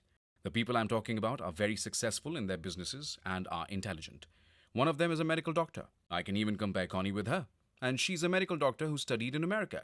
Her husband is also a doctor. I don't know why people think medical doctors are like gods, but this is the way they think. And this is the way they are. I think these doctors may be very good in their own fields, but they have no knowledge about any subject other than medicine. In my opinion and experience, I spoke to my family members who are medical practitioners and I found that they don't read anything other than their medical books. I don't think they know anything about the world, or about ancient civilizations, or about the histories of different countries. Their knowledge is limited to the medical field. I would say that Connie was a gold medalist in her knowledge. Business people, like doctors, are very good at what they do, but they know nothing else. It all boils down to the intellectual level of a person, what they can discuss, what they know about diverse topics. I feel that an intellectual person should be able to discuss world languages and cultures. Connie knew every state in India, as well as their languages, foods, and cultures. At the same time, she was familiar with most world cultures. For example, she knew how different countries in Europe, such as Ireland, France, Denmark, Germany, Norway, Italy, and Spain progressed, what they did, and whether they were communists. I don't think I have ever seen anyone else with this kind of vast knowledge in my lifetime. When I think about it, I realize that Connie was brilliant. In this particular area, she exceeded me a million times. She even knew the history of India. However, she sometimes questioned whether the Mahabharata or the Ramayana really happened. Some Indians believe that the histories recounted in these epics truly occurred, but some are skeptical. Some are confused, but most Indians, including me, believe that those events really occurred. When we have a question about these things, such as yesterday when I was watching Ram Leela in Delhi, we Indians ask ourselves what we believe. Most of my fellow moviegoers believe in the story of Ram Leela. But some people don't believe in it and claim it was a show and is considered mythology. If I have my own doubts, I don't think we should single out anyone else. Having said all that, Connie would put across her point in a brief moment and be done. Those who speak less and read more are often more intellectual than those who speak often and don't read. I mentioned this before, and I'm repeating it now, listening is golden. Connie's intelligence was internal and external. I was very lucky to have Connie in my life. Her loss has really rattled me, and I don't have any peace of mind. Even 8 months after her death, people want to see me become normal, but I feel it will take me years to overcome my grief. The only happiness I get is from meeting new people. The people I met when I went to collect her medical reports were much nicer to me than anyone else, even better than my friends. Our real estate agent, whom I spoke to for a couple of hours recently, showed great compassion, and it was mental stimulation for me. I'm seeking this kind of interaction. I just want to say this about Connie's reading. Her knowledge was immense. I want to give you one more example. I did not know that while she was reading about 20 magazines, she was also giving copies to our neighbor, because the woman was a widow and could not afford to pay for the subscription while she looked after her family. Connie was already a member of those magazines. She subscribed to the magazines for our neighbor. The other day, when I was talking to the widow, she told me that she knew I was going to India, and like always, I would get her a gift from there. She asked me not to get anything from India, but instead to subscribe for her to the magazines that Connie would read. I was very happy to hear that. I had not known about this selfless charity of Connie's. I will continue her legacy of helping people. This gives me immense happiness, but at the same time, it makes me sad. I was not sure that I would actually travel to India until I got on the plane on October 17th, 2015. On the night of the 16th, having only had 2 hours of sleep, I packed all of my papers into my briefcase and carry on back. I now had to spend hours in Delhi sorting these papers and making copies. I would leave these documents in Delhi and take these copies back to the United States. Connie knew about all of the documents, and dealing with them made me very tense. Connie always helped me organize my documents when I traveled. That was her greatness. She was the whole world to me. She could read very fast, and she would always find time in the night to read, and take them with her wherever she went. Sometimes I would get sick of her reading. I couldn't believe she read so much, and she wouldn't even talk to me. She would tell me that there was nothing to talk about. She would then put the book down, only to start reading again after a while. I would get irritated, and then she would get irritated and ask me why I couldn't pick up a novel and read. I would tell her that I like to read the business section of the local papers and the Wall Street Journal. She would tell me that I needed to develop a habit of reading other things, like novels. She would say that instead of depending on her to explain why world events like wars took place, I should read about them on my own. Although I knew these things, I wanted to refresh my knowledge. Once Connie read something, she never forgot it. That was the difference between us. I want to reiterate that all of the people in my entire extended family, she was the most intelligent. Connie's love for music and arts.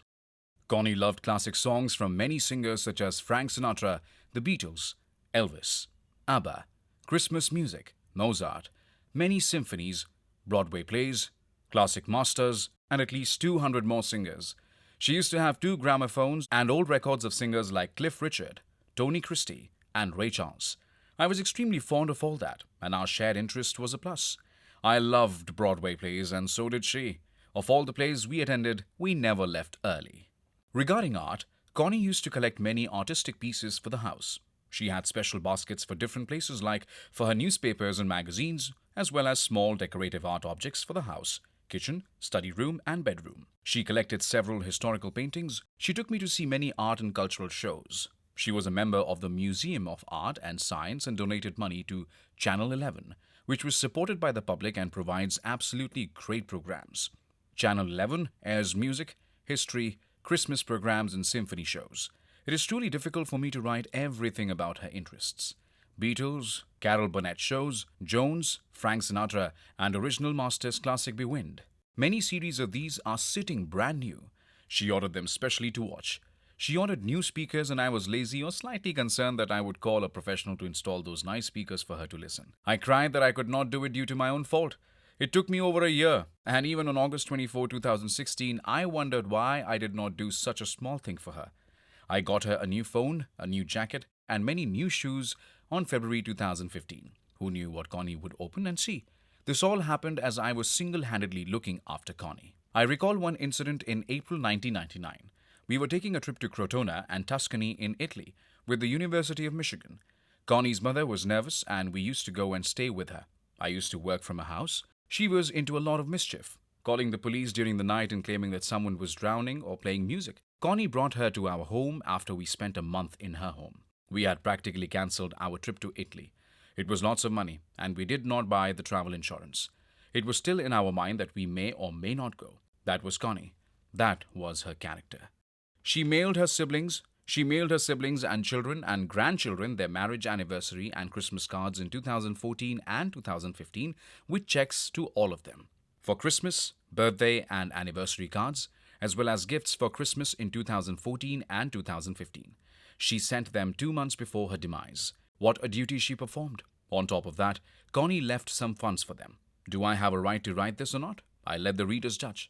I'm her loving and crushed husband. It's a very painful love for my Connie. And she was such a great person. Connie was curious about the subjects covered by different magazines and TV channels. She would read reviews and ratings of the channels and shows, and she knew which shows were popular. She also knew which program was going to end and when a new show was coming along, and the ratings of films in theaters. She would watch award shows like the Oscars and the Emmys, as well as the Country Music Awards. She enjoyed programs like Nightline and 2020. Connie also loved to travel to cities with important artistic events. Connie took me to Santa Fe, New Mexico in September 1993, and I loved it. She knew that during September, craftsmen come from all over the world. She enjoyed shopping for herself and for me in Santa Fe. I still have all those objects. Connie also took me to Austin and to Dallas for different culture shows. She took me to a very exclusive furniture store in Florida in 2002 to get new furniture, and to Wisconsin for different handmade watches. We went to Germany and to a German market in Milwaukee to purchase nutcrackers. Connie had season tickets to the North Lake Club for stage plays and Marriott stage plays, and we often went to Las Vegas, where we must have seen over 70 beautiful shows. We saw Mamma Mia twice in Chicago and in Las Vegas. We also saw Jersey Boys twice at different places. Each city has its own cast, but the show is the same. Her exposure to world travel. Connie exposed me to world travel, which I truly enjoyed. She used to study and plan the best cruises and other trips. I'm extremely grateful and obligated to her for the beautiful cruises and other trips we shared both in the United States and in some of the most exclusive places in the world. Without her, I would have not traveled the world for pleasure. She often told me that I didn't take any initiative to plan anything other than trips to India. She came to India with me 7 times, and she made me travel to the most beautiful places in India, including the Palace on Wheels. It was a treat, and I recommend this trip to everyone. It is a princely trip designed for kings during the British Empire. The Palace on Wheels runs from October through May, as well as in the first week of January. We went in 1995, and the Palace on Wheels is one of the best and finest trips in India. My readers can find more information on the internet if they would like to take this trip, which goes from Delhi to Rajasthan. Connie was amazingly happy during our trip, and she mentioned it for the rest of her life. Writing about this is difficult because my mind is 100% on Connie, who is in my soul. I focus on her death and seeing her dying, thinking that I'm dreaming that she's gone. I'm thinking of her grave. The most painful thing is her ashes under the green grass on which I have to stand to touch her beautiful granite stone. That kills me even if I'm not there. I'm 7,000 miles away from our home and from her grave in MP Cemetery. When I think of Connie, the green grass that has ashes kills me. Under that grass is my Connie. Her body is under that grass, and I'm walking over the beautiful and intelligent Connie. Although her body in that casket was put in with the help of 4 professionals, I was a part of that. Body and casket were together, hiding Connie inside. How can I do such a thing? Burning my Connie in that? How do I know she is dead? It's very much possible that she was alive and weeping, crying, "Pradeep, why did you put me inside? Please let me get out from this. Please let me get out from this cover thing. I'm suffocating." It was one of the most painful things I ever did. When I came to the United States, Connie must have been waiting for me, and I know this with 100% certainty that Connie was my destiny. Maybe God put us on the earth so that I could meet her and marry her. Maybe both of us had some past relationships that was incomplete, and God gave us a chance to be together again for 40 years. We traveled to the Taj Mahal, Jaipur, Kashmir, Khajuraho, and other places in India during her 7 trips. I also traveled frequently throughout America for my professional career, and if Connie was on vacation, she would accompany me. I was very happy and had a ball while I was working. Sometimes I would work long hours, and she was very capable of exploring and finding the best places by herself. Later, she would talk about her adventures and would take me to see all that she discovered. If I had been alone, I would have not done anything. All these made me curious to explore more about travel and shopping. All these experiences made us compulsive shoppers for clothes and gifts, and we had a great collection of the best pens, picture frames, shoes, clothes, and other items for the house, as well as for our family and friends. We were very social for a while, and later we both were so happy that we didn't care whether or not we were alone. We used to have few evenings every week when we would go out for dinner and for visiting or inviting our friends and family. But we preferred being by ourselves to share our love and company. We talked of different things, sharing our knowledge and reading, and we spent our time together writing, dining out, shopping, traveling, driving, going to the health club, and attending small gatherings of friends. We were inseparable and used to feel lonely without each other. I think it was a great time in love, and even if we were sitting in the same room doing different things, as long as we could see each other, we were happy. I know that sometimes this kind of love is very painful because spouses who feel this way cannot go on if something happens to one of them. But we have no control. As we traveled together, we saw practically half of the most important parts of the world. In addition to our travels all over the United States, we saw Broadway and Las Vegas shows, as well as symphonies in different parts of the world, including Vienna. Dining out in the best restaurants to experience new cuisine was a powerful part of our lives. Connie wanted the best, but was financially conservative at the same time. She took me to Spain in 1987 for 2 weeks. We went on an Alaskan cruise in 1988 and visited Alaska a second time in 1989. We went on a Caribbean cruise in 1989. We also went to New Orleans in 1989 and spent time in the French Quarter. We went to New Mexico in 1990. We also took many mini vacations over long weekends, traveling to Santa Fe and even to England. We took Michigan University alumni trips to Tuscany, Ireland, Denmark, and Norway. One of our greatest memories, especially for Connie, was my sense of humor and laughing when our friends of 30 years started calling me Doctor. Because of them, a cruise ship of 1,400 people truly believed I was a medical doctor. The older ladies on the cruise in particular spread the word to all the ship that Dr. Berry was on board, and so they should not be afraid to climb historic buildings. I told them not to worry, to breathe deeply and climb slowly, and they complimented me as the best medical doctor.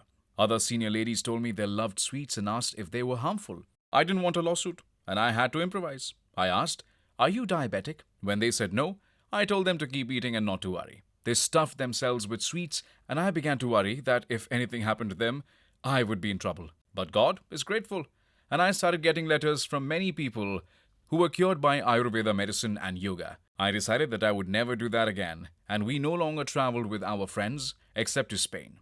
Connie and I decided to focus on each other and began to drop the friends who were not close to us. Now they want me to join back in that group of friends, thinking that it will help what I'm going through without Connie.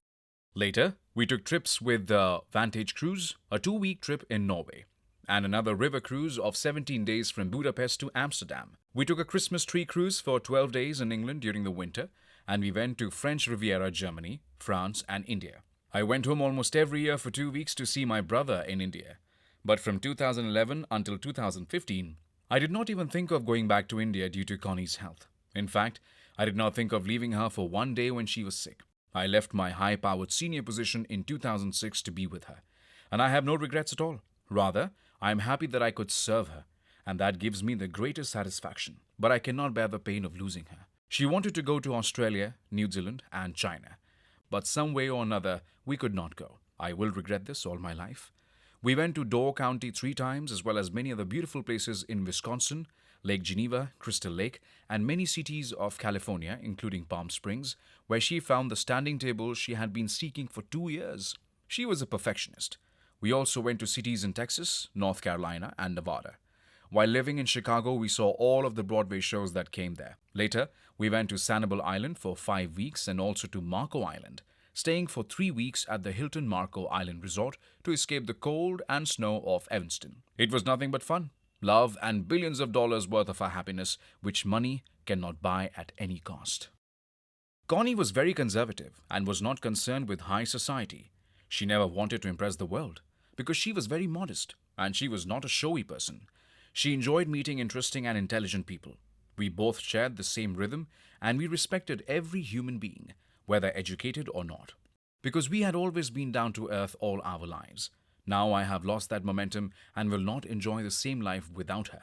Many family members and friends tell me that life keeps going, but there is a big stop for me after seeing the way our lives together was. Connie. Her charm and beauty. Connie was charming, ethical, honest, giving, faithful, and extremely intelligent. She was a great reader in addition to being an incarnation of tolerance and strong will. She was exceptionally beautiful, both externally and internally, and was a wonderful wife and best friend. In addition to being well rounded and bright in every aspect, she was the darling of my family and friends. Whoever met her became her fan and friend, so they became our friends too. Connie was born in Glenview, a very affluent suburb of Chicago. She loved her parents, was very faithful, and always offered help at any time. She used to invite them to our house every week. I also enjoyed having them, and we were all very fond of Indian food, which we cooked for them. In their old age, Connie took care of them. I was involved in helping Connie taking care of them. Her father got very sick, and we were there every moment for his help and support, including doctor appointments and trips to the hospital. We were there when he died in December 1989. We asked her mother to stay with us after his death, but she refused. Let me make it clear, her mother was crazy, and after becoming a widow, her life revolved around her 4 grandkids from her other child. She wanted to stay with them, but they refused to have her. She kept trying, but in vain. I think it was pathetic and dirty thing not to fulfill her wishes, but they had their own lives.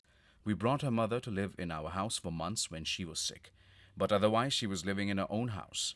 Later, Connie's sibling took her to Wisconsin, a 3-hour drive from our home, and put her in a nursing home. We used to visit her mother every month, sometimes twice a month. We'd stay in a hotel for 2 nights and take her out for lunch. We had some satisfaction and happiness knowing that we made her old age and her last 15 years of life extremely happy, even after her husband's death. We both were instrumental in arranging her cremation and service in the Chapel of Peace, and in putting her ashes in her plot next to her husband. Connie was extremely upset after the loss of her parents and did much charitable work, which gave her happiness. It is extremely important for me to mention that Connie and I would have brought her mother back from the nursing home if Connie had not been suffering from a rare skin disease, pityriasis rubra pilaris, also PRP, in 1999 to 2000. The disease was more painful than her fight with other diseases, except in 2014 and 2015, when she suffered from the advanced stage of spreading cancer. Connie was extremely hurt that her mother was in the nursing home, and it was a tragic thing for me to see Connie's agony during this time. I would mention more about more painful episodes in a later chapter. Connie's character and thinking. There is no end to the greatness of Connie's thinking and her character. She was loyal and honest, never lied, always forgave, gave without taking, had great work ethic, and maintained our household without asking me for help. She never depended on anyone but always found a way to cope. She was very brave and bold. If someone was in error, she would tell him to his face and make him realize his mistake. Connie did not care if someone was wealthy, and she was friendly with all intelligent people. She did not run after wealth or social power. That was not in her blood, or in mine. We cared about what people were and not what they had. I give my tributes to Connie by quoting the following messages from Swami Vivekananda. Swami Vivekananda quoted the following messages. These sometimes give me strength, but still they do not heal my pain. Number 1. Have faith that you are all brave lads, born to do great things. Let not the barks of puppies frighten you. No, not even the thunderbolts of heaven. But stand up and work. Number 2. Your country requires heroes. Be heroes. Stand firm like a rock. Truth always triumphs. A country wants is a new electric fire to stir up a fresh vigor in the national veins. Be brave. Number 3. Trust the not so-called rich. They are more dead than alive. The hope lies in you, in the meek, the lowly, but the faithful. Have faith in the Lord. Give me a genuine man. I do not care for anybody to help you. Is not the Lord infinitely greater than all human help? Be holy. Trust in the Lord. Depend on Him always, and you are on the right track. Nothing can prevail against you. Number 4. Faith, faith, faith in ourselves. Faith in God. This is the secret of greatness. If you have faith in 330 million of your mythological gods, and in all the gods which foreigners have introduced into your midst, and still have no faith in yourselves, there is no salvation for you. Have faith in yourselves, and stand upon that faith and be strong. Number 5. All truth is eternal. Truth is nobody's property, no race. No individual can lay exclusive claim to it. Truth is the nature of all souls. Who can lay special claim to it? Number 6. Look upon every man, woman, and everyone as God. You cannot help anyone. You can only serve. Serve the children of the Lord Himself. If you have the privilege, if the Lord grants you that you can help any of His children, blessed you are. We both applied these messages throughout our lives, and I will continue doing so for the sake of Connie. My message to all my readers, Please have a bond of love, care, and respect for each other. Have full trust and honesty. Plant your relations as we give water to the plants. Connie and I did all that. However, without Connie, I'm suffering as a fish without water. The pain an animal feels when slaughtered, or the pain of human beings and animals that are killed by others. Gandhiji was right when he started his movement of non-violence. Fighting never brings peace. Living by the code of an eye for an eye would destroy the world. Please try to understand how sensitive the relation of a woman and her husband is when they are married. The majority of wives only want love, care, respect, security, a faithful and caring husband, comfortable living, and a nice family who cares for her. Wives can sacrifice many luxuries and material things in return for their husband's love, but they must have that love. Yes, there are exceptions, but in my opinion, it holds true. Husband and wife must admit and say to each other 3 words: I love you. Connie's character, part 2. I want to write more regarding Connie's character. I think you can tell that we were made for each other. I was raised in an environment with very strong values and with an emphasis on character. Our grandparents were very strict about focusing on studies, sports, and other activities like Boy Scouts and the National Cadet Corps, or NCC. I was extremely good in Boy Scouts. I was the NCC battalion sergeant and had a lot of other extracurricular qualifications. We were given the strongest foundation possible to build our character. That also meant not having any relationships or attachments to the opposite gender. The priority was to get educated first. All other things could happen after one was well settled in life. In reality, because we were brought up in this way, we never really even thought of having any female friends. It wasn't unlike today, where it is very common for people to have boyfriends or girlfriends who might or might not marry each other. In any case, that was a different era. Connie was brought up in exactly the same way. Her focus was only her education and her research. She was keen only on her studies and she was not interested in parties or meeting men. She was very happy with her closely knit family and girlfriends. Her mother was very strict and Connie herself had a moral code that meant she was not interested in parties that involved drinking and dancing.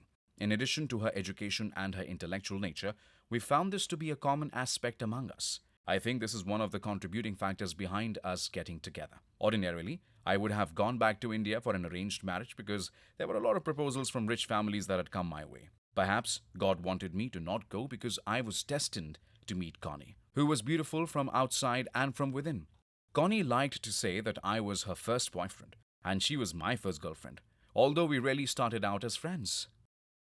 To this day, I don't know how I gained the confidence to talk to a woman. If you're from India, talking to a woman is the most fearful and dangerous thing. Of course, after I came to America and met ladies in my corporate life, I developed the courage and faith to form friendships with women. The reason is that in America, men and women have been raised in a different environment. They have been brought up full of confidence throughout their childhood. I remember that when I first came to this country, one of my colleagues who was working under me told me, "Pradeep, let me tell you one thing. In this country, children are given the maximum freedom." I was astonished to hear that because in our era, even though we were given freedom, we were also watched like hawks. We were always kept track of regarding our activities and where we went. I noticed a big difference in our cultures. If you talk to people over here, you notice how confident they are irrespective of their age, because they have been brought up in such an environment. I'm not trying to criticize or hurt anybody's feelings. I'm simply sharing my own experience and knowledge without offending anybody. When I go to the health club or to shops or even in my professional life, women talk to me as if we've known each other for years. There is a lot of joking around, and our conversations are full of fun. I have not seen that kind of atmosphere with Indian ladies, whether they are married or otherwise. They tend to be very reserved, and it is a big cultural difference that I find very interesting. Once again, it is not a reflection on these cultural ways of communicating. I have traveled all over the world, whether in America or Europe, and I find that outside of India, people are friendlier and more open with strangers. It is not that as if people in India are not like that. In fact, they are very wonderful and hospitable. But there is definitely some kind of rhythm that's missing. I find that sometimes even young Indians are reluctant to talk. In America, I meet many Indian school and college students, and often they don't say hello. At times, if I ask them if they are from India, they mumble yes and claim that they need to get back to their work. This has happened several times, and to some degree, it has upset me. But then, I decided that this is a cultural difference. But that is not the answer. A simple smile and a little hello are always good. Connie told me, make good use of your time. During the late 70s and early 80s, Connie and I were working very hard to build our careers. On Saturdays, although it was mandatory for me to not do any work, I would get up in the morning and work on my reports because I wanted to increase my knowledge and advance my career. I used to put in that extra effort, and Connie would do the same. The only difference between the two of us was that while working, I would turn on an Indian program called Chitrahar. I used to watch that program from 8 to 9 o'clock while I worked. Connie would let me watch it and not say anything. She was very selfless and probably thought that because I enjoyed it, she should not interfere. Those were very interesting days for both of us. One day in 1979, my uncle Dr. Behel came to our home when I was watching Chitrahar. He turned it off and said to me, "Why on earth are you wasting your time watching this useless program? I know that you're working, but instead of this junk, why don't you watch some financial programs so that you can do like I do? I listened to some lectures while writing my book, and this is the way you teach yourself." His wife, who was British, told him, "Pran, leave him alone. Let him enjoy his program." He replied to her, "Listen, Marge, you don't know. This is about his career. He's my favorite nephew, and I love him like a son. I want him to shine, and I want that Connie should be proud of him. So he should stop watching Chitrahar." He turned to me and said, "Pradeep, you forget about this lousy program and concentrate on your work."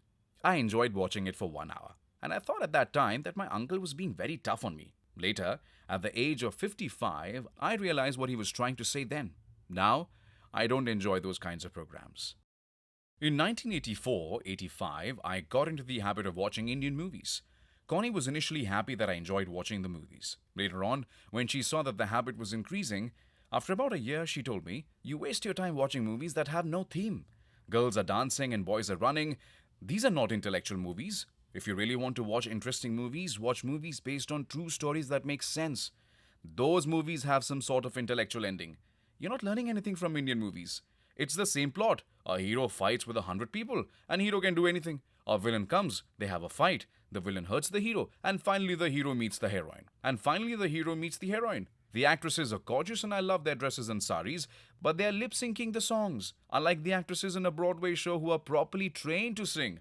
These Indian actresses no doubt are beautiful, but the background dancers are not so beautiful because they want to show the contrast between the background dancers and heroines. Our American movies are not like that." I used to watch a lot of American movies when I was in India. After coming to the United States, maybe because I was homesick and was away from my family, I started watching all the Indian movies we used to see in the theaters in India. That habit persisted for a year or two. Connie told me, "If you use the time you spend watching movies to read your reports, business documents, the New York Times, the Wall Street Journal, or even novels, you will get knowledge." I said, "I don't like to read any novels. They are useless fictions. I like reading the autobiographies of people like Nelson Mandela, John F. Kennedy, Mahatma Gandhi, Dr. Rajendra Prasad, Mark Twain, US presidents, and people who did research in different fields. But mostly I prefer reading business books relating to my profession." She said, "Read whatever you want, but keep the habit because it will give you a hobby, will keep you occupied, and will stimulate you. You will become an intelligent person." Her average reading time was 4 to 6 hours a day when she was working. When she took an early retirement, her average reading was 14 hours a day. She used to read magazines, books, newspapers, and very selective and intellectual books and articles. I used to read during the days that I was working, but after I took time off, I started writing articles for MBA students and for many institutions. I would write on my passion, my subject area, which was commercial lending, mergers, and acquisition. People used to ask me questions on the internet. There were questions from all sorts of people about banking, internet banking, and the commercial loan sector. There would be questions about hostile mergers, how to buy companies, how to run a company, how to start a company, how to leverage it, and many other things, including improving sales. I used to write because I had lots of knowledge. This knowledge did not come because I was a special man of God, but because I worked hard for it.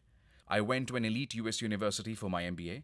I passed over 80 professional development courses while working for different finance companies and banks, which were mandatory in order to be promoted and build knowledge. Without bragging, I can talk about any subject or topic, whether it is about my career, spirituality, ancient Indian civilization, Buddha, Shakespeare, the Bible, the Quran, Indian classical music, Mozart, or Broadway shows.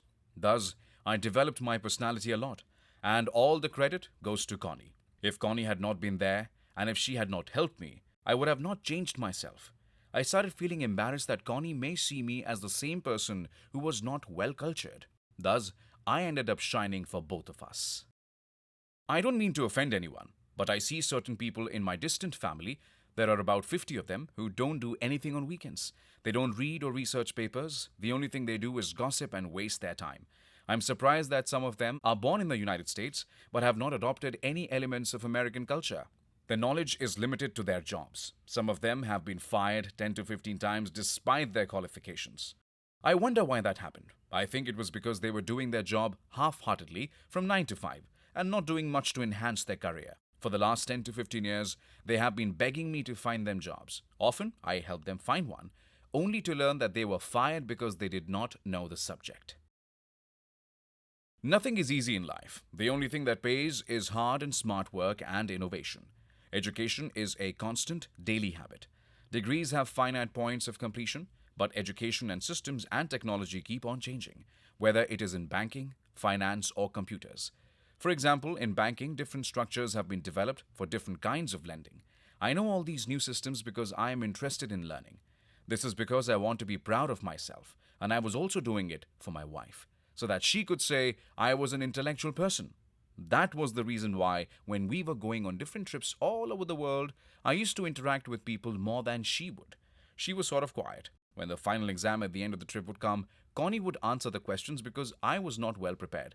She did a fantastic job, and she used to tell me, "You should also take some initiative." Then I would stand in front of 100 people and talk about the subject.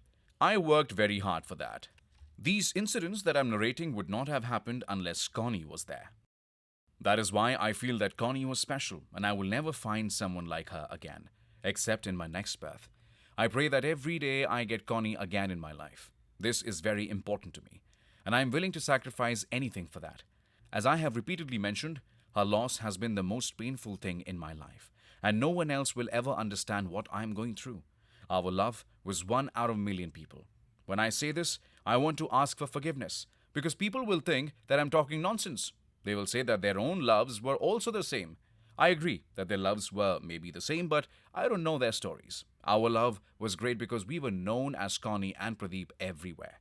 At least 50,000 people must have told us over the last 40 years that we were too attached to each other and that God would bless us. Many people used to tell us that both of us were special. I want to feel the presence of Connie in one form or another. My love for Connie was very deep and pure. We had the greatest love for each other. I sometimes feel guilty or selfish about my grief, but I have seen many tragedies. Those tragedies also affected me very badly, regardless of on whom the tragedy had befallen. I always thought about these tragedies. Why did they take place? And why did such things happen? After the death of Connie, I don't want to think of all those tragedies. All those tragedies are mitigated by Connie's death. I don't want to remember them. How has Connie's death changed my way of thinking?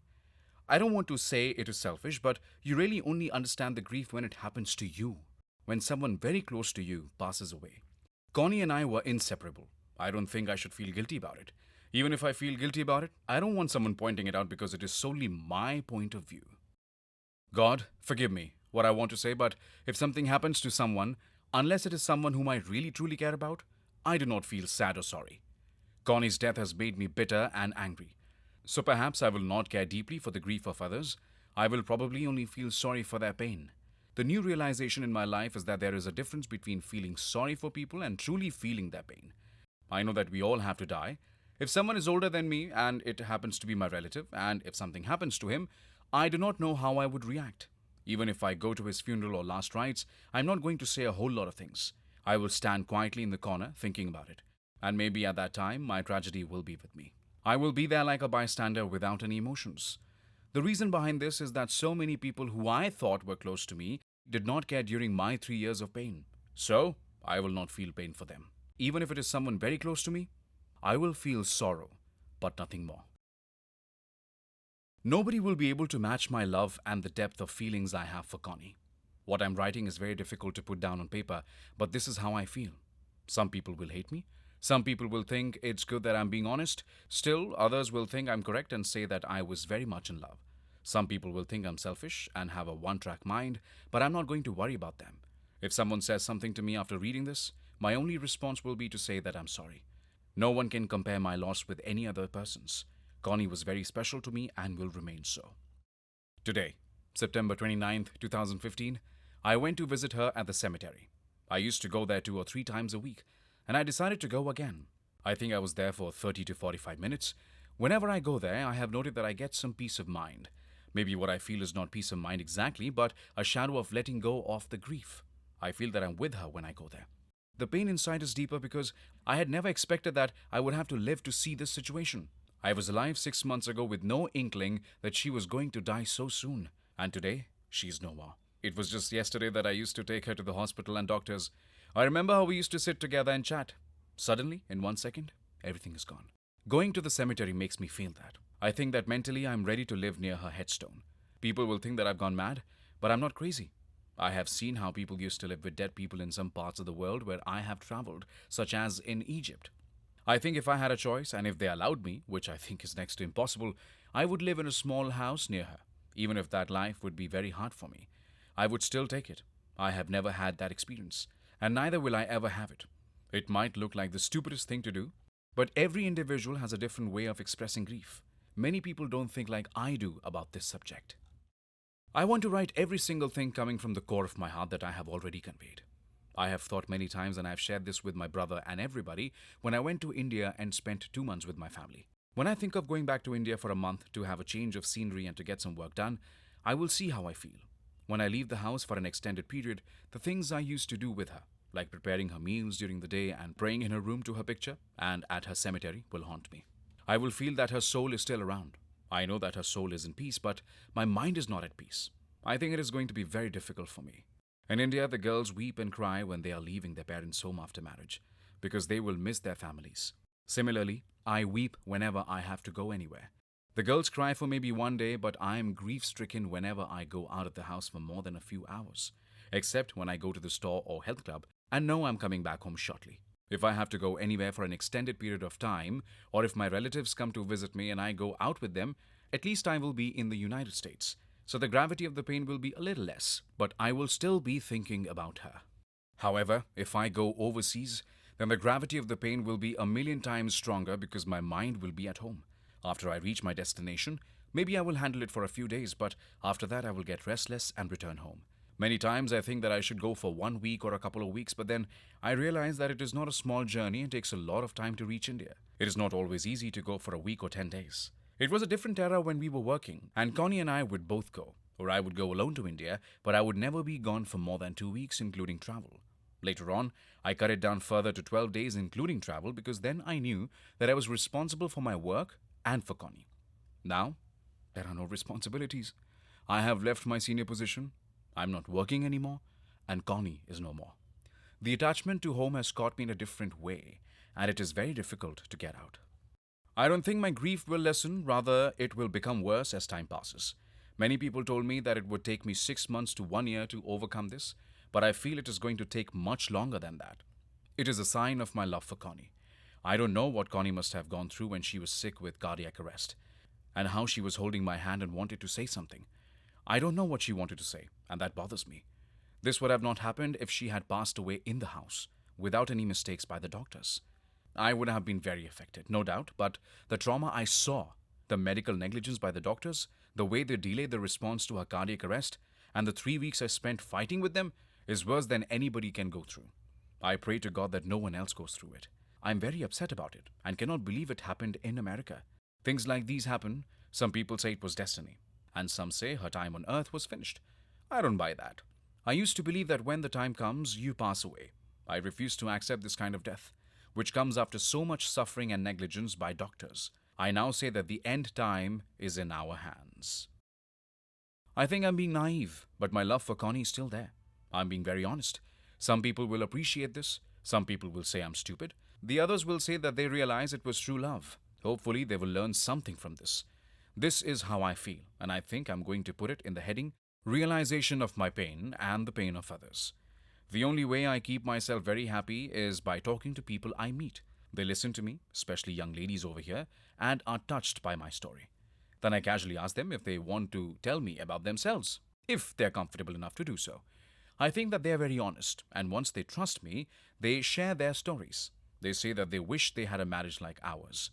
They wish their husbands were like me and say that they are still searching for the kind of love Connie and I shared.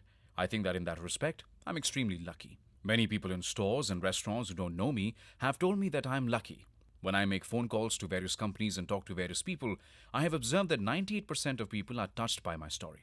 Maybe 2% people say that I should get on with my life, but I don't think I want to hear that. I think I need sympathy all the time for this incident. I know that whenever you ask for sympathy, you show your weak points, but I don't care now. I'm going to write what I really feel. I think that when you read something written from the core of the heart without worrying about what people will think, it becomes a gem of a book. That is how true stories are written, and it's how many movies are made about real life incidents. I ask that people listen to me, and I hope that they will understand my emotions at this time. It is 5 o'clock in the morning, and now I'm going to sleep. In the past, I would wake up at this time and go to the health club.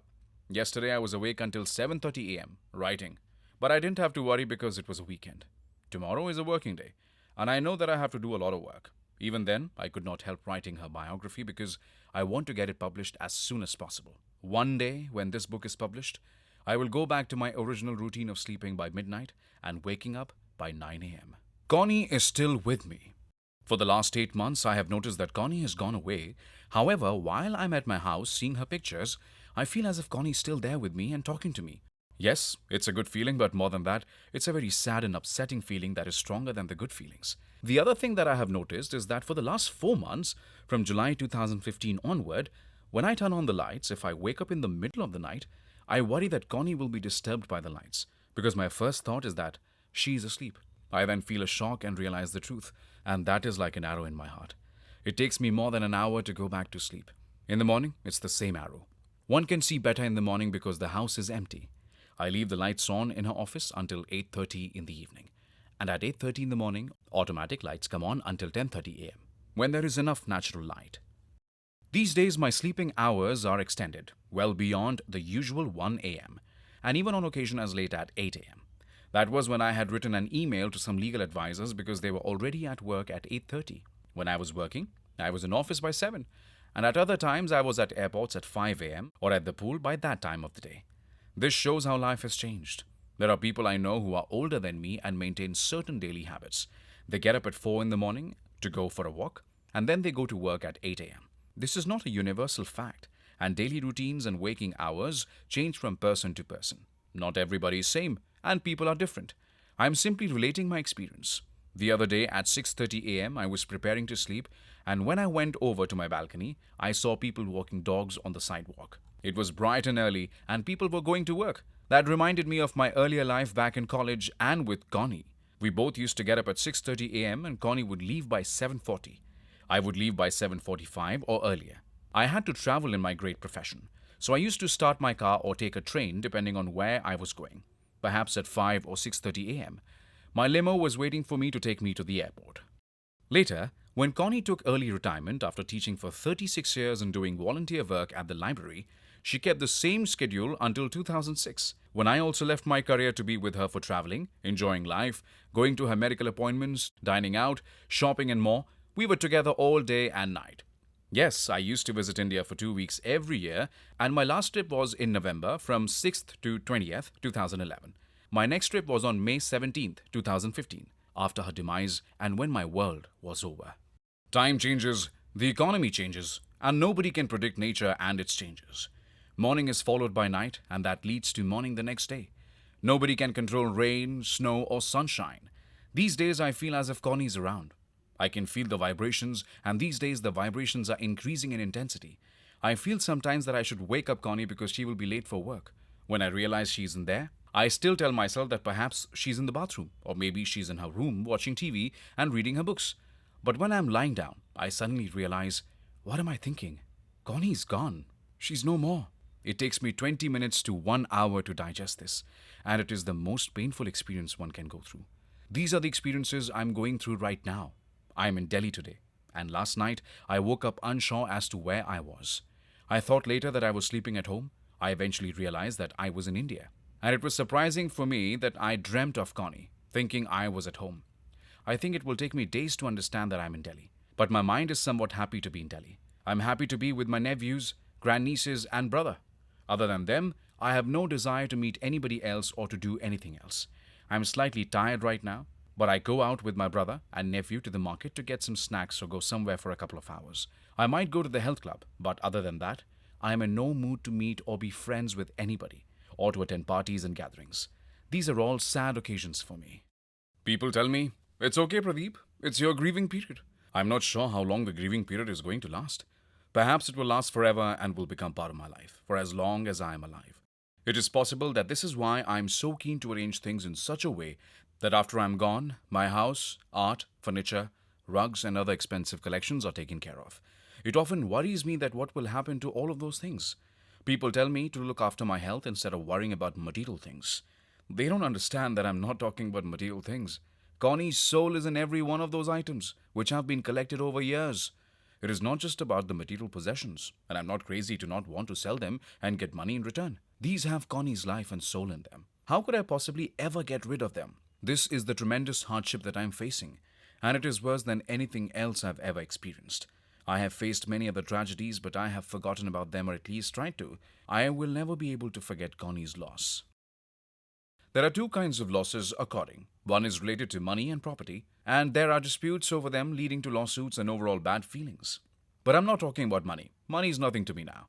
It's just a way to live. It is a way to maintain myself and my lifestyle of simple living and high thinking. I'm content that way. Even if I suddenly get millions of dollars, they're not going to bring back my happiness or Connie. If there was some kind of means whereby if you donate all your money somewhere and get your loved ones back, I would get Connie back. There are countries where you can donate money and get into schools and colleges. This is mainly for the private institutions, not necessarily for the good institutions. There are good places in India, and of course, America has one of the best educational systems in the world. So there are a lot of vocational courses where you can get a degree, but you have to donate a lot of money. It is not possible that I can donate money and get Connie back, because if it was possible, I would have given away all of my money. I was watching the Ram Leela, which is an episode from Indian history, and my brother and his daughter-in-law were discussing it with me. They mentioned that the characters in it have the ability to curse others and take back their lives. I wish I could find some of those people so that Connie might come back. They said it was not possible because they had done a lot of sacrifices for a very long time to achieve that ability. I agreed that their sacrifices were more than mine. However, as I have said in other chapters about the story of Savitri and Satyavan, if they could do it, why can't I? The answer was given to me by my brother's daughter-in-law. She said those people were different in that time and that they had special powers because they had never done anything wrong in their lives. She said I must have good karma, but it is possible without necessarily intending to. I may have done something wrong. I agreed with her. Perhaps sometimes I'd lied, and at other times I did not listen to Connie. She used to ask me to develop new things because she was very interested in my progress in life. Maybe I have sinned. But it is definitely true that she tolerated a lot of things from me. I don't know the answer. Only God knows the answer. But it is also true that there is nobody who can bring back Connie, and that is very painful. I marked that I should keep talking about this chapter for as long as I can, but at the same time, more is not always good. More is not always better. Connie said to me, I know there is a lot of repetition in my story, but it's all right to repeat things, especially because people will be reminded of things once they read again. I don't use words like my wife or her, which sounds impersonal. That is why I use her name, Connie, again and again. Perhaps it is not the very best way to write, but for me it is the best way. Those other words don't carry the same weight as her name. I don't expect that everybody will like my writing, or that I will be a bestseller, or that this will be the best book in the world. I'm only writing and expressing myself and hoping that even if only one person can understand my pain, I will be very happy. I won't say there is only one because many people have already requested a copy of the book. In fact, most of the people who are asking for a copy are unknown to me.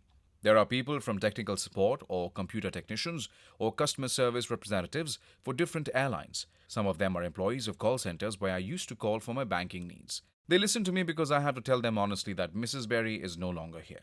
The other day I spoke to this person from Consumer Report for almost an hour and a half. He was almost in tears and he gave me a prize for the subscription.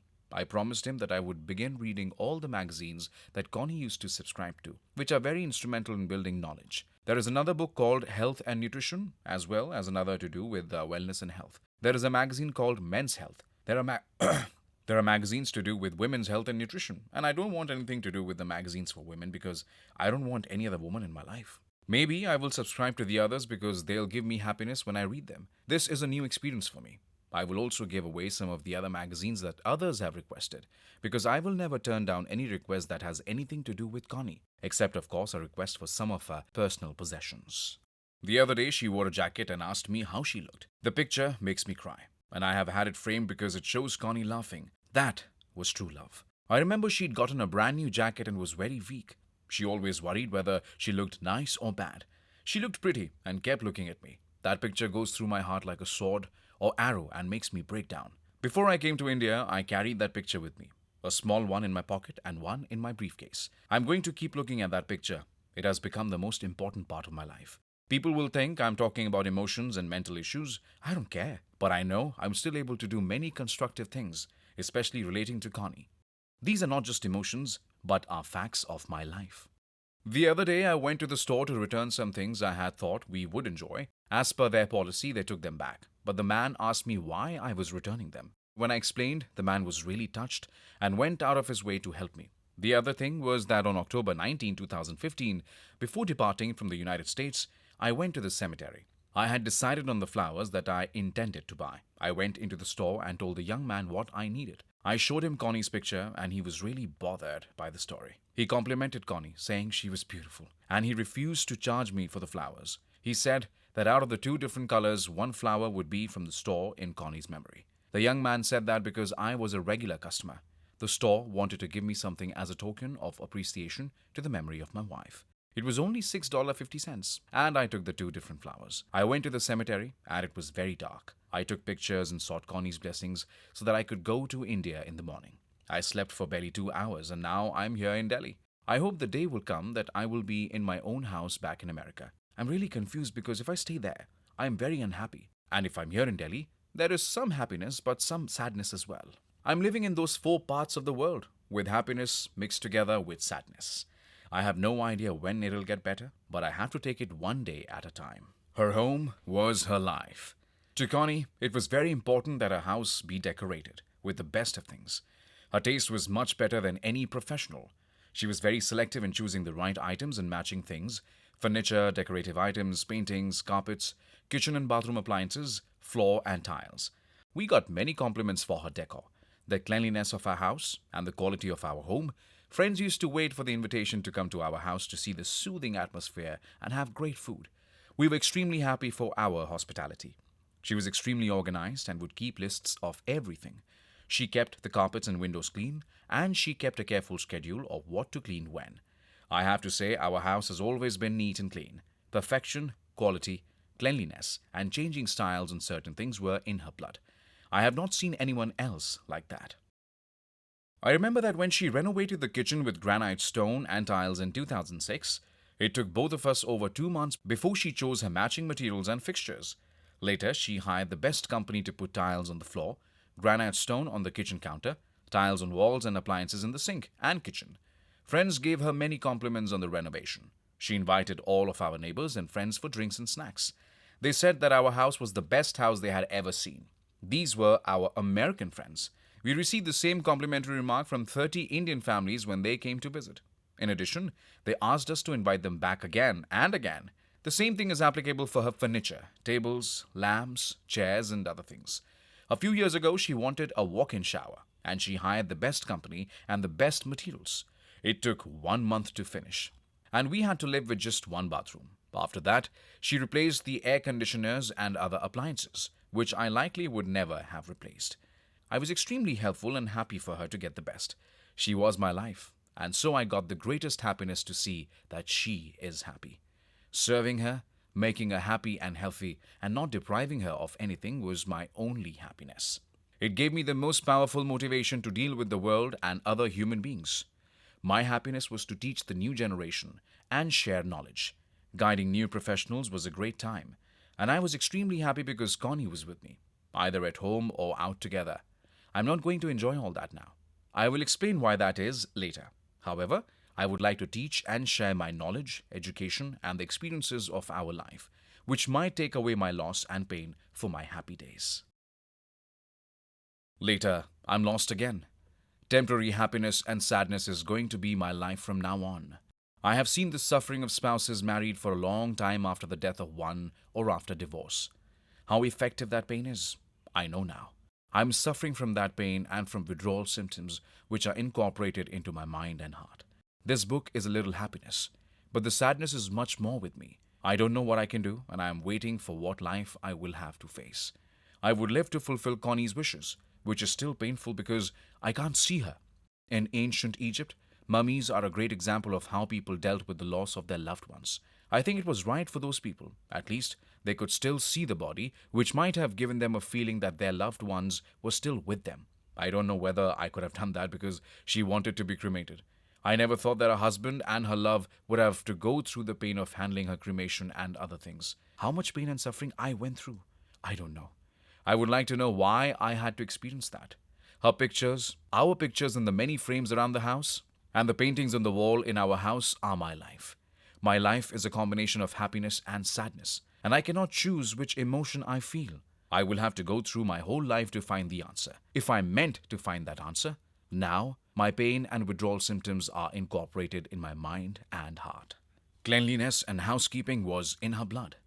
While talking about Connie, I must say how neat and clean she was in the house. She kept our house like a museum. She used to take a keen interest in the house, and her collection was unique. Sometimes it used to take her years before she could make a decision about the fabric she wanted, the kind of covers to use, the kind of kitchen design she wanted, and the kind of granite she wanted to use. She was very selective in the house. I would say that her taste, her thinking, and the way she used to perceive things were better than any interior decorator. She was emphatic about cleanliness in the house. She could not tolerate dust in the house. She was very particular about the laundry, so she would change bed sheets every couple of days. She was so efficient and organized that cleanliness was ingrained in her. No matter what time it was, whether night or day, she would take a shower and change her clothes. She would wash laundry every 2 days, including my clothes. She was very particular that I wear a shirt for only one day, and she would say, "No, it is more than enough." Sometimes I used to argue, "I just wore it for one day. I can use it for one more day." She would say, "No, look at that collar at the back. You have a professional job. People notice the small things, like your collar." I would say, "I don't think so, because I wear a three-piece suit." She would reply, "You are not going to compromise. It is better that you buy, or I will buy for you. 1 dozen white t-shirts. You will not wear them for more than one day." Then I would ask her, "Is it not too much work for you to do the laundry?" She would say, "I can handle it. It's not that difficult. Doing laundry in the house is very simple. You just have to put it in the laundry room, and then you have enough time. I do 2 loads every other day. It makes no difference." She was organized. She would iron my shirts, t-shirts, socks, and handkerchiefs. I think these things show how dedicated she was to me. And she would make such an effort to see that her husband looked great all the time in his professional job. She used to feel very proud about me. I got a lot of compliments from my office. They would say, "Mr. Berry, we see you as the most fashionable person in our whole organization. How do you do that?" I would say, "Well, my wife, Connie, is very particular about my suit and what kind of tie, scarf, and pen match it." "Well, she has made you a model. I think you should be in the model industry." I would reply, "Well, it's not like that, but I like being well dressed." I got many awards for the best dressed person of the year. I dressed like that from childhood, wearing three-piece suits, so I carried on that legacy. Well, I think about it now. I realize how much energy she spent caring for me, and how much pain she had to bear. God bless her. I don't think I could have done all that with so much affection. Sometimes I would be upset that she would even polish my shoes. I used to feel like a criminal because my wife was polishing my shoes. I did not polish my shoes because I thought it was just dusting. Here, shoes didn't get dirty. But she would say, "No, I think the first thing people notice is shoes, and a well-dressed person is always liked. You have so much intelligence and personality. Being well-dressed will be like the icing on the cake." I think that attitude really put a sparkle in me. I used to take pride in it. Regarding her clothing, she would rather buy 2 clothing pieces that were expensive and pretty, rather than buying several cheap ones. She always emphasized, "Pradeep, I think it is better to buy quality and buy less. Whenever you buy, get the best quality because they will last long and look good."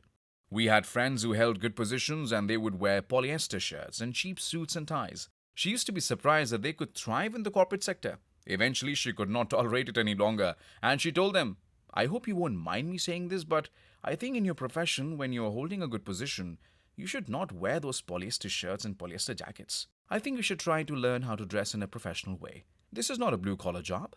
I remember one year, when we did inventory accounts, we would be delighted that we wouldn't have to wear a suit.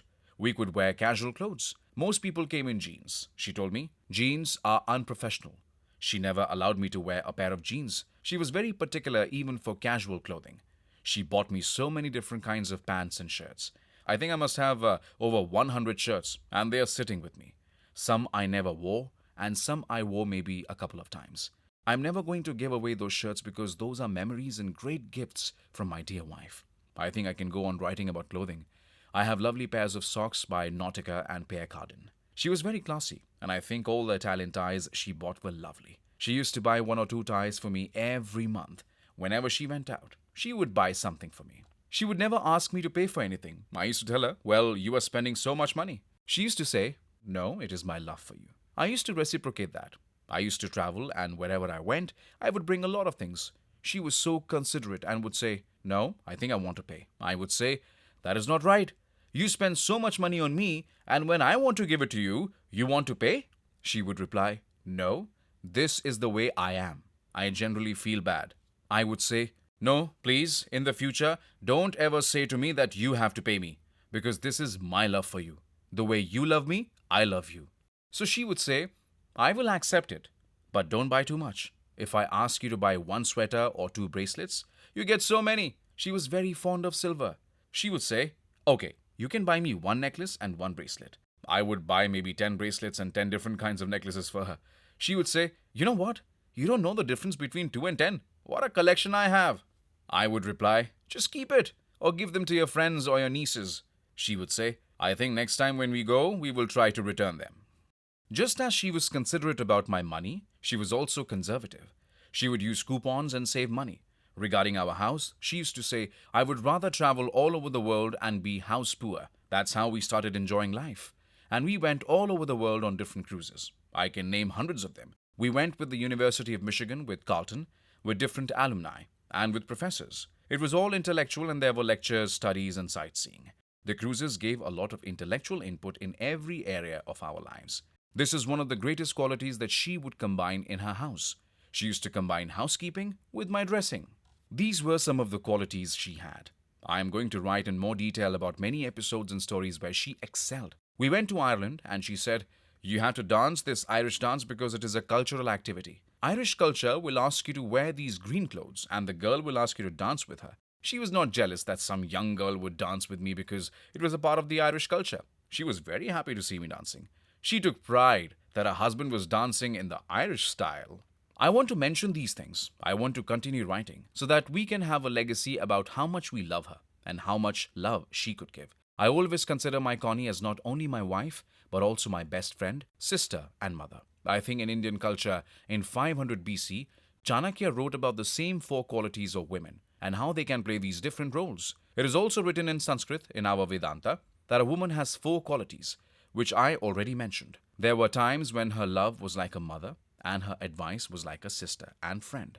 As a wife, she was a great companion. These kinds of qualities are very rare. I am lucky that I've had this opportunity. It was my destiny. There were a lot of girls that my family had chosen as prospects for me. And if I had gone back, perhaps I would have been married to one of them. Then I would never have seen Connie again. I lived all these years because Connie was with me. Now, after her demise, everything is over. This is most painful. And I pray to God that He can take anything from me, but He should give my wife back. Give my Connie back.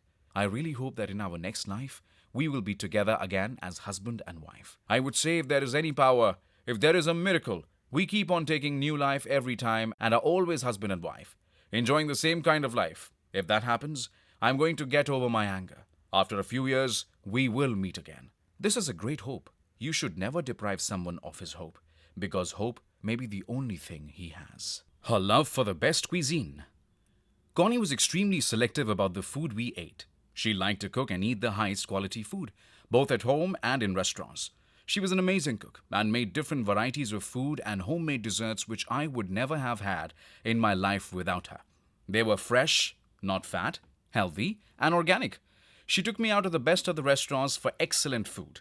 Her selection was great and she didn't care about the prices, although she was very conservative in many ways and knew to save for old age and rainy days. Cutting coupons to save money was her great hobby. Her passion for reading about new restaurants and recipes and trying different foods from all over the world was unique. I enjoyed all of that. At the same time, she looked after the house, shopping, cleaning, doing laundry, and taking care of my professional clothing and accessories. This was a gift from God to me. At the same time, Her choice for casual and traveling and clothing was another unforgettable gift of my life. She truly loved me to do all of that for me. I had never before been blessed with that kind of love, except from my elder brother, who took care of me when I was in India. I would have to write a whole new book on every subject that I'm writing about to cover each of her qualities. I helped her with everything because she was busy and we were partners in cooking and shopping. It was only due to my love for her that I learned excellent cooking and shopping. When I came to the United States in January 1976, I didn't know anything about cooking except how to make tea. It took lots of self teaching, and I can say that now I'm an excellent cook. Now I doubt I will cook because I have lost interest in food due to her absence. Morels are one of the finest foods in the world. They are very expensive, even as dried mushrooms. India is one of the world's most important producers of morels. Even in India, they are considered a delicacy. And during my grandfather's time, they would be served at every marriage and major functions. Guests expected to be served morels, and a host who couldn't afford them would have to apologize. I may ask my niece Mona to bring some for me when she visits. I'm sure she knows how to use morels to prepare vegetable dishes and rice pulao. I used to bring some for Connie, and she also used to buy them from Whole Foods or Spice House. Another healthy delicacy that we loved was saffron rice. Saffron rice was a favorite dish of ours, and like morels, it is a rare delicacy. Great deeds and ethical values of Connie. Connie Darling did so many great deeds of karma. That includes, both, is not limited to, charity for different organizations, schools, colleges, low income families, hospitals, the Red Cross, the Salvation Army, the USA Olympics, and foundations for children and for education. She was instrumental in looking after her parents, taking them for doctor's appointments, buying groceries, cooking for them, and bringing them to our home for dinner. After the death of Connie's father on December 20th, 1989, we insisted her mother stay with us permanently. We would have been very happy to look after her, but her mother refused, hoping to be near her grandchildren, whom she adored and got the biggest joy from while sacrificing many things. In reality, she cared and loved them much more than she loved Connie and me. It bothered us, and we felt betrayed. However, we both decided that if it gave her happiness, let it be. We used to do whatever she wanted us to do, whenever she asked. Many times she behaved badly with us, taking the side of Connie's siblings and his family and being nasty to us. We tolerated that for her happiness. Later, Connie told her mother, "Mom, you'd better be nice to Pradeep, because when you are old, Pradeep and I will come to rescue you. He has been brought up to always respect elderly people." Connie's mother still had one hobby, and that was her grandchildren. Right from the beginning, when Connie came in my life, it was a mind-blowing experience for me. Connie told me that her mother was extreme, and I didn't understand this because my elder brother and I were brought up by our grandparents, and I came from a joint family system. Connie was so right, and after Connie's father died, Connie was in tears. Connie and I made the decision that we would do anything to make her mother's final years happy, and it truly happened. Connie and I were instrumental in looking after her mother. It was great to serve the elderly. True love should be selfless, and we should sacrifice to see others happy. I have seen many examples of these kinds of sacrifices. When Connie and I met, it was true love on the first meeting. We both wanted to be together and to marry. Connie frankly asked me if I had some other person in the United States or in India, because arranged marriages were common in India. I said that my parents and family had selected many girls and their families for me to marry. However, I didn't know if I had that desire. She told me, "I don't want you to regret anything later, and I'm willing to sacrifice my love if you have someone waiting for you in India." She also stated that she would never marry anyone except me. I immediately told her the same thing. I would only marry Connie. It breaks my heart and upsets me that I'm writing this after 40 years. Where is my Connie? Where did she go? Why am I left alone, and where will I meet her? I will forgive everyone in my life and start all over if Connie comes back. I know that is naive thinking, but I want to think for my happiness. I tried to forget all that and started to give Connie the maximum support and love to help her overcome her troubled mind. Further, I would have never written this if Connie was alive. Her demise has brought to light many hidden, painful episodes. Now, all these things are new wounds in my life. Connie used to bring her mother to our home to stay for months. I was very happy to see that Connie was happy, and Connie's happiness was my happiness. It gave me joy to see them both happy. Most of the crimes in the world have many reasons. However, in my opinion, the majority of them are due to money, greed, property, love, and jealousy, and they're pretty common. Connie was the most ethical, honest, selfless, charitable, and giving person I have ever met. I truly mean this. I might have lacked somewhere, but Connie was perfect. She looked after her mother without expecting anything in return. Rather, she used to buy her what she needed. Connie told me that her parents had put her through school and college, and that was enough. I'm extremely grateful to them for spending money for her education. Further, due to them, I can make my own living. It is absolutely amazing and true that she never took a penny from her parents. Instead, she worked part-time jobs to pay for her master's and other education. I was new in the United States and was surprised to see that. In India, we were used to asking for everything from our parents and grandparents. It was a new wave for me, and it took me a few years to learn about it. I am now the same kind of person, a giver who doesn't expect anything from others. Neither would I take anything from anyone. In the past, many people wanted to give me a token, but I couldn't accept it. Our love destiny would continue, but with unhappiness for me. Our life was a true story of pure love. It was wonderful to feel and vibrant to enjoy each moment. Even while we both worked on highly professional senior positions, everything looked different now that she's gone and I'm lost. I will not go to the places where we went. It will haunt me like Dracula, making me go through more pain and suffering. I wonder whether I will find an answer to my loss. In memory of Connie, I might start humanitarian acts and teaching undergraduate and MBA students, as well as professionals in the field of commercial financing, mergers and acquisitions, buyouts, crisis management, spirituality, or world economy. Sharing knowledge is the best way for me to survive, and she always loved to share her knowledge with others. I will always seek her blessings and forgiveness for any mistakes I made. Her life was to live for me, and mine was to live for her. I am thankful for that with a broken heart. I was able to do her cremation in 2 days and bury her ashes in her plot, next to her parents. My happiness and unhappiness were a combination that was necessary. I wanted the best cremation done in 2 days to cut my pain. She was special, and God kept me alive to do that. It tears me up to think of what would have happened otherwise. She was very special and was not a charity case. Peace comes and pain starts after seeing and praying to her. For 39 and a half years, our lives were ingrained in the house.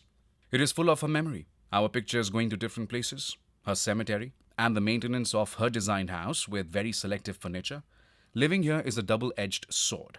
However, these are my lifelong possessions. I'm sure we will meet again in our next lives. Currently, though physically she's not with me, spiritually she's here and still guiding me. While she was going through medical care, I left my high-powered income and professional career. I truly enjoyed every moment with her, including taking her to the doctors, shopping with her, and doing other things. Serving her was a great joy. Although I was very upset about her health, and for the last 2 years it was painful for both of us. Sitting and looking at her and the satisfaction of being with her was happiness enough, and I was devoted to her. I was extremely hopeful that Connie would be alive for another 10 to 15 years, and I always used to worry about her and pray to God to keep me alive to take care of her. I never thought she would go so fast, and I was shattered and practically broken down. I didn't think I could survive my loss, but I prayed to God to keep me alive in order to do her cremation and chapel of peace ceremony, and to bury her ashes in the plot next to her parents. I told the funeral home and crematorium that I wanted the best of everything for her last rites, and that I would not compromise with the cost and the quality. It has given me happiness as well as lots of pain, which I will experience as long as I'm alive. Each and every moment, Connie is in my mind, and my heart is broken when I think of the last few months. I start shaking and lose all my happiness. I don't think I will be at peace anytime soon. I have no desire to remarry or have a great social life. I get both peace and sadness at our house. Even when I'm visiting my family in India, my peace of mind is not there. My brother and his family give me all their love, but Connie still remains in my mind, body and soul, and I don't enjoy anything else. Yes, my brother and his family and my 2 grandnieces are keeping me happy, but inside I think of Connie. Now I realize why people enjoy their grandchildren. Still, I have seen many relatives and friends who are missing their spouses and not gaining much happiness from their grandkids. To each to his own. Some people immediately go for a second or third marriage after the death of their spouse. It is an individual choice, depending upon the love they shared and other factors.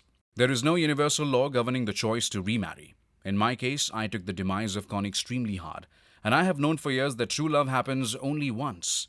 This is the way I feel, and I don't expect everyone to agree with me. I am not perfect, and I think of many things I should have done but could not do for her due to circumstances.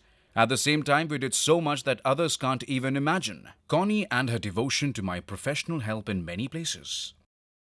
The experience of traveling was her great gift to me. Her exposure to American culture and the development of my personality was a precious gift for my career and advancement. Connie bought so many things for me to make sure that I always looked great. She never lied, cheated, or hurt anyone. She did so many selfless things to help me and others. If I start writing all of the things she did, I would have to write another book. In reality, there is no end to her good karma and deeds. My mind is blank, and I can't wait to write that Connie was extremely exciting and fun. I have never seen such a great person. She was a wonderful human being and was super bright and beautiful. I also had good karma. That would justify why I'm upset that God didn't save her when there was a hope that she would live and do more in the world. Why didn't God save her from death? I truly believe that my success and advancement was only because of Connie. Last night, around 3 a.m. on July 29th, I was sharing my childhood lie of my elder brother and me. I had not joined my family's booming business as my father's elder brother had offered. He desperately needed me to join with a 25% share. In the beginning of 1975, after the death of our 85-year-old employee, the 25% share that my grandfather had given him because of his devotion and intelligence, despite his lack of high education, became available. I was told that he was a 6-year-old kid when he was hired by my grandfather to work with him in the business, because he had no one to feed him. Later, he was trained and was the engine and right hand of our business. My uncles were neither educated nor bright, and that's why my grandfather gave him a 25% share. I was offered the opportunity to take his post. My father didn't encourage me, saying, "Son, you are exceptionally bright and should go for your own career." The truth was, he wanted that share to be given to my half-brother. I refused because many variables were uncertain. How would my father and his young brother treat me? Then I decided to go to the United States. Had my darling Connie not met me, I would have been back in India, and everyone would have been bad-mouthing me. I'm sure I would have not been a failure because getting a great job was not difficult. But Connie was my destiny. I'm sure I would have been extremely unhappy in India without her. I thank Connie for my success and destiny, and I know that we were meant to be a husband and wife. She was a special reward and gift from God. I would like to write about an incident that occurred when Connie and I were traveling towards Palm Springs, and we came across the most powerful sight one can imagine. We were driving in the mountains and the roads were very curvy. I asked Connie, "Do you think there is any problem in driving? Do you think people take that many chances in driving?" She was familiar with the surroundings and told me, "Oh no, I don't think you have to worry about it because it is pretty safe. It is not like in underdeveloped countries where people worry about driving. It is just this time of the year. Unfortunately, you are not finding too many cars. Don't worry and just relax. If you're uncomfortable, then I can drive and you can just watch." But I told her, "No, let me gain some confidence." It took us about 2 hours and then we finally reached Orange County. That was one of my most difficult driving experiences in the United States. When I came back, I said, "Oh my God, that was a piece of cake." Connie told me, "I told you that." I think the reason I'm mentioning this incident is to point out how Connie helped me gain confidence about driving. When we came back from where we stayed, I was ready to drive anywhere, especially in California and San Diego. It's worth mentioning how much Connie helped me in every aspect of life. One time, my friend who lived in New York invited me to visit him at his house. I was 40 miles away and was scared to drive there at 8 p.m. for dinner. Connie, who was in Chicago, asked me not to go because I was driving a rental Lincoln, and New York could be a dangerous one if you get lost. I thought I had good directions, but I didn't arrive until 9:15, and they were waiting for me with 10 dishes on the table. I could hardly eat because I was worried about the return trip. I was such an idiot on this occasion. I did not have the telephone number or address of the hotel in which I was staying. I was lost for hours and drove until 2 a.m., and I was convinced that I would never reach the hotel. The only choice I had was to call my friend to come rescue me. But then I was worried that he would think of me as an ignorant fool if I called him for help. He was extremely rich because of his inheritance from India and his large, wealthy family. But he respected me because I had no inheritance and the best education. I have not talked to Pali since Connie died. He used to call me once or twice a week to check on me and Connie. Perhaps I should fly to New Jersey and surprise him with a call, asking him to meet me at the airport. He would never let me stay in a hotel. He would have me stay in his house. He was a childhood friend of Arun Berry, and thus he was my friend. I have thousands of friends all over the world who loved Connie and respect me, but I do not want to have to tell the whole story about her illness and the negligence that led to her death. I would get very upset. That is why I'm happier living in isolation for now. We were trying to find different places to go, and Connie told me, the best way is to call the hotel people, or let me get the magazine. She was very good at reading and finding out directions. We stayed for 2 weeks in Palm Springs, Orange County, and San Diego, and we enjoyed every part of it. I must say Connie had an intelligent brain. Later on, we went to Carlsbad, which Connie knew and had read about. We made many trips like that. After that, she told me next year, we should go to Santa Fe. Santa Fe is one of the most charming places. It is the third largest place on earth as far as the art and crafts are concerned. Number one and two are France and New York. People and artists come from all over the world. I was amazed at the art I saw in Santa Fe. The other great experience she gave me was taking me to French Quarter, and that was magnificent. We stayed in the French Quarter, and the food and the culture there was totally different. We had a ball, and she showed me everything because she was very adventurous. I must say that I was not adventurous, but Connie was very adventurous. As a result of that, I was able to enjoy many new experiences because of her spirit. A similar incident happened later when I was working in San Antonio. My employers told me, Pradeep, do you want to come back or do you want to stay there? I said, well, I don't know. They offered, if you want, you can have Connie fly over. Just put it on the expense report. I called Connie and she flew over. I picked her up and we stayed there for 1 week. We had a ball. I was working and she would drop me off at the office, pick me up for lunch, and then she would go do her shopping. In the evening, we would go back to the hotel and I would work for half an hour or an hour on my report. Then we would have fun. When we came back at night, she would watch TV and I would do my reports. Connie was a great contributor in traveling with me so that I was not lonely. Connie told me, Pradeep, having the best clothes that show you to be a well-dressed person is extremely important, especially in the United States for people in professional careers. I knew all of that, however, she taught me much more. Connie and I were involved in gaining knowledge and sharing with the world. According to Chinese and Indian philosophy, it is a sin to not share knowledge. It is our primary duty to share knowledge with those who want to learn, otherwise you waste your time and theirs. People who think they know everything are the most ignorant. Connie and I have come across many of them. And they want to gossip and tell useless lies that they are overqualified for jobs. They try to fool other people. They do not realize that others are smart and that they have made fools of themselves with their bragging and lies. Such people are left without respect and with only a handful of family and friends, often depending on their parents. These circumstances can ruin marriages. A wife wants a husband to no longer be a mama's boy. And mothers should make their sons realize that their wives come first and mothers come second. Some mothers provoke discord, telling their sons that they are henpecked, and these small things may break a marriage. No wife can tolerate a husband who ignores her and is always with his family. Why did he marry her then? It would have been better to stay a bachelor, live with his parents, and lead a miserable and lonely life. Even then, only a desperate woman would marry such a man, and that too would be according to her conditions. It might be a marriage without love. I could write an entire book on this chapter, based on the research of Connie and me. With our work and travels, we never thought of publishing, especially when Connie began to fall ill. We decided that youth and time would ebb. I'm glad we did. And the results are this. My Connie died unexpectedly on February 28, 2015. No more travel and dining out for me. I will have to go on living in pain. Although I may have jokes and pretend to be happy when I'm with someone, sometimes I'm extremely happy, especially when I'm having an intelligent conversation with intelligent people.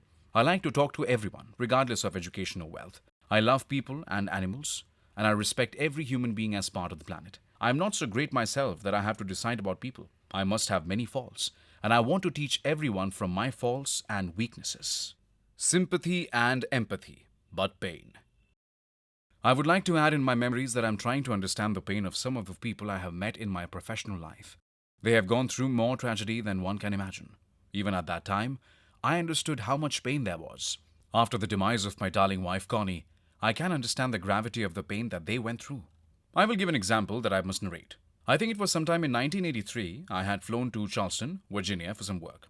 I flew on Sunday night because of Connie. She had gone with her students to show them the political system in this country. In those days, she was teaching Spanish, French, and political science. She had to leave on Friday and she was supposed to come back on Monday. They were to visit White House, among other places.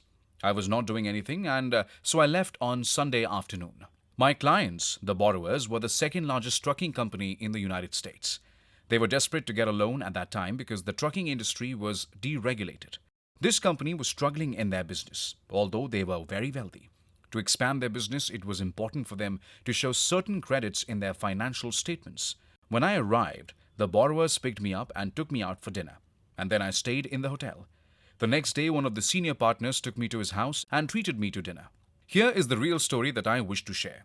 On Wednesday, one of the main owners, who was extremely wealthy, took me to his house. He said, Mr. Berry, I want you to have dinner with me, and then maybe you can sleep in my house. It is very rare that a borrower who was not known to me would take me to his house. I think he must have liked me very much, my professional approach, my conduct, and my behavior. He was highly impressed. He said, Mr. Berry, let's go out tonight, and I will show you something. It was pitch dark when he took me to a place, and he stopped his Audi car. Then he got out of his car and said, Mr. Berry, please walk with me to this place.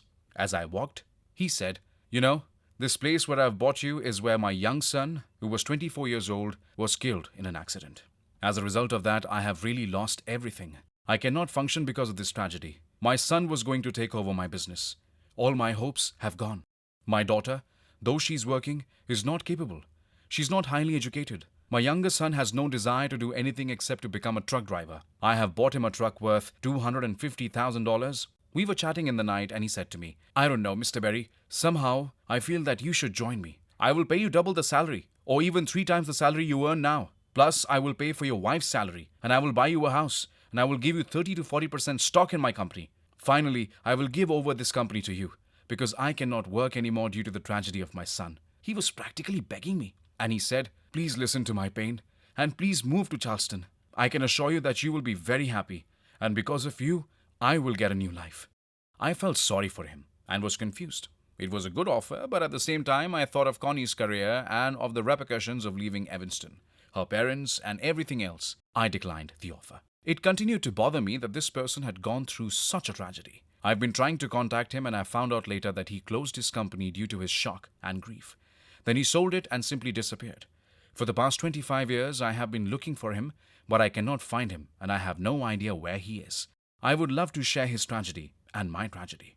Now I can understand what he was going through at that time. It is something you understand only when it happens to you. This is what I want to add. I have many other stories that I will mention and that relate to pain. When some other person is in pain, that pain does not seem that deep to you as an outsider. But when the same thing happens to you, you realize how painful it is.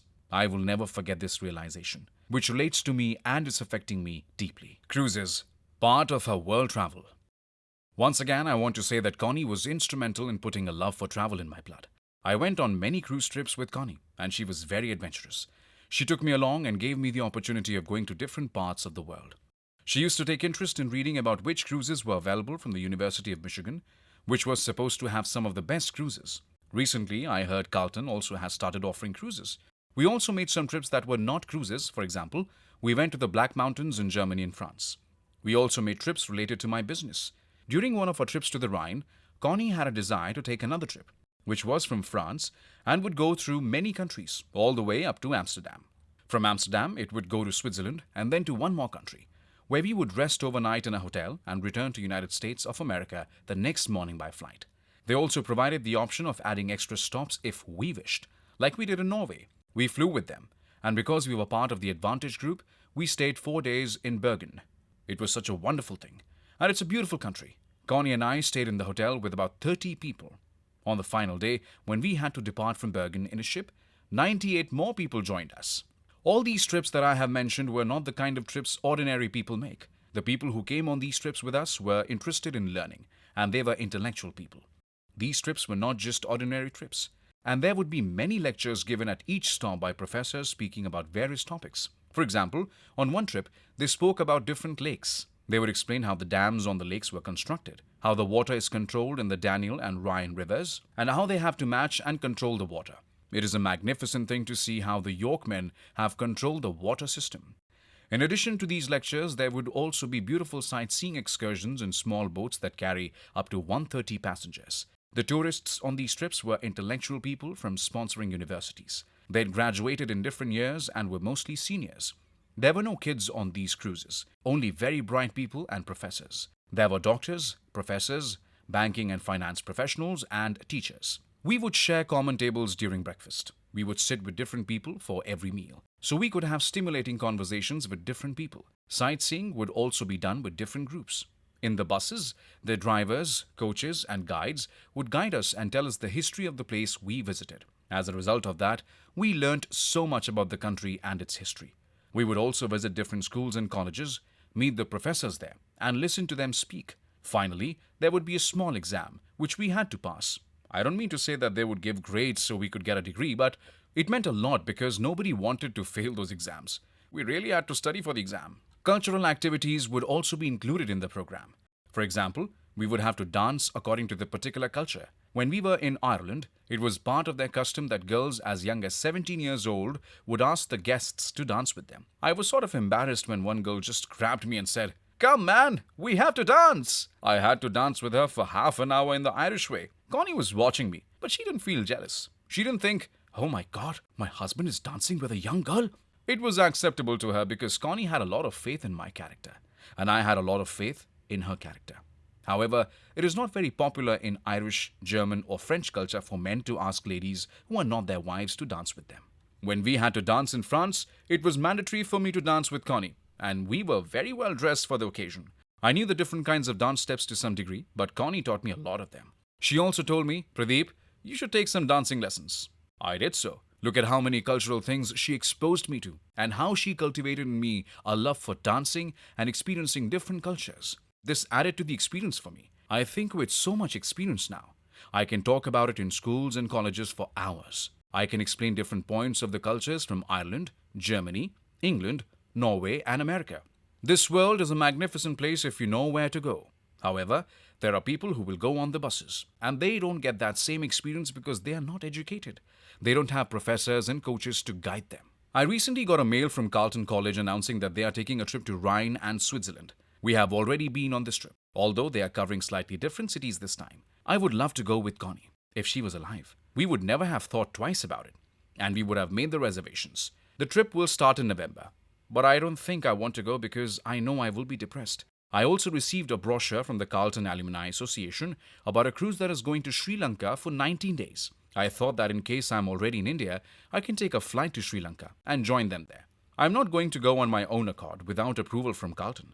Carleton would love to take me because it is not really a business, but it is also based on feelings for their former students. Connie's connection with Carleton will give me the power to say that Connie is with me, and she would be happy that I'm attending a cruise. I know that I will not meet Connie, and neither will I be able to meet Connie's match.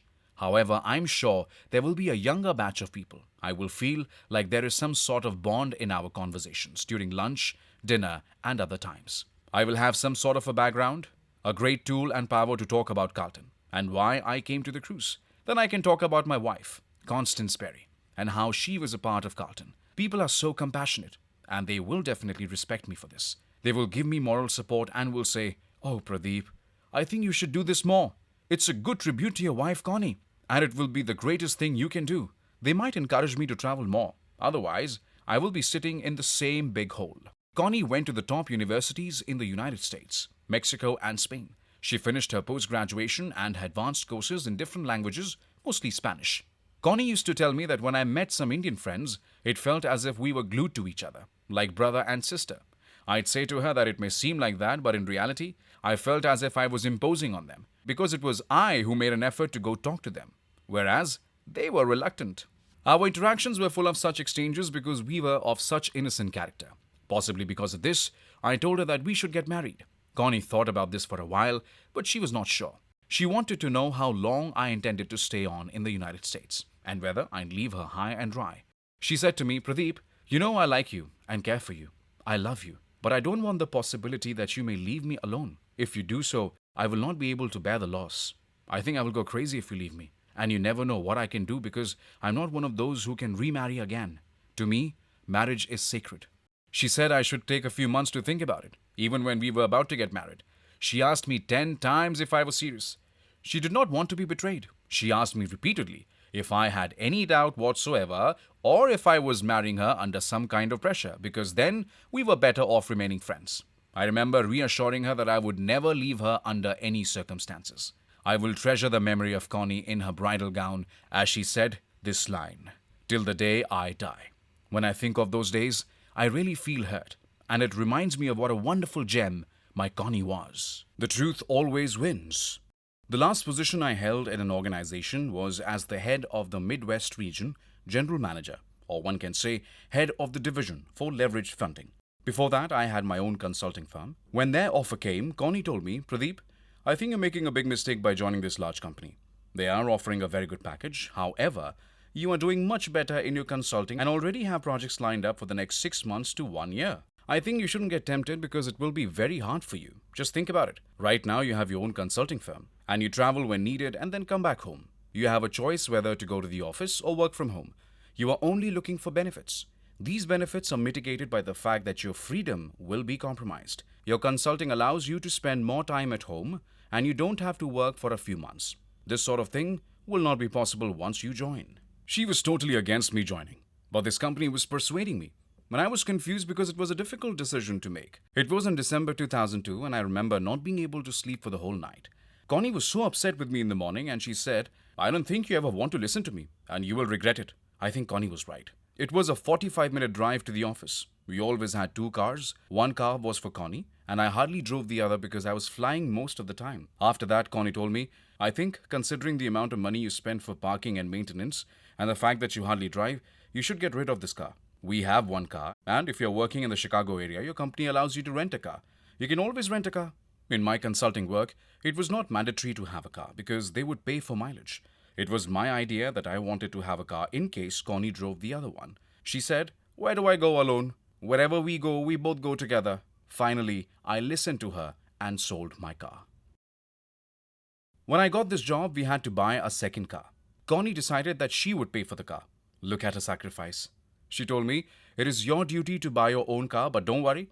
You have been very kind to me, so I'll buy you a new car. She bought a new car in 2 days, and she would drive her car, which was also brand new. Again, we were stuck with two cars. On the first day, I wore my suit and drove the new car to reach the office about 20 minutes early. I was standing in the parking lot and thinking, should I go inside or not? I was just about to leave when suddenly the vice chairman, who had hired me, saw me and said, Pradeep, what is happening? We're all waiting for you, and we have hired 10 new graduates. They're all waiting for you because you're going to be responsible for starting a new division. Please come inside, and we're going to welcome you. I think for a minute I felt happiness. In the office, I met everybody, and they were all excited and happy. They told me, now that you are here, we are going to learn from you, and we are going to grow. The first day was totally enjoyable. But on the way back home, I thought, oh my God, now I will have to start going back and forth every day. It meant getting up early. I was used to my independence, and now I had lost it. I went into a serious depression in January 2002 that lasted about 6 months. Connie told me, I told you, you might as well quit the job. I talked to my other consulting clients and they told me, Pradeep, people make this mistake. Don't worry about it. If you want to quit, quit right away and start our projects. I think I should have listened to Connie and started on my projects right away. I was independent and was getting paid more. If you compare the benefits between working for an organization and self-employment, they are equal. Overall, even if they were giving the benefits of Medicare, I think with my own practice I was still ahead. But I was committed and did not quit. As much as I wanted to, and as much as Connie wanted me to quit, she sacrificed her wants for my decision. I was miserable. Later on, I started liking the job because training all those young people was the only thing that gave me happiness. Looking back, I think God wanted me to train them in 3 years compared to the 10 years it would have taken them otherwise. There was another person working there as a senior, but surprisingly, he did not know anything. He used to think that he was my boss, and I told him, listen, I'm not working for you. Rather, you are going to be working for me. There were a lot of politics involved. So when I mentioned this incident to my senior boss, who was the chairman, he told me, I hired you. So you're reporting directly to me, and the staff of 20 people will be reporting to you. You are their boss. This man still thought that he was my boss. So I was unhappy and was about to quit. Then they told me that they want this guy and told him, if you don't behave with Mr. Berry, we will get rid of you immediately. Finally, he apologized to me. I'm mentioning this because I don't know how political connections work. I left that position in 2005 when Connie became sick. After that, I took an oath that I would not work at all and would dedicate myself to Connie. Now I will recount an incident that shows the dedication of Connie. I had left the job I described above, and I had to find new medical insurance. My old company offered me coverage for 18 months. I said, I will take it. I was in a senior position, so they gave me insurance called Cobra, and I had to pay more than what they were paying. I was paying the full cost because the program was very good. So when it ended after 18 months, I was fiddling around and getting quotes from different insurance companies. I found out that there were a lot of loopholes with these policies. Sometimes they can say, we don't cover you for this, we don't cover you for that. Medically, I was totally fit. I didn't have a problem, but I took precautions. When these companies had to pay a buck, they were very careful and said, oh, it was a precondition. That way they don't have to pay out. I heard that from many people. My insurance company was very clear, and they had sent their policy in writing. Connie told me, listen to me. My insurance from the Education Board System and Illinois Teachers Association is very large. You'd better take my insurance because my insurance is the best in the country. Of course. They used to subsidize her insurance coverage. She said, I will pay. It was very expensive, almost double the amount I was paying. I was paying $300 and it was about $750. I said, why pay $750 when I'm not sick? She said, you never know. If God wills that you be sick and you have to claim, then they will say that you have a precondition. Don't get involved with all this nonsense. I will pay. I insisted, no, I will pay. She said, if you want to pay $350, you pay only that much, and the rest I will pay from my own pocket. I declined, but it was greatness on her part. How much she loved me, and how much she cared for me. I have not seen anyone offering that. She truly loved me, and she paid for part of my insurance for several years. Later on, I think she was not getting the government Medicare. Medicare is a system where everyone has to pay when they are working as Social Security, where they pay 50%. It's the same way with FICA. The revenue from the taxes goes to the government. We all have to pay, and it is the law here. Only if you pay do you get a check. In my case, I had to pay for every single thing on my own. I used to get a 1099 form, which is only issued in the United States. Other countries don't issue it. They send you a statement showing how much you have earned, and whether you have a foreign account or something like that. I was getting my 1099 and I filed my taxes very promptly. Connie would tell me, I don't want you to ever miss any income because if the other company has not sent you the 1099 form, then it is your responsibility to pay. I said I knew that. She said, otherwise, if we get caught by the IRS, there will be a lot of trouble, and I don't want to get into trouble. I knew that both of us were ethical, so I told her she didn't have to worry about it. One time, one of my clients told me, Mr. Berry, we're not going to file the 1099 form. As far as we know in human resources, we don't report that. I said, it's not possible. Someone must be reporting it because you have to report this as part of your P&L. You are wrong. I will not take any chances. Either you send it because someone might find out electronically or there will be problems. I want to be honest and I want to sleep well. We were both ethical and everything was going fine. The time came when I decided to take my earlier benefits, which is called Social Security. Connie was paying into the Education Board System, where she was not qualified to get Medicare. She was missing maybe 10 credits and maybe 1 year of teaching. She had worked very hard at the private institution, which was taking care of her Social Security and Medicare. I made a big mistake that I regret in my consulting. She used to do a lot of work for me. When I was so overwhelmed with the reports, she used to edit my reports. She used to print them out and make folders for me. She used to email my borrowers and do a lot of other work. I should have been paying her some money as a secretary, and I would have put it as an expense and would have saved on my income tax. During this time, she would have got those credits for her Medicare. She would have been independent to get in a year and a half for what she did or free of cost to me. I wish to God that I would have paid her enough money because it would have helped my taxes and would have helped her to get Medicare. She was so nice and never asked me to pay her. Where can you find a rare person like Connie? Something was bothering me today. While I was swimming, I thought about what a big mistake I'd make with that precious diamond. I was very upset and I said, I pray to God that Connie will forgive me. She did so much work for me, selfless work, but I did not realize her worth. Later on, when I got the rest of my Social Security, she was definitely eligible to get into Medicare. But there was also a problem, because there was also a time factor we did not expect. The Medicare people told us, once you get your benefits, Mrs. Berry will also be entitled to Social Security and Medicare right away. I have a full record of all those people, but they refused to pay, and I decided to fight. They said no. They were charging her more premiums and they would not give her the benefits for another 2 years. Finally, I appealed. I had to fight for the right thing. Connie told me to forget it, but I said, no, you have done so much for me. Now I'm going to do the same for you. I filed for appeal. They say that in the appeal, you generally lose. I thought if we have some good karma, we would definitely win. There were 2 choices. Either we could go for a trial in front of the judge, or we could have it over the phone. We thought that if God was there to help, we would win regardless. So we got a letter that on a certain date at exactly 11:30 a.m., the judge would call us. Luckily on that date, the telephone rang and the secretary said, are you Mr. Berry? Is Mrs. Berry with you on the line? I said yes. Then the judge came on the line and said, Mr. Berry, Mrs. Berry, how are you? We replied, Honorable Judge, we are fine. How are you doing, sir? He said, I'm fine. I understand you've been appealing. It has been the most difficult thing and I think the final verdict was already given to you. I do not know why there is so much confusion, and I don't think that I can do anything for you or reverse it for you, because the final judgment has already come. I told him, if you listen to us for 20 minutes, both of us will be very grateful to you. Then I told him that we were both very ethical people. We had been paying our taxes for the last 40 years, and we were good citizens of this country. We always paid our taxes in time, and we were not involved in crime. My wife had been a teacher and professor for 34 years. She had gone to the top schools, and I had many degrees. I told the judge, my petition is this: we will never tell lies. I have the names and dates of these people. He said, I got all that in written letters. How do you prove it? I said, well, I told you under oath. You earlier asked us to take the oath. I said all this under oath. This in itself is a big thing in the United States of America, that if we are saying this to you on the phone under oath, I don't think you need a better explanation than that.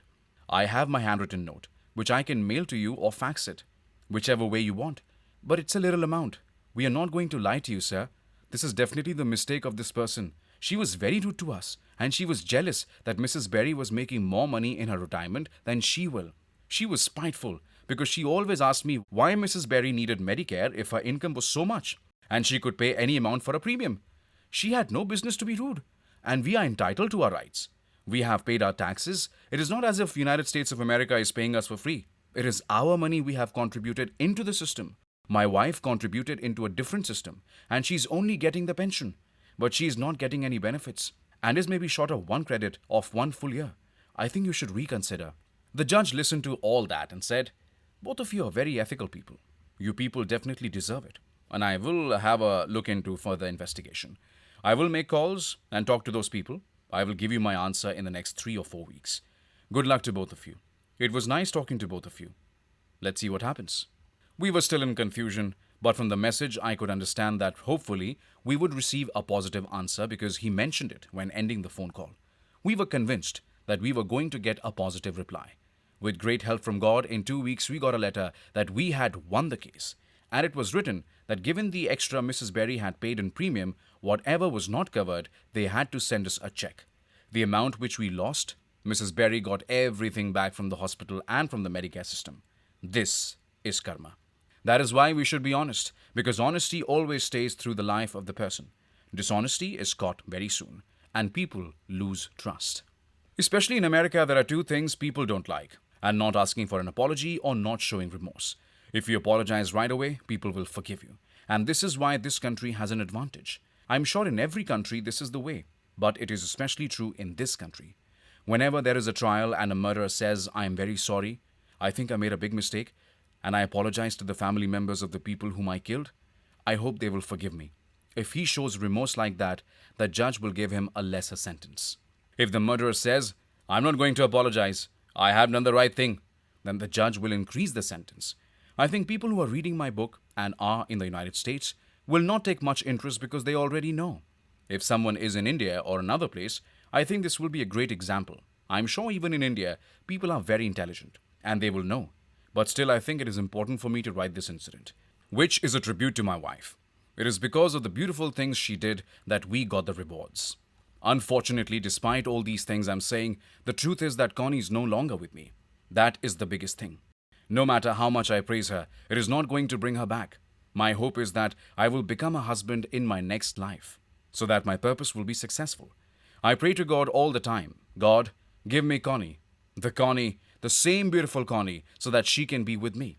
In fact, in our next lives, we should meet when we are very young as children are in the kindergarten. That would be a wonderful thing to happen to us, so that our lives together start as little children and later grow up and then fall in love. And if that happens, I think I will be the happiest person.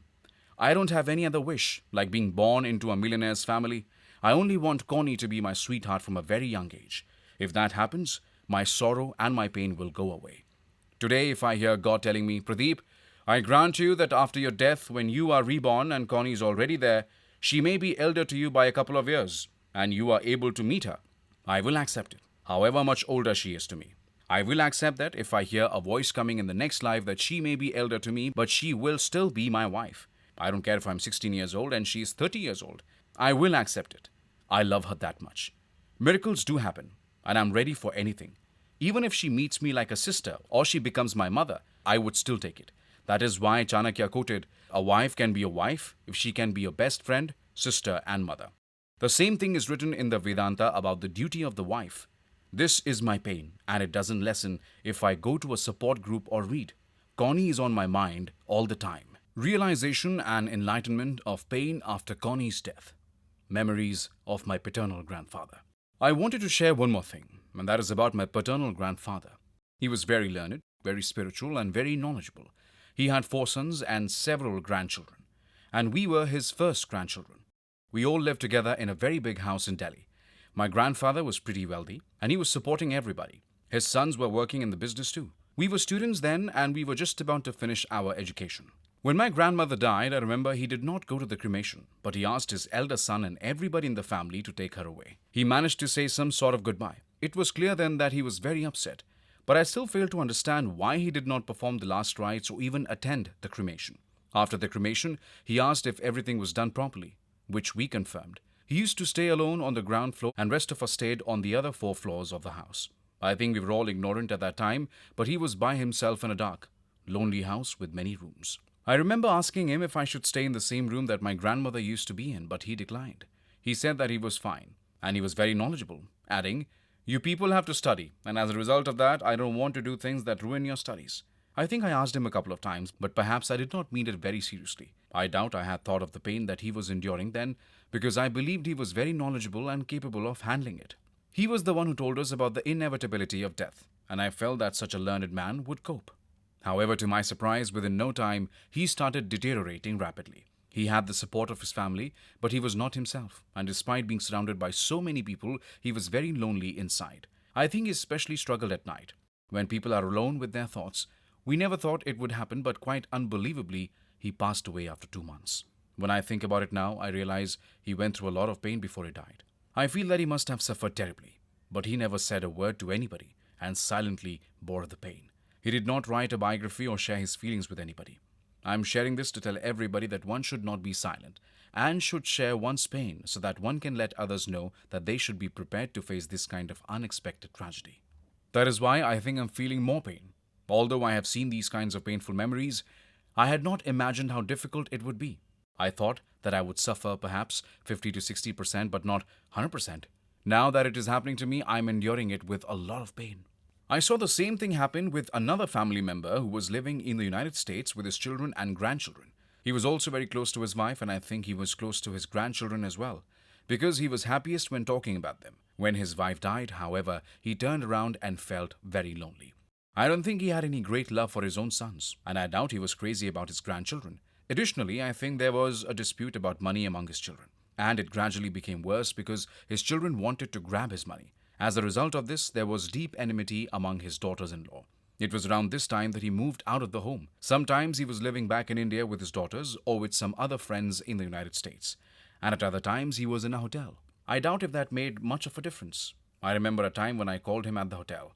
I spoke with an Indian Gujarati gentleman attending to him, and he said to me, "Mr. Berry, I want to worship you and touch your feet. Why don't you come over here?"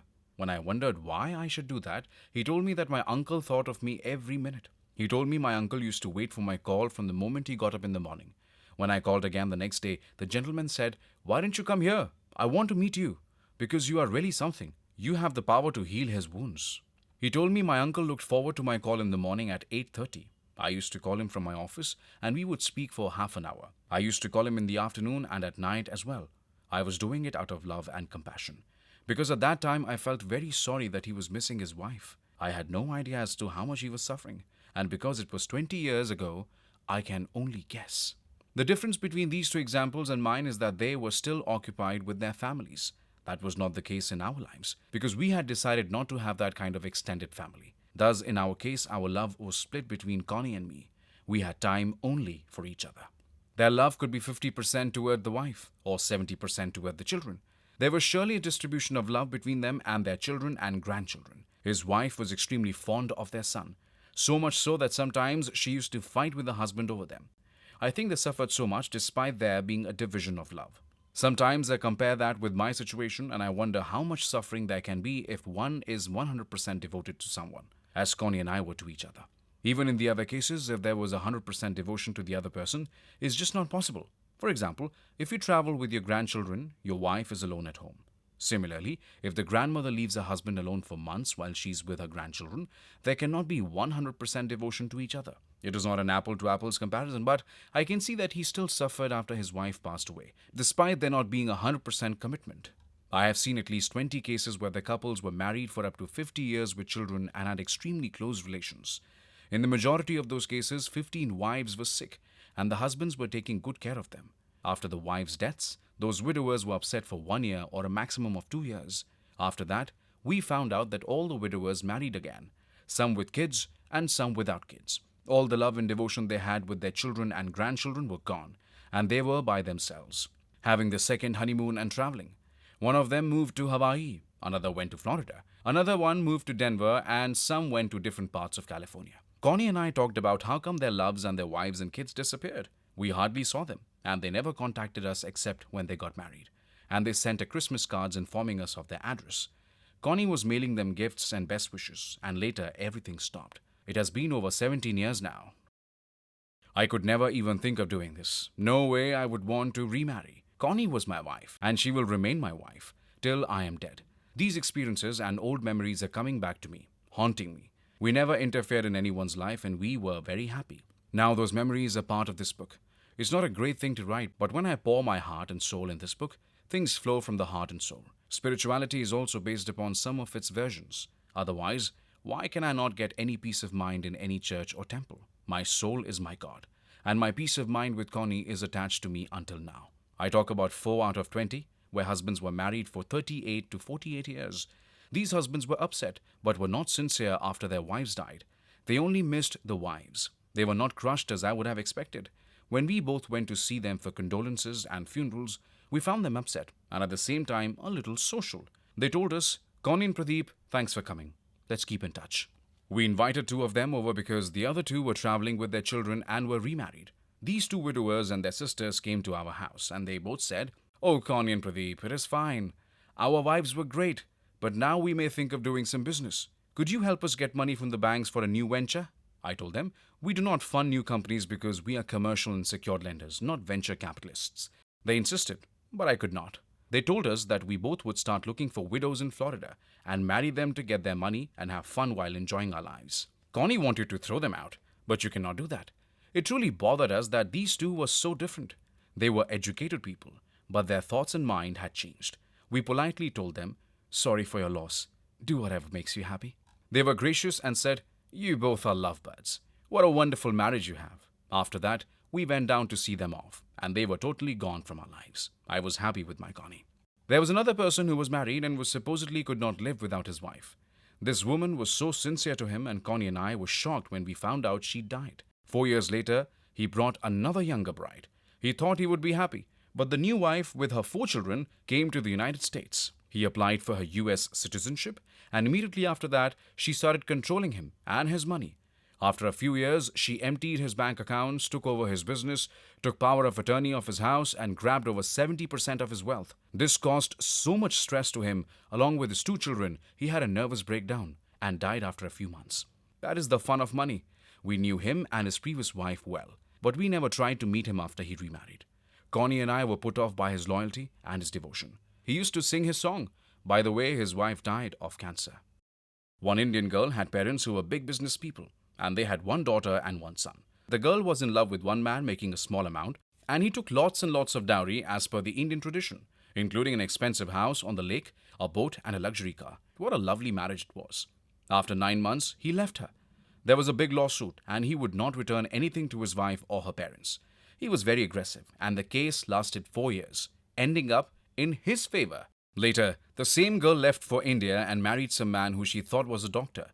The new husband and bride had a very expensive marriage in India and a reception in the United States. All were very happy. They had 2 children and her parents bought them a bigger house. After 5 years, there was some suspicious thing his wife noticed. She kept asking him about it, but in vain. One day she got the shock of her life. She found out that he had married an American girl after coming to the United States, and within 4 years, he had 3 children from his American wife. This husband, who was supposed to be a doctor, was not a qualified doctor. He was a pre-medical student and was not working as a doctor but as a technician in the hospital. 6 children, 3 from his Indian wife and 3 from his US wife. He already had grabbed a nice house, nice car, nice bank balance, and nice gold jewelry, as well as a free house and luxury car from his father in law. This was a second shock for that girl and her parents.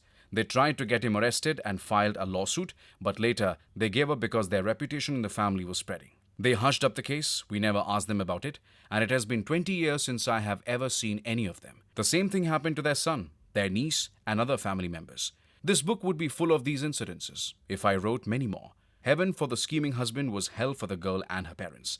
Just imagine, this girl had 2 marriages and 3 children, but her husband got all the material things and houses.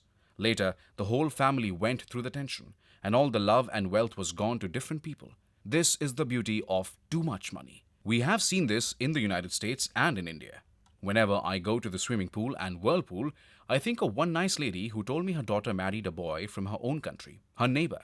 He showed them his medical certificate and the family was very happy. He used to go in his medical jacket with full medical equipment, convincing them that he went to different hospitals. They had 2 children, a house, and nice cars. Her parents were rich and were a big support. This wife never worked in order to take care of her children. Connie never appreciated that because she never wanted to depend upon anyone but herself.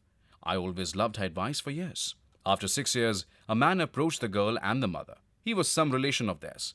He told them that he knew the son-in-law well. The girl and the mother were curious as to how he knew the son-in-law.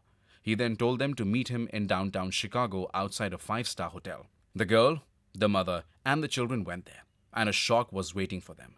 They found out that husband had honesty or loyalty. We have forgotten these qualities. After Connie's demise, these things are going through my mind regarding how happy, honest, and faithful we were. Why did God have to take my lovely Connie? These old incidents are coming to mind, and I miss Connie and I think about what a gem, what a sincere and lovely wife she was. Our love and marriage were out of this world. There was love and love only. Some small arguments did take place, and those were for a very small period. Now when I come to think of those arguments, I feel devastated and get upset for hours or even days as to why I did that or why certain things happened. I want to say, Connie, please forgive me. No matter if it was my or your fault, I feel that we should have had nothing but love and not even a 5-minute argument or any negative discussions. There's a saying that we do not care for loved ones when they are alive, but after their deaths. We feel devastated. Why? The world is that way. Many poets, singers, music producers, actors, and great people are not cared when they are alive, but after death, we regret it and cry. We are sorry and upset. I now believe for the coming generation, they should love while others are alive. In my life, I have lost one gem. I do not want to write more on those stories. I want to concentrate on my Connie and our life together. These stories make me not want to socialize with anybody. Let people do what they want. There are different variations of life, and people go on with their own things. I can give 1,000 examples, but that is not the purpose of my biography. Although I saw the pain of many people, their pain is irrelevant to me. My biography is meant only for my wife. I would say to some degree, pain is always there from your dear loved ones, whether it is your wife or your children. It is a different kind of pain, but it is difficult nevertheless. Some people have overcome the pain of their losses, or perhaps they are just acting. Some manage to keep on going. I spoke to one friend of mine who lost his son to suicide, and he did not want to talk to me, saying it was a topic he wanted to avoid. I respected his wishes, but he called me the next day, apologizing about his rude behavior. He said his son was his darling, and he shared a little bit of his feelings. Thereafter, I was careful not to bring up the topic unless he wanted to talk about it. I suppose everybody is different, and people handle their grief differently. Some start giving charity, others marry again, and some start doing humanitarian work. That's the way it is. In my case, I don't think I will do anything in a haphazard way. For example, during the last couple of days, I have kept myself busy writing articles, meeting people about important matters, and talking to attorneys. There are some diversions, but the moment I leave the office, the pain starts right away. According to psychologists and psychiatrists, sometimes when you start thinking about one thing, that stops you from thinking about other things. In my case, I do not even want to go to those places where I used to go with Connie. I have written that I have stopped reading the newspaper and stopped watching TV. Whenever I read the name Constance Berry on the magazines we receive, it truly bothers me. I begin to think I should start reading them, but I don't think that I'm ready right now. However, I am determined about one thing. Whenever I receive a letter from the MCR and other organizations in her name, I will definitely donate some money. Connie passed away at H Hospital, close to our home. Connie had given good donations to H Hospital, And that is the same hospital where, in my opinion, medical negligence took place. I'm sure she would have not given a penny if she had known that. I still get letters for Connie asking for charity. I do not want to give a penny to HH Hospital. Reading her name, going through her drawer, going to her room and not finding her is the most painful thing in my life. The other day I was sitting at my desk and looking for certain papers. I found her degrees. I could see how much love she got from her students, how much appreciation she got from the dean, and how many prizes she had won. I knew about these things, but at that time, I was not appreciative about their value. Now, all those things are like a monument to her. Last night, I saved all those things in a room and got busy organizing all of them. I have sorted out all the degrees, gifts, and letters from her students and school authorities. I looked through all the tributes that Connie received from her college and the dean, noting how she was highly regarded. When I read these things, I lose control and wonder, isn't all the knowledge and education that one has futile? All of us have to go one day. None of us is special. I think the doctors made a mistake with Connie. If the doctors had acted differently, Connie would still be with me today. The main problem with me is that Connie did not die of natural causes. Her life was snatched away by these doctors. Different reactions to grief. I have seen many painful circumstances. That is why I want to understand how people who have lost their spouses react to their painful situations. This is what I'm trying to find out for my own knowledge. But their experiences are not going to help me. People tell me to read books about Buddha, where he asks disciples to get rice from any house that has not seen death. I have read it, and I know all of those things. People tell me there is no house where tragedy has not taken place. I know that. But because of my over-attachment and my total love for Connie, all my knowledge has vanished. I don't want to compare events that happened to different people to my own circumstances. But at the same time, I'm curious about how people who lost their spouses and how they dealt with it. I know some people dealt with it very positively. I have some friends and relatives who accepted that now their spouse was gone, they had to carry on. I was really surprised because they were very close to each other. I don't know if these people were really close to their spouses or they simply pretended to be. Sometimes people pretend they are close, but they're not very close. When the wife of one man I know died, I don't think it made much difference in his life. He was very upset, but at the same time, he carried on without mentioning her to me. We met many times after that because he was my distant relative. But I don't think he ever mentioned her to me. I used to ask him how he felt without his wife, and he used to say, "I'm okay. She had to go." I was surprised that he was regularly going to parties, drinking, and going wherever there was a function. I don't think he was in any pain. People challenge me and say, "How do you know that he was not in pain?" Maybe he was suffering but did not say anything. I would probably reply that if the person is suffering or if that person is in pain, he would not be mixing up with people and acting normal. In my judgment, I did not see any remorse that he'd lost his wife. Sometimes a reaction brings action, and an action brings reaction. The whole family told me that they had adjusted and was not missing his wife much. That was very surprising to me.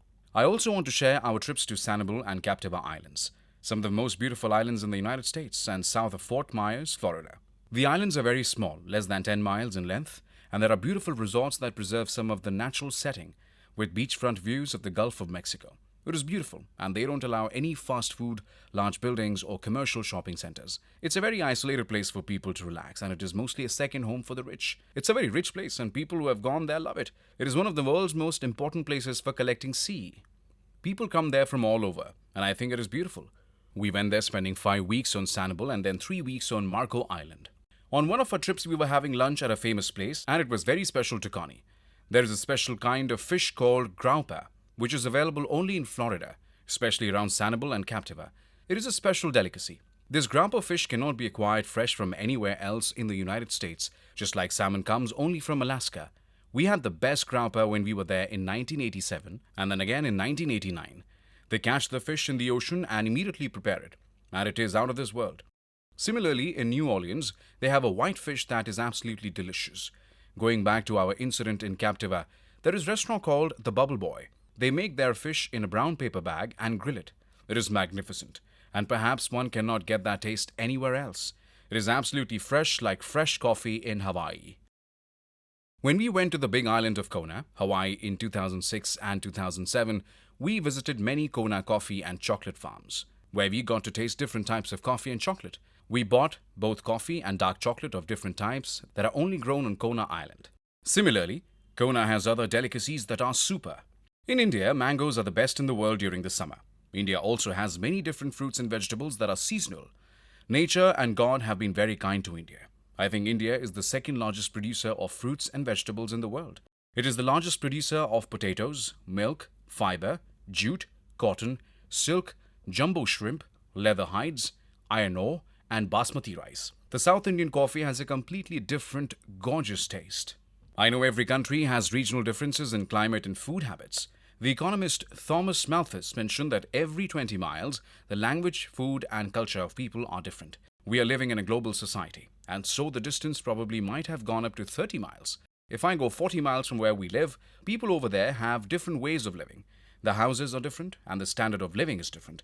If I go 100 miles away, then local life is completely different. I think Malthus was absolutely right when he said that India is a rich country inhabited by the poor. I want to narrate an incident. We met a person who was sitting by himself in a restaurant in Captiva Island in 2010. I'm sure he was close to 80 years old, but he was handsome. He had maintained himself very well and looked educated. He was sitting next to us and we kept looking at each other. Finally, I decided to talk to him and he asked us, "Why don't we sit together for lunch?" Connie and I started talking. When we asked where he lived, he stated Spain, but he came to Captiva every year for 3 months, living in a small house by himself. After I asked him if he had family, he said that he had 2 daughters and 6 grandchildren, and they all lived in Spain. When he's with them, he enjoys. However, he likes to live alone. I asked him about his wife, and he said, "I lost my wife 20 years ago and did not remarry. She was my darling, she was my love, and I would never remarry. I am alone, and I'm fine." I was taken aback, so I said, "Pardon me for asking, but what was your profession?" He looked at me and said, "Do you remember seeing my face in the 50s and 60s? Then I remembered he was one of the most popular journalists and he used to cover India, China, and Asia. He was one of the most intellectual journalists and TV personalities, and he would announce the world news. He told me he had met Prime Minister Nehru and Dr. Rajendra Prasad. Later, he also met Prime Minister Shastri and many other politicians. He knew everyone." I said, "Yes, my God, what an accomplishment for you." To which he replied, "No, I don't do anything now. I used to travel extensively and was very happy. But after the loss of my wife, my darling, who was my baby, I don't travel so much anymore. I did not have the experience of losing a spouse at that time, and hence I couldn't sympathize. Now I recollect that incident and imagine what he must have gone through. I'm going through the same myself after losing Connie." Connie and I talked about that many times. He was being looked after by the young waitresses who treated him like their father, and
I can see Connie everywhere. I would like to mention the many practical things about the sadness I feel. For a long time after Connie's death, her caretakers and other people did the laundry. I didn't do it because I was doing other things.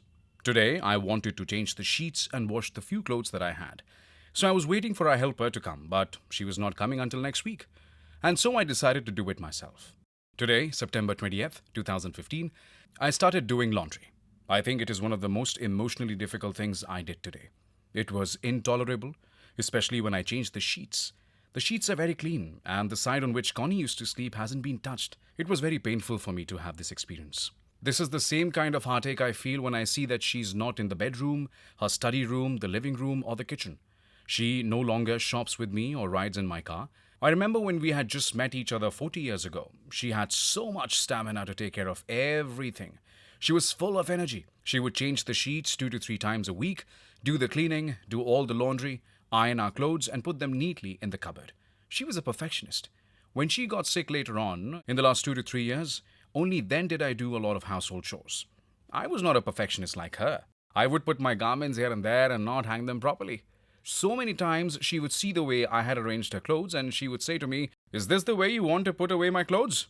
Haven't you seen how I would do it?" I would tell her that these things were not important anymore and that we would have to change our priorities. By then, she did not have much energy and was not very argumentative. Remembering such small things are very painful for me. I thought I must write about this experience, and right away I started writing. It's around 2 a.m. and I decided that I had to write this so that I would not forget. I think these kinds of things are the true rhythm of pain. Another thing had just popped up in my mind. Maybe I should write another book or change the title of the book to Living in Pain for 3 Years so that I can describe how suddenly our health can deteriorate. I think the doctors ruined her body. Otherwise, I never would have imagined that she would go downhill so fast.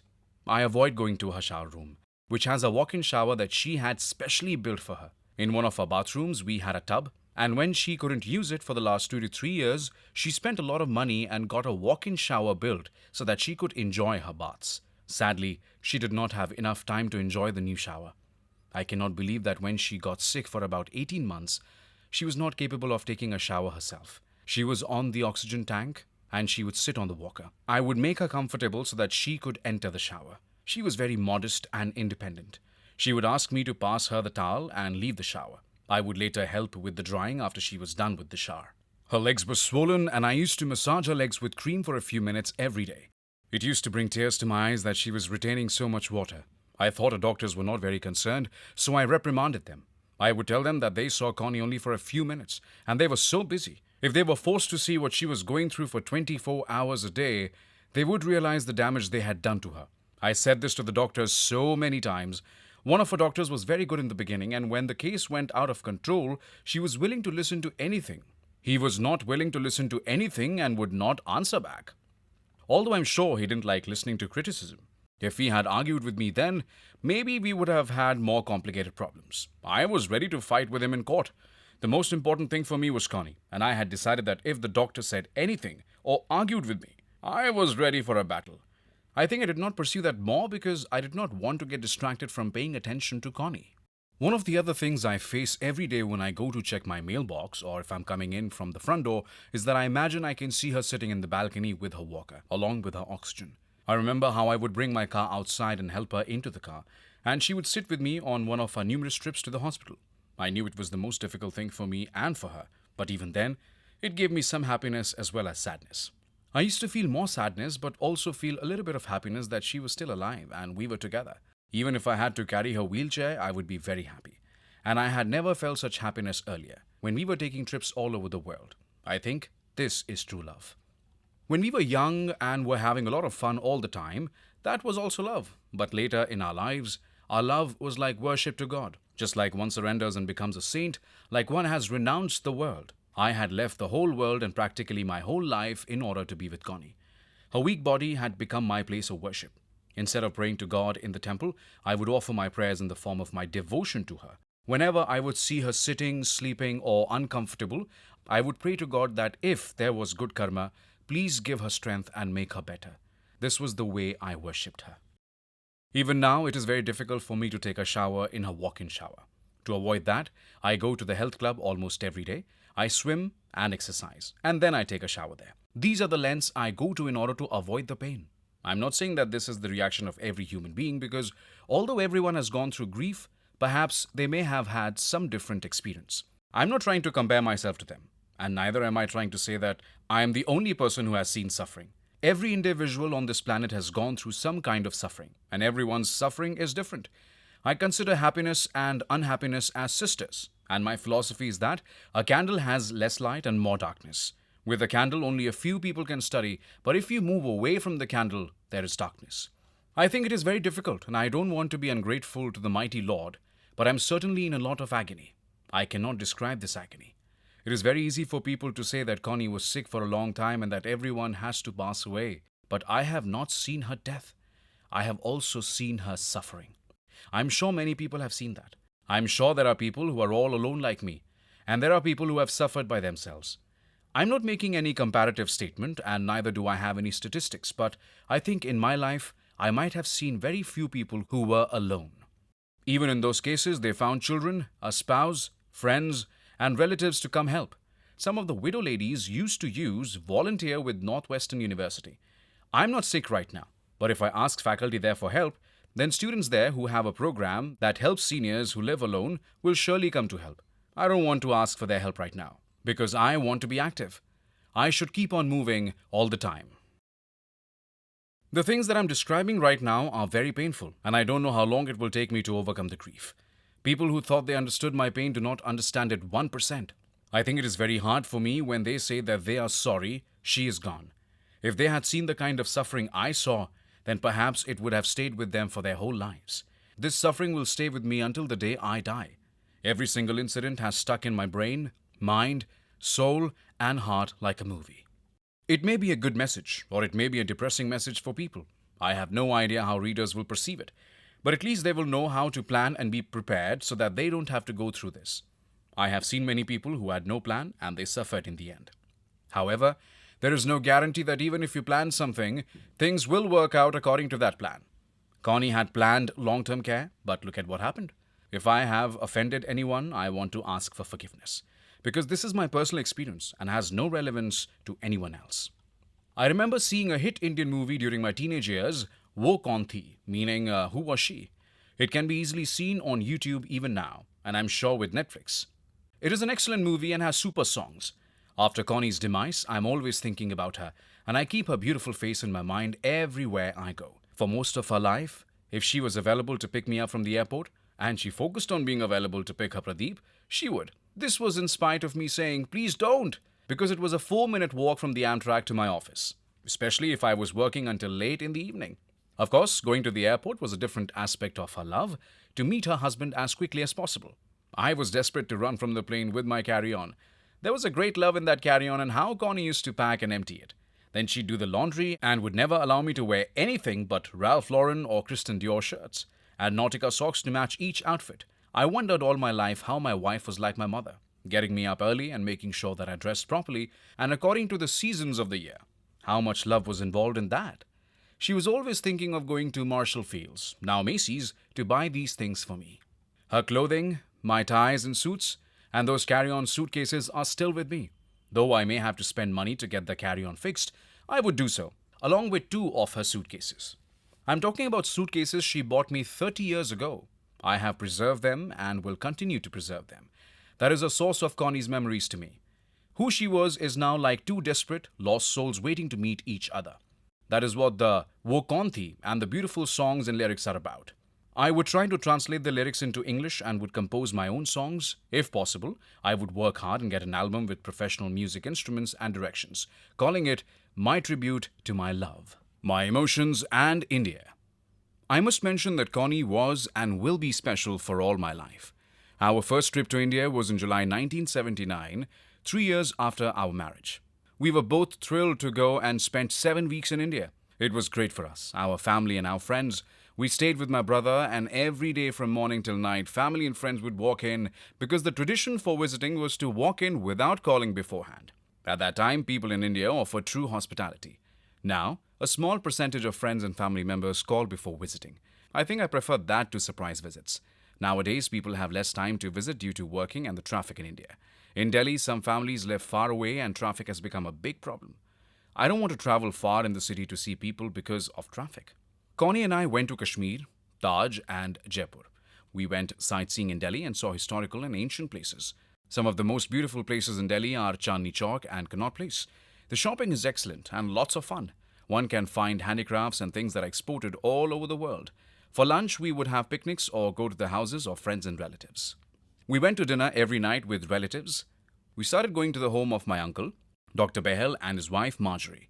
I was extremely close to them. Connie and Marjorie became best friends, and after we returned to the United States, Uncle Behel and Aunt Marjorie visited us in Evanston, along with their daughter, Vanita, who was like a daughter to me.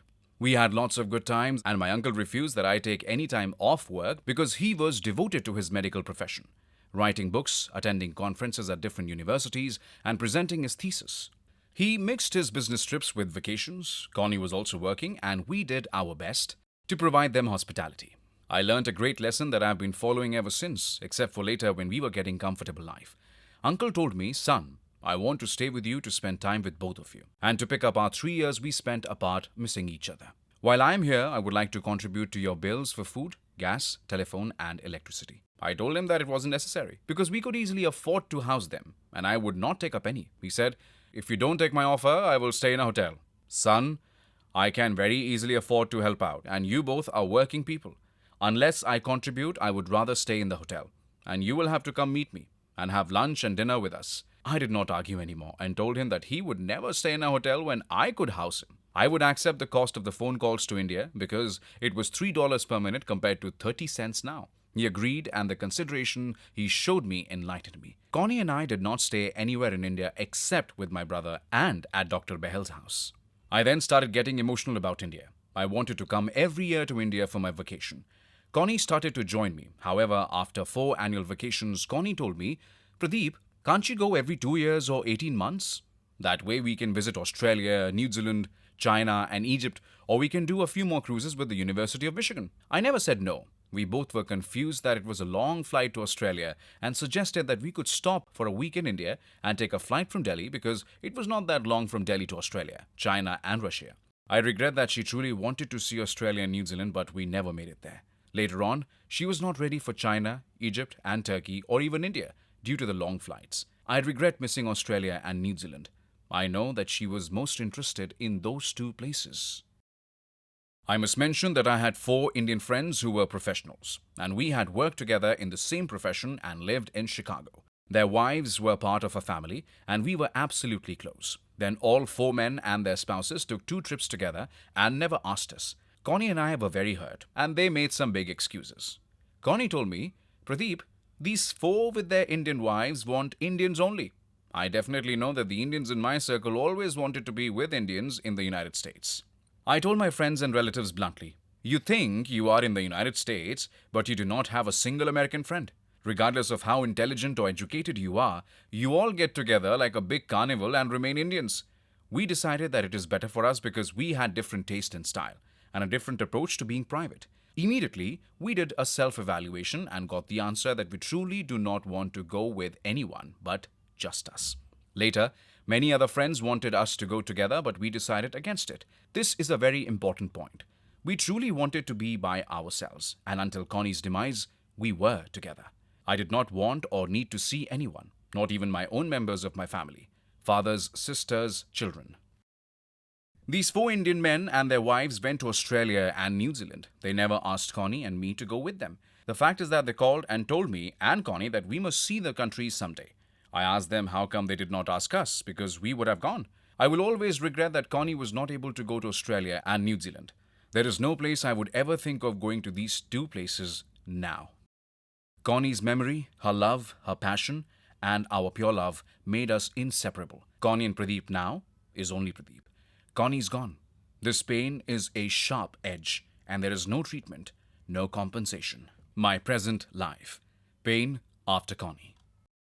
It is so painful for me to think of going anywhere without Connie. Sometimes I feel I should try to go to a restaurant and travel by myself to see how I'd feel. Right away, my brain and heart tells me no. This is due to the fact that during our lives we always went together, except when we were working. I had to travel quite a lot, and so did Connie. I have not gone anywhere without Connie in the last 10 years. The only exception was that I used to go to India every year for 2 weeks, and that was difficult. Even then, I would have panic attacks at the thought of leaving Connie for 2 weeks. Connie used to make the decision that I might as well go. I still did not want to go, because leaving her was difficult. I would go to India, but I would miss her. From the moment she dropped me at the airport, it was extremely difficult for me. I debated whether I should forget about going to India and come back home to Connie. Connie was strong, and she used to give me the power to go. Otherwise, I would regret leaving her, and after a few days, I would be on the phone booking return flights. The decision to go or to stay was difficult. In the end, I would decide to travel, but my mind was always on Connie. I would call her 5 or 6 times a day and have long talks with her. Connie used to tell me, either go or don't go. If you go, I can keep busy with cleaning the drawers and organizing my stuff. This statement and knowing we would be in touch over the phone for hours made my yearly trip to India possible. It was a struggle then. Now, the same struggle is still there when I leave the house alone. In reality, these are signs of our love. Once in a while, I think I wouldn't mind going somewhere, but the thought of going or even taking a flight reminds me of Connie. It scares me and makes me upset, and immediately my heart tells me no. Finally, I don't even think of going. Her unbearable absence stops me from going anywhere. The only place where I can go is to see my elder brother and his family in India. But even that has become upsetting. To leave our home, her chair, her table, her computer, her walker, her oxygen, her study room, and all the rest. Even leaving the car in the garage is hard. How much pain I have to face and will always have to keep facing. Repeating this is not good writing, but it has a soothing yet painful effect on me. I never want to stop saying the same message. For someone in my situation, or perhaps for someone who has not fallen in true love, perhaps this book may give some solace. At that time, you may forgive me that this book was no good, and you might appreciate the depth of our love. Leaving home to go to India is unbearable. My mind tells me I should forget going anywhere. Home becomes my favorite place to stay. I had mentioned this earlier, before I diverted completely into painful memories of our traveling together. Thought of Connie and her memory shakes me. My mind is thinking of the most painful episode I went through, and I start wondering if it is true that Connie's gone. Again, I block my mind and want to believe Connie is in her study. I totally forget that events like her cremation, the Chapel of Peace ceremony, and the interment of her ashes in her plot next to her parents were all performed by me. I wonder how I could do all of that. Is it true that I was brave enough to do all of that? The answer is that my love and God gave me the strength to do it. My shock and pain were due to the deepest love. I had never gone through that painful episode of losing someone, losing my wife and my world. I was upset and in deep pain. However, I could not bear the pain of knowing that Connie's body was in a funeral home. My wife was not a charity case, and I wanted to have her cremation and burial done immediately. I'm again repeating this episode many times. It is due to my constantly thinking about Connie and due to the deep love that I have lost. Even after 9 months of living in pain and suffering, nothing has changed. The saying that time heals pain has no truth. Rather, my suffering increases. One common saying is that any incident of some fall, cut, or even burn looks like it is fine, but its effect is worse the next day. I'm giving one instance, though I have seen many painful events. One of my uncles died at a very young age. My aunt was grieving very hard. Her mother-in-law's sister said to her, "Right now you are surrounded by lots of family members and friends. Once they go to their homes, you will have to bear this loss and pain by yourself." Connie's fall, the ambulance taking her for a checkup at the hospital, and staying with the hope of coming back the same day or the next day was painful. The happiness of coming home on February 22nd, 2015 was tolerable. However, the evening before her cardiac arrest absolutely shook me. Her lying on the hospital bed with tubes in her mouth was unbearable. Fighting at the time of her tubes was painful for me, and taking the tubes out shook me each minute. Her demise broke me down completely. I don't know how I could handle all of that. Her cremation and the interment of her ashes in the plot was another trauma. That trauma still haunts me after 9 months. At that time of great shock and pain, I had to ensure the best cremation and select the best of caskets and urns, along with talking to a priest about the services. My mind was occupied, and that pain took a different direction to do many things. After all that, a different kind of pain took over as I began to do the legal work, and so many things occupied my mind and life. This pain definitely came in different waves. I haven't had that experience before. My priorities were to ensure that she had the world's best funeral. I know that was done. I'm writing about Connie's demise in the whole episode again and again. There are two reasons. First, it's my pain. Second, that is how the human brain works and how many new brain cells that are not used open up. God has given us billions and billions of brain cells, but on the average, we don't use half of them. I would say, at least for me, that new brain cells opened, and some of the cells I was using, I now feel I'm no longer using. This is a new segment of my life, and our relationship is making me write all these things. I still have no answer for this, and I doubt if I would ever find the answer. Today, April 27th, 2016. I was coming back on the train at rush hour when so many people travel to go home from work. I especially wanted to observe the younger generation in their 20s and 30s. Some were working and some were students. It was extremely soothing to see them with their smartphones and earphones. All of them were busy with their phones, which is happening now in many countries, both developed and underdeveloped. I saw the same in Delhi. And the 2 times I have been back since Connie's death, honestly, going to Delhi was nice, but it brings me painful memories of Connie. From the 1970s to the 1990s, traveling on the train was different. Most of the middle and senior management people were nicely dressed in suits and ties while reading papers. It was a half hour of leisure for them. Offices opened at 8:15 a.m. and after reaching the office, the senior managers would have the same newspapers in the office. It was mandatory to read those papers to find out about business news and to research market shares, the strategic planning of companies, and the ratings of Fortune 500 companies.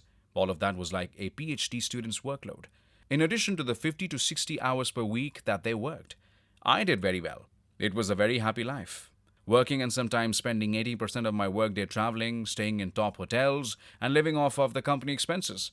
I used to think that I was a king and was very happy because Connie was also a professional and had to leave by 7:15 a.m. to be at colleges and schools where she taught Spanish and French. Punctuality was a must for her.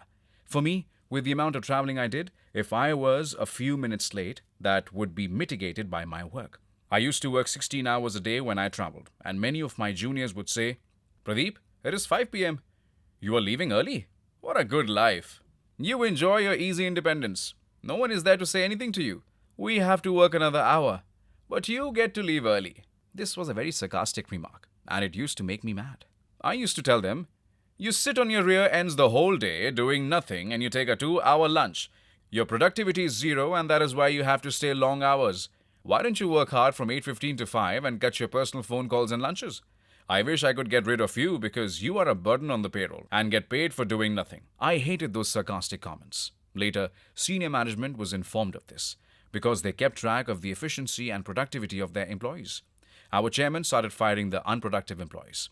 He openly told me that he wanted the best employees, and 5 professional development courses were required to stay there, in the largest worldwide finance company. There was a lot of hard work, but there were many awards and rewards in return. Our motto was, "We are playing to win."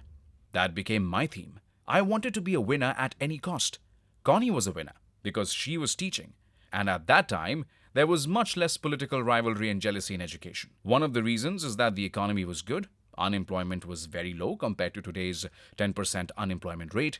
I would say that the rate is worse than that because many people have stopped working and cannot find jobs, and unemployment benefits beyond 48 weeks are not available. As such, those are not part of the census, and therefore the figure is distorted. I would say that when Connie and I were in senior positions at work, this was the best time of our lives.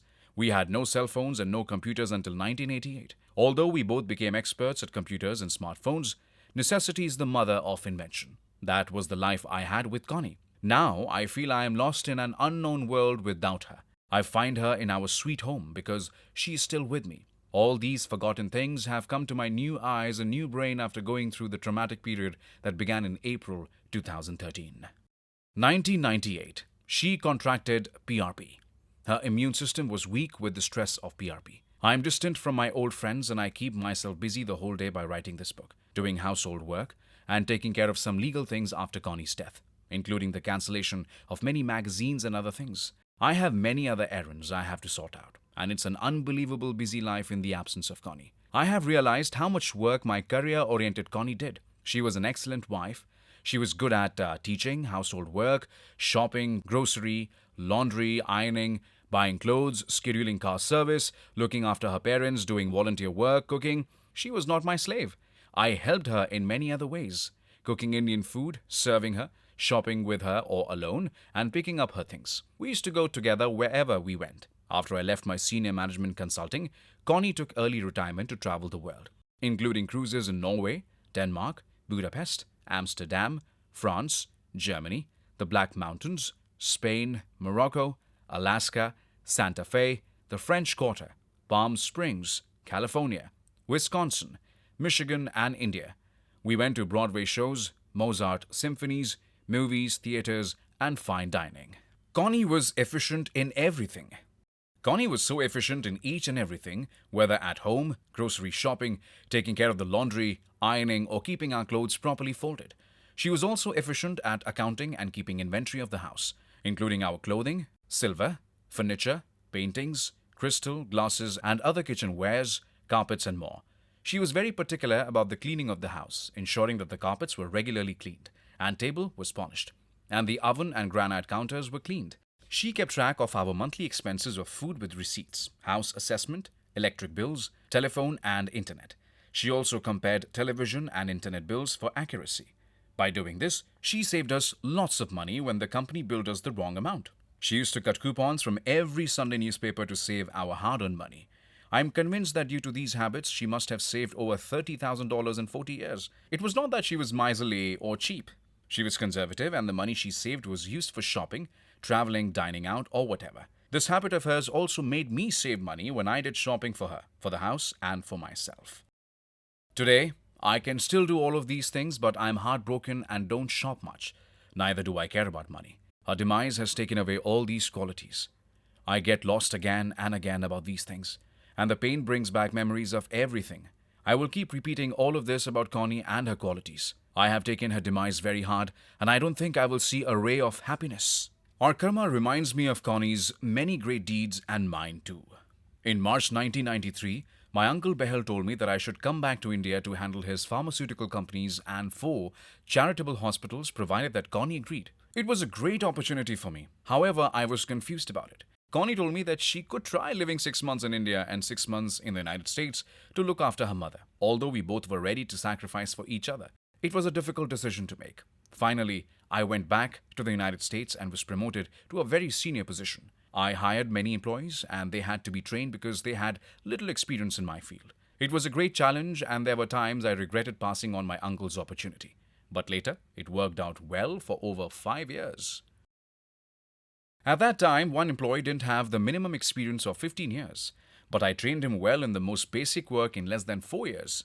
In this way, I was able to help him, his wife, and their children. After almost 4 years, he decided to apply for the same kind of a position, but earning a few $1,000s per year more. I advised him to not go and to spend more time to learn from me, but he was sure that he knew everything. I could have given him more money, but I didn't because I had to train him again. He left his position with me for a few $1,000s, and I told him that he was not trained and a few $1,000s might not be worth the experience he would lose. Afterward, he was always in touch with me and Connie. Connie always told me, "Pradeep, you are a very kind man and are always willing to help others. That is a good thing. However, I hate to interfere in your feelings, but many people take advantage of your soft heart. You have been hurt so many times, so think before you try to do good. These people are users and call when they need your help." I knew Connie was right, but I was still the same. Now, after the demise of Connie, I realized all that, and I'm extremely angry that people, friends, and relatives have betrayed me. Connie is not there anymore to see how correct and smart she was, and I didn't take her advice seriously. I must admit now that I am changed, and I will not allow people to take advantage of my soft heart or the fact that I'm always ready to help them. I never want to see those ungrateful people and users. Connie's demise has shattered me and changed my happiness. And to some degree, I'm an angry man, except towards my brother and his family, and some unknown people. I would always be nice and helpful to outsiders. I spent Christmas and Thanksgiving alone in 2015 for the first time in the 42 years I have lived in the United States. Connie was my destiny, like a true episode on the TV program Wanted. In memory of my Connie, there was an excellent weekly TV show 20 years ago, Wanted. Connie and I always watched this program. The program requested the audience inform the FBI if anyone had seen or had knowledge of the featured hardcore criminals. The journalist used to talk that if a viewer had a clue about them, to please inform the FBI via the phone number provided. One of the programs was very touching and applies to my life. My entire career and its advancement are due to one person, and that is my beautiful wife and friend of 41 years, my Connie. The program was about a successful businessman in his late 40s. This man, when he was about 11 years old, lost his way and didn't know what to do or how to survive. The same kid was weeping on the TV and had been looking for the man who'd encouraged this kid to remain in the United States and given him an American gal and $1 in order to explore America and find his fate in the land of opportunity. The kid, after finding success, was looking for the man to meet him and say thanks, and to serve him as his father and his family for any help. The businessman would do anything for him because the man was the person who'd encouraged him to go to the United States. He was weeping and saying, "Please, let me know if you recognize this picture of him." The search was being funded by his own money. The boy wanted to thank this person, who he said was not a man, but a god, for his support. Connie was amazing to my start in the United States. She was everything for me and for my success. Connie was my best destiny, and she was instrumental to my success. I want to share many incidences that will add to my faith that Connie was my destiny and my life. That is why I was not interested in marriage in India. I was engaged 3 times by my parents without my permission and my knowledge, and without meeting the girls. This was the way the marriages were conducted back in India. However, things have changed, and now there are mostly marriages for love. I'm sure some arranged marriages do take place, but I do not think that is the right way. The following section includes email messages I have exchanged with friends, family, and organizations. From the Carlton Alumni Network Alumni Farewells, Constance Fuller Berry. September 4th, 2015, 2:12 a.m. I don't know where to start and where to end. I can write and write, but it is no ending story of true love. Yes, I am Pradeep Berry, husband of over 39 years of my most precious, best friend and darling wife, Mrs. Constance Berry, or Connie, Constance Fuller when she graduated. I had the opportunity to visit with Connie at Carlton, I would say 6 years ago, during her alumni. I truly enjoyed, and the food and the lectures were great. My Connie's demise on February 28th, 2015 was not expected. I wish, in my opinion, she had listened to me to go for another opinion in another hospital in the USA. However, it was too late. My life has changed since then. I don't know what I'm going to do without Connie. She was everything for me. We were 2 bodies and 1 soul. I pray to the Almighty Lord we'll meet again in our next lives, as the same loving couple, Connie and Pradeep. This hope is giving me the power to live and fulfill the desires of Connie. Though physically she's not with me, in a spiritual way she is with me and watching over me. I am also writing a biography for darling Connie and would do my best to bring many parts of our lives, while giving some great quotes from many world scholars and their quotes. I just feel like talking and talking about Connie, which gives me the most power. I could never have imagined I would go through such pain, as I know very well that we all have to go one day. God exists all the time, but human beings and animals have to go. However, when it comes to me and the loss of some special person, knowledge vanishes. I'm only quoting this for myself, as each person handles things in their own way, but I have to bear this no-ending pain all the time. I pray to Connie to give me the power to bear this loss. I can realize the pain of king who made the wonder of the world, Taj Mahal, in memory of his wife. I can realize the pain of the king who made the wonder of the world, Taj Mahal, in memory of his wife, Mumtaz Mahal, as she had asked him to build a special monument in her memory, so that the world can remember their love. Pradeep Berry, loving husband, September 29th, 2015. Dear Mr. Name is withheld. I had been reading your articles. I am writing for my darling wife of 40 years, Mrs. Constance Ann Berry, a graduate of Carleton and the University of Michigan. With a master's in Spanish and French, the diamond in my life was born in the USA. She was an American, highly intellectual, a great leader, and more. We were 2 bodies and 1 soul. I should finish with the book in a couple of months. Thanks. Sincerely, Pradeep Berry. Many tributes for Connie from our neighbors. Dear, name is withheld. Thanks for coming to the peace ceremony of my darling wife of over 40 years, Connie. I'm absolutely at a great loss without her, and she was the most important part of my life and would remain that way. I miss her all the time, day and night. I used to go to India for 2 weeks every year, but I haven't gone since 2011. I was in a different mood then. Now I'm planning to go to see my brother and his family and other family members this weekend for 2 months, depending upon how I feel. I have not told any of my relatives in India or in the USA about her demise, as I took her death very hard. The only person I told is my elder brother. I have been busy sorting out many things. How the mighty Lord gave me the strength, I don't know. I have to find a way to cope up with this never ending loss. Connie had always thought very high of you. She went suddenly from my life, leaving me alone. I can't believe or imagine. Thanks for your time and support. Sincerely, Pradeep. Dear Pradeep, thank you so much for this note. It was an honor to attend the service for Connie. I always had such high esteem for her. From the time I moved into this building, she was a source of good sense, good humor, infinite practicality, and kindness. This building overall would have been a much worse place were it not for her, not only in terms of her leadership for all those years, but also in terms of her radiant goodwill. She was truly what the biblical phrase calls salt of the earth. We all were lucky to have her, but you most of all, of course. Never having been married, I can only imagine what you're going through in terms of the loss you feel at every moment. But I do know from having watched friends and family members move through grief, you will get through it. Things will become easier, and you will be able to let go of things gradually. But grief has its own schedule with every single person. There's no timetable. I'm very glad you're going to India and for such a long time. It will truly give you time and space apart to breathe, to consider what life might hold for you in its very different form now. And you'll be with your brother, another thing about which I'm glad. If I may presume to say so, a person can't do all of this alone. We're put here to lean on and help each other. Let your family do that. You deserve to be supported right now. Take this time for yourself. You've spent years devoting your time to Connie, which of course was the best and the right thing to do. But now the caregiver needs some care. Godspeed, Pradeep. I hope that when I see you next, you will be refreshed and will have found a measure of peace. From. Name is withheld. I pray that the frustration and anger over the bad memories of Connie's care heal, Pradeep. They will only weigh you down. Connie had such a long, beautiful life, Pradeep. I've forgotten how many cancers she survived and all the suffering she's experienced, yet kept pulling herself up. Name withheld. Thanks for your kind words. Yes, you are right. I didn't want to be social anymore, and I wanted all my time with Connie.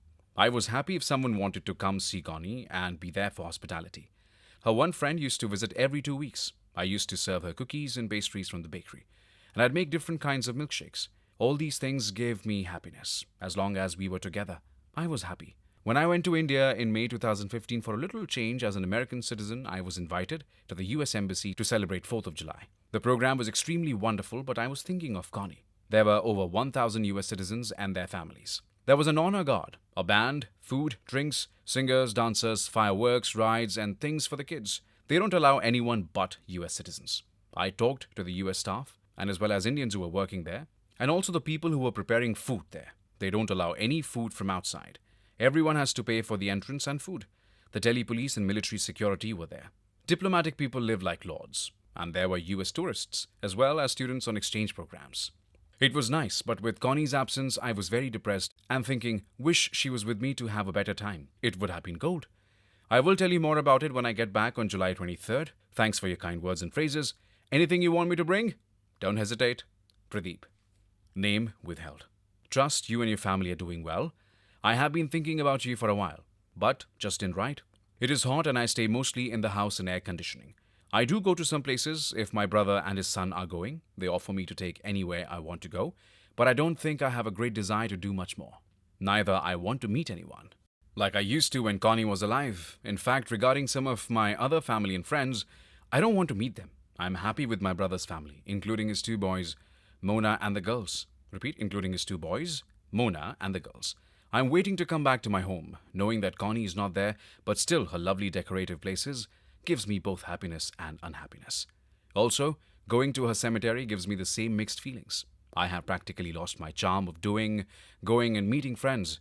I'm happy meeting people like you, outsiders like the funeral home ladies who helped me for the cremation. Dear Pradeep, it would be presumptuous to say I know your pain. Only the person who is experiencing it knows its depth.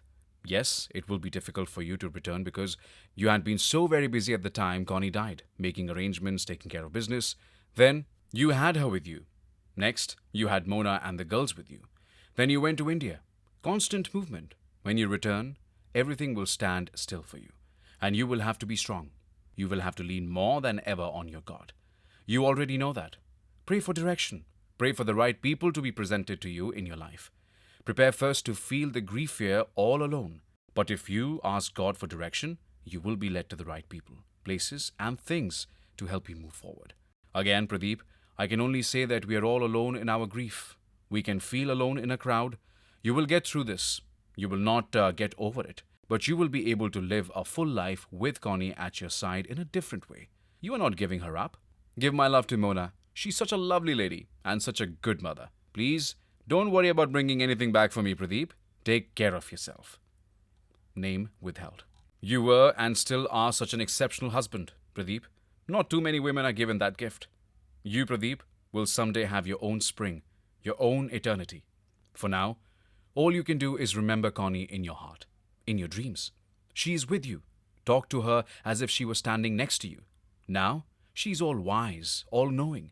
She can read your mind and your heart without you ever speaking words. They know us more than they did when they were with us. Take care, Pradeep. Name withheld. Thanks for your kind words and phrases. I renewed Connie's account, which perhaps I had cancelled as I had no desire to read, watch TV, and look at other magazines. And I was still paying for the TV. They billed me saying they would put a hold, but they charged the whole amount and are doing the same thing. The consumer report person was very nice, and he renewed Connie and yours, and due to the circumstances, he was touched and was charging me less than the regular price. Upon Connie's wishes, he gave a great price for you also, and now I will get it till January. And you too, I think, when yours is expired. So you will keep getting it, and I would be happy to read on her behalf. Name withheld. Would still be in the picture and certificate you will have to take. I can tell you, no matter if you say no. I might leave on October 20th, 2015, and I was thinking of 1 month or 5 weeks. But then I made the reservation for December 24th. This is due to the fact that I'm using my miles and they have little inventory. But I will keep checking to see if they come early. Please suggest something for me. I'm going for a long time. 2 things. I feel it is long for you to do the things. Second, I would be thinking of Connie's house. She's gone, and the home is alone. I'm missing her chairs, her computer, her room, her pictures, and her cemetery, where I go quite often. In fact, I'm writing this from the cemetery. Regarding Indian attractions, I want to see my brother and his family and grandnieces. However, I can try to come early if I'm missing Connie, her rooms, and our home. How much my life and mind have changed due to Connie. I'm writing her biography and want to finish at the earliest. I never thought I would be so much upset and suffer pain for the loss of Connie. Name withheld. Thanks a lot for your kind words and phrases, and I am extremely grateful to you and for your kindness. Yes, I'm truly going through a series of pain and suffering due to my wife of 41 years dying, and I will not be happy with any of my friends and relatives. Though it may be temporary diversion of my mind, after that, I would be the same. I don't enjoy anything and stopped eating at the super restaurants and traveling. I just make simple food to survive, and that is all. I have no desire to travel like we were doing it. I was the happiest person who has now become totally different. I don't buy anymore that God had a different purpose. And I ask God, what bad did I do or she did, except helping others and attending the good and bad events of all? I will be happy when her biography is written, but sadness will still be there. However, I truly admire your passion for me, and I will try to follow your suggestion. Thanks, Pradeep. From Name withheld, September 19th, 2015. Good day, Sir Pradeep K. Berry. I'm the guy you spoke with earlier over the phone.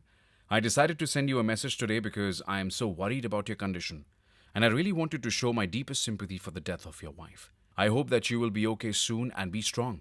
Remember that God has a purpose for all the things happening in our lives. I know for certain that we never lose the people we love, even to death. They continue to participate in every act, thought, and decision we make. Their love leaves an indelible imprint in our memories. We find comfort in knowing that our lives have been enriched by having shared their love. Leo Buscaglia. Return to Alumni Farewells. Comments. September 2015. Mona Berry. I have no words to describe her personality. As much as I knew her, she was a wonderful person, full of life, who wanted to explore the whole world, was a dedicated wife. Her far-sightedness and her way to judge, no one can be like her. We're all missing you, Auntie Connie. We have lost a gem of our family. Constance Fuller Berry. I have no words to describe her personality. As much as I knew her, she was... Thanks for your kind words and phrases and advice about Connie. You are not to feel guilty for your dedication to Connie's memories, nor to continue grieving. Pradeep. It's such a tribute to Connie that your love continues. Thanks for your kind words and support. I would say once a week, and if it is not too much for you, you can come over and I can show you. Also, I want you to see the collage pictures and other things I have put together. I love them, and I would like you to see the beginning of our 41 years of marriage pictures, and some in between. I would like to put more later on. That gives happiness and sadness. I therefore live in two worlds, happy and sad. I can't take Connie out of my mind, and neither do I want to believe she is no longer with me. Please let me know if the plants, etc., are too much due to your health. I want you to be frank because your health is first. My flight so far is on the 20th. If you want any other magazine, please let me know. I would like you to see those pictures and a very rare thing, Thanka, which Connie bought 35 years ago from India. That was one of her favorite paintings, but she wanted to frame it and find a place to hang. I got the framework done over here and asked someone to hang it, along with other pictures. You could suggest if I should try to hang Thanka somewhere else. Connie would have not allowed me to hang in the living room, so whenever you have time, come over. Please take care of your health and fitness. Regards, Pradeep. Thank you for all your trouble, Pradeep.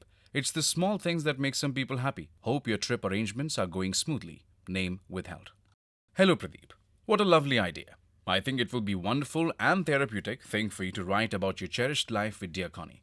Such a dynamic, well-rounded, thoughtful, and humane person should be memorialized in writing. And you, who knew her best of all, are the perfect person to put her into words. I'm so sorry for your pain. I miss Connie, and I'm sure several of us in the building do. Her intelligent, benevolent presence leaves a great void. Pradeep, I hope this is of at least a little aid. Please take care of yourself. Name withheld. Dear, name withheld. It was in my mind for some time that I talked to you. I'm writing a biography about Connie and bringing out our love destiny, true love, and quotes from the world's scholars, going back to 520 BC. I discuss the painful end, my suffering, her education, reading, love for world travel, our house that was her life, the best restaurants and food, our experience of travel, some true episodes, and some of her best things that she always remembered. I mention her role as a wife, best friend, sister, and mother. With evidence of this, written in India centuries ago, I bring up books with proof, messages from Gandhi, Nelson Mandela, and Martin Luther King Jr. Some of the other experiences include the Broadway shows, Las Vegas show, Mozart, and Vienna. Her character, her charity, her contributions in exposing me to US culture 41 years ago, and so many things under different headings. I was wondering if you know someone who can proofread and can edit this, giving a second eye. I have great respect for you, and Connie was happy for your personality as a team player. Hope you are doing well. It is 7 a.m., people are going to work, and I'm going to sleep. How life has changed for me without Connie, who meant the world to me. I'm truly living in the pain and in the trauma. I was in the hospital from February 20th to 28th, 2015, and had lived on 3 to 4 hours of sleep. I don't know how I was able to do all of that. More later. Thanks, Pradeep. Name withheld. Trust you and your family are doing well. I also hope your knee is better and better. I'm doing well with my family and family. Going to the market just to pass time. I do go to gym for 1 hour as there is no indoor swimming pool. I'm also getting pain in my legs, which started on May 22nd, and when I came from India on July 23rd, I saw a few doctors and went for physical therapy. How is everything in the building and our apartment? Connie always remains in my heart and soul all the time, and I can't believe that she's no more with me. I would never be able to forget Connie, who was my world and precious diamond. I'm writing a biography, but it has been slow. I'm going to spend 4 to 5 hours daily. I was writing the whole day, sometimes till 6 a.m. in the USA. I have to proofread and edit again and again. Please be in touch. Pradeep. Dear, name withheld. Trust you are doing well. My name is Pradeep Berry, and I'm the husband of my darling wife and best friend, Constance Berry. Also, Constance Fuller before marriage. A graduate of Carleton College in Minnesota and the University of Michigan. Constance and I were married for over 41 years. We were two bodies and one soul. We had been getting messages from the University of Michigan for 41 years and have taken many trips with the University of Michigan alumni. To name some, Crotona, Tuscany, Ireland, Budapest, and Amsterdam. Later, we cruised with Vantage to Norway and Europe. It breaks my heart and soul to inform you and the university that Connie, my world, expired unexpectedly. Later, after many painful episodes and a series of traumatic things she and I went through, I think about her every movement of my day. I lost my battle and saw my wife taking her last 4 breaths, and I could not do anything. I have lost my wife, and I don't think I will do anything including travel, dining, symphony, Broadway shows, and Oscar-winning movies to name some. Finally, I would like to be connected with the University of Michigan. She left money for Carleton and the University of Michigan. I would like to continue sending some small donations. I left a very high-powered senior management position in 2005 for my darling and never looked back. Connie wanted to enjoy life and travel more and more. We truly enjoyed whatever Connie wanted. Having said all that, we had been working and traveling to the United States, India, Europe, Alaska, and the Caribbean. In our 41 years of marriage, we were both extremely happy. I wrote this long as part of a tribute to Connie. Thanks, Pradeep Berry. Thank you, Mr. Berry, for the email and information. I have made progress on reviewing the records and expect to be finished by the end of the week, and I will reach out to you then. Please feel free to provide me any additional information in the interim. Thanks again. I miss all but would not go and remember that with pain, as Connie is not with me physically. I would put all in her biography, including the following: 7 trips to India, our 10,000-year civilization, Lord Krishna, Chanakya in 520 BC, Egypt, mummies, many world scholars, Nelson Mandela, Gandhi, Dr. Martin Luther King Jr., her favorite music, our happiness, and being two bodies and one soul. Her clothing, her shoes, her walker, oxygen, her house that I want spotless. I'm going to have a cleaning girl here for hours weekly. I want to do things that used to make Connie happy, and I go to a cemetery every week or twice a week. Name withheld. Thanks for your kind words of wisdom and the prompt response. The reason I wrote for the 27th was Krishna's birthday is on 26th, and she was keen. However, Mona decided that they can have a party on the 10th, and she has no problem if I leave on 12th. I have confirmed seats on the 12th and can change for the 27th. I'm not worried about Christmas, and I would not mind being alone. After all, I have to come either the 12th or 27th. Regardless, I miss Connie's empty room, her cemetery, and our home.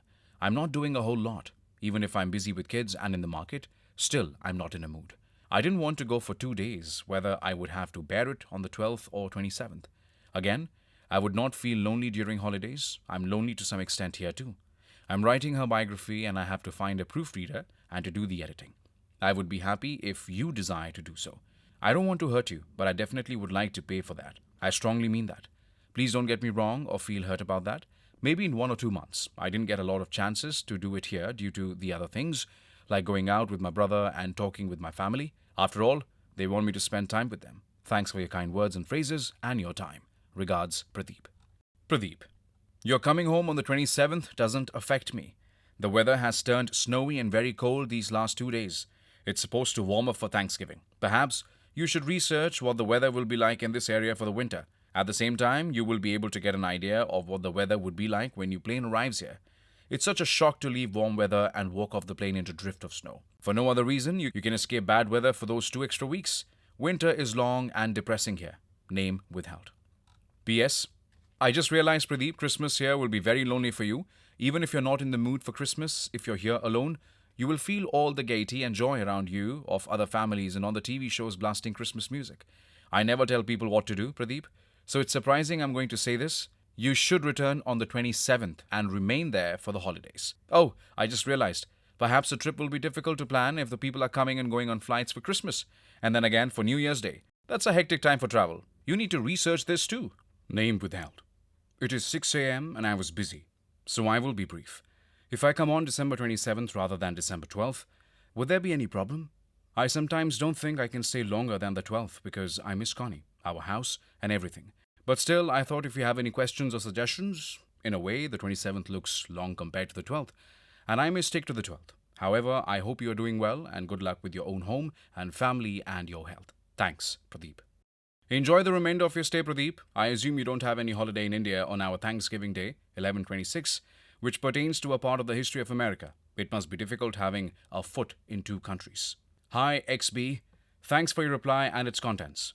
Regarding Thanksgiving, you are absolutely right. India never celebrates, and most people don't know about it. Thanksgiving was an extremely important part of my 41 years of marriage with Connie.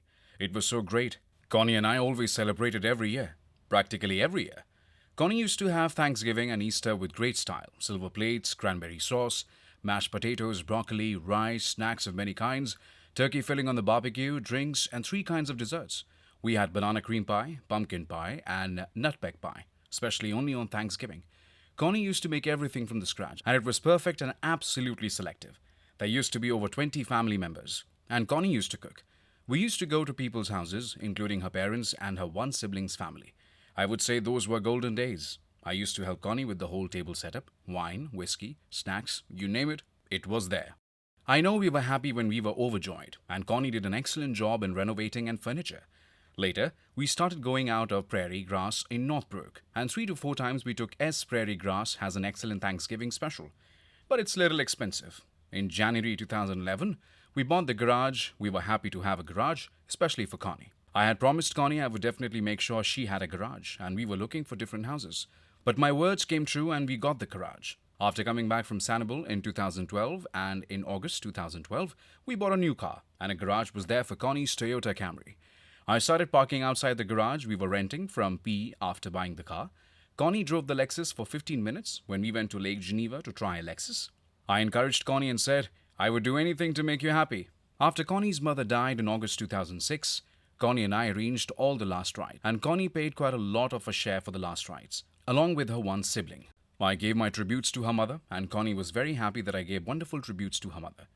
I bet it was nothing but great, and Connie and I used to work days, nights, and weekends to do a perfect job.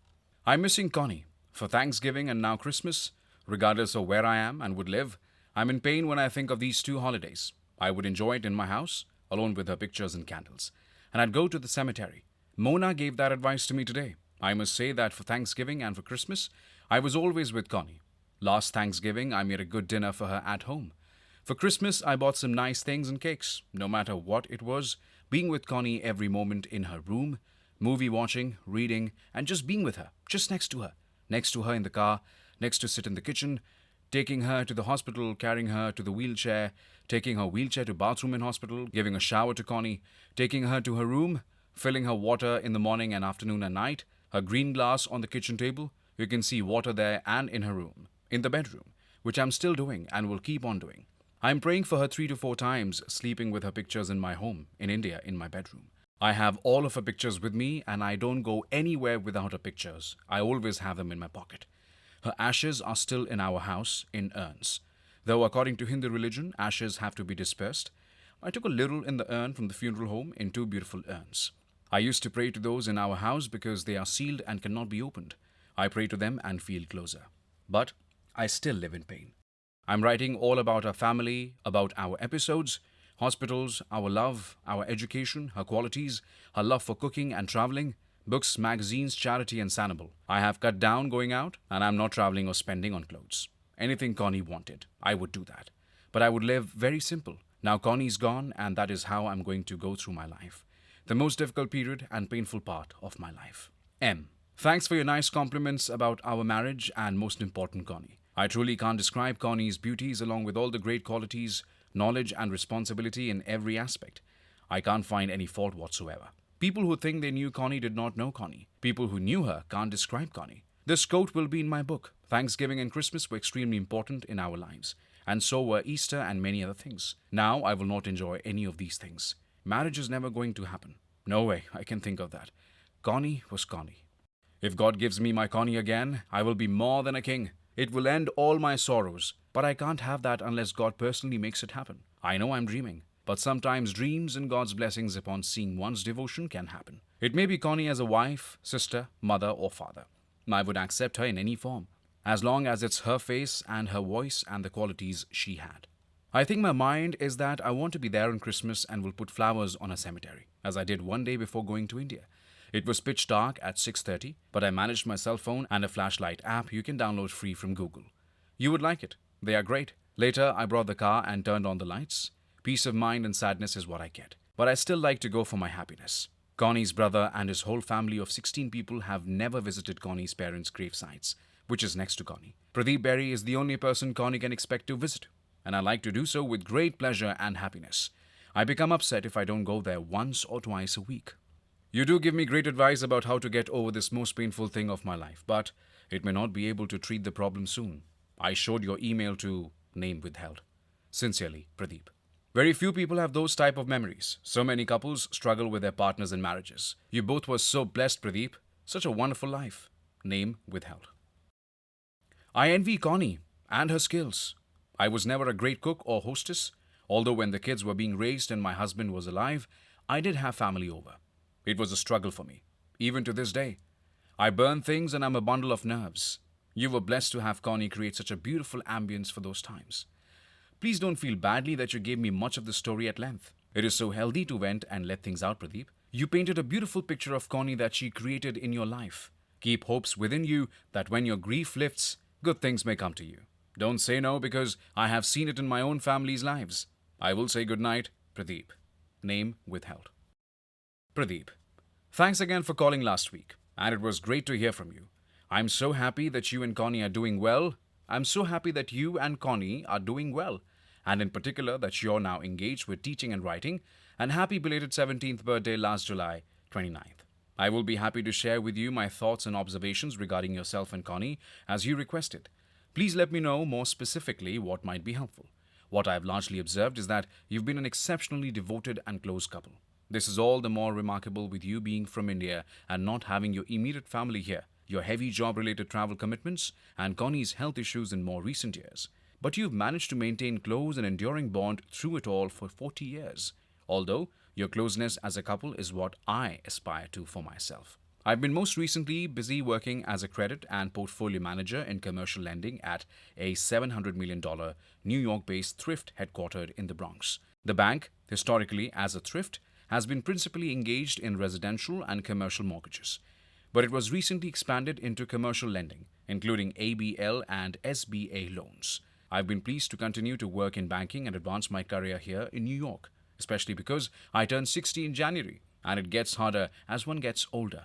And as I've said, as much as I miss seeing people such as you in Chicago, to whom I was close, I've benefited on balance being where I have better opportunities. The biggest event in my life is meeting and marrying on Saturday, November 26th, in Great Neck, New York. A special woman, Karen Ferrari. Karen is an attorney who was born in Brooklyn and grew up in Long Island. Karen was previously married with no children. This will be my third and final wedding in life, and my final shot at complete happiness. We've been together for over a year and have shared an apartment on Manhattan's Upper East Side since early June. You and Connie are cordially invited, and please give me your address for an invitation. Please also feel free to visit us at any time. As you know, there's always so much to do and see in the Big Apple. I plan on coming back to Chicago next spring, but have too much going on till then. In the meantime, let's be sure to continue to stay in touch, and I hope to see you in November for my wedding. Ed Mueller, Senior VP Banking, New York. Dear Ed, I'm very grateful to you for your sincere compliments, and I know you mean this. I have known you since 1993, and we have been close friends. The time we spent at ABL Consulting was one of the better times. Connie is Connie. I truly mean that. I have never seen another person like Connie. I'm writing this from the core of the heart. My Connie is absolutely special. You recall going with me and Connie to Monticello, Indiana for the company in my white Toyota in 1994 or 1995? A small town, and I recall you going to the library there. How much love was developed with Victoria, and how much fun was that? Then there's the time you came to Sanibel and we took you to Captiva and had grappa, fresh lemon pie. The drive was beautiful, and we had a 2-bedroom condominium. We asked you to stay with us, but you had to go to work on Monday. Those memories are good and bad, but the reality is there. People avoid good or bad past, but I think it is nice to remember and share with those people. I'm going to thank you again, and Connie is very appreciative of what we are doing. Thanks for the nice letter. Best wishes to you and Karen. I'm sure you will find yourself in a world of joy with Karen. Best wishes, Pradeep. For whomsoever this note is for, I have had the great good fortune to have maintained a close and valued friendship with Pradeep for over 20 years. During this time, he has been as loyal and devoted a friend as anyone could wish. I can honestly and truthfully assert that I have never known as close and devoted a couple as Pradeep and Connie. Their abiding love and complete dedication have been abundantly evident. This is particularly noteworthy given Connie's health issues in recent years. Even if I come close to attaining this level of dedication in my own impending marriage, I'll be completely happy. Ed Mueller, Vice President, Banking, New York.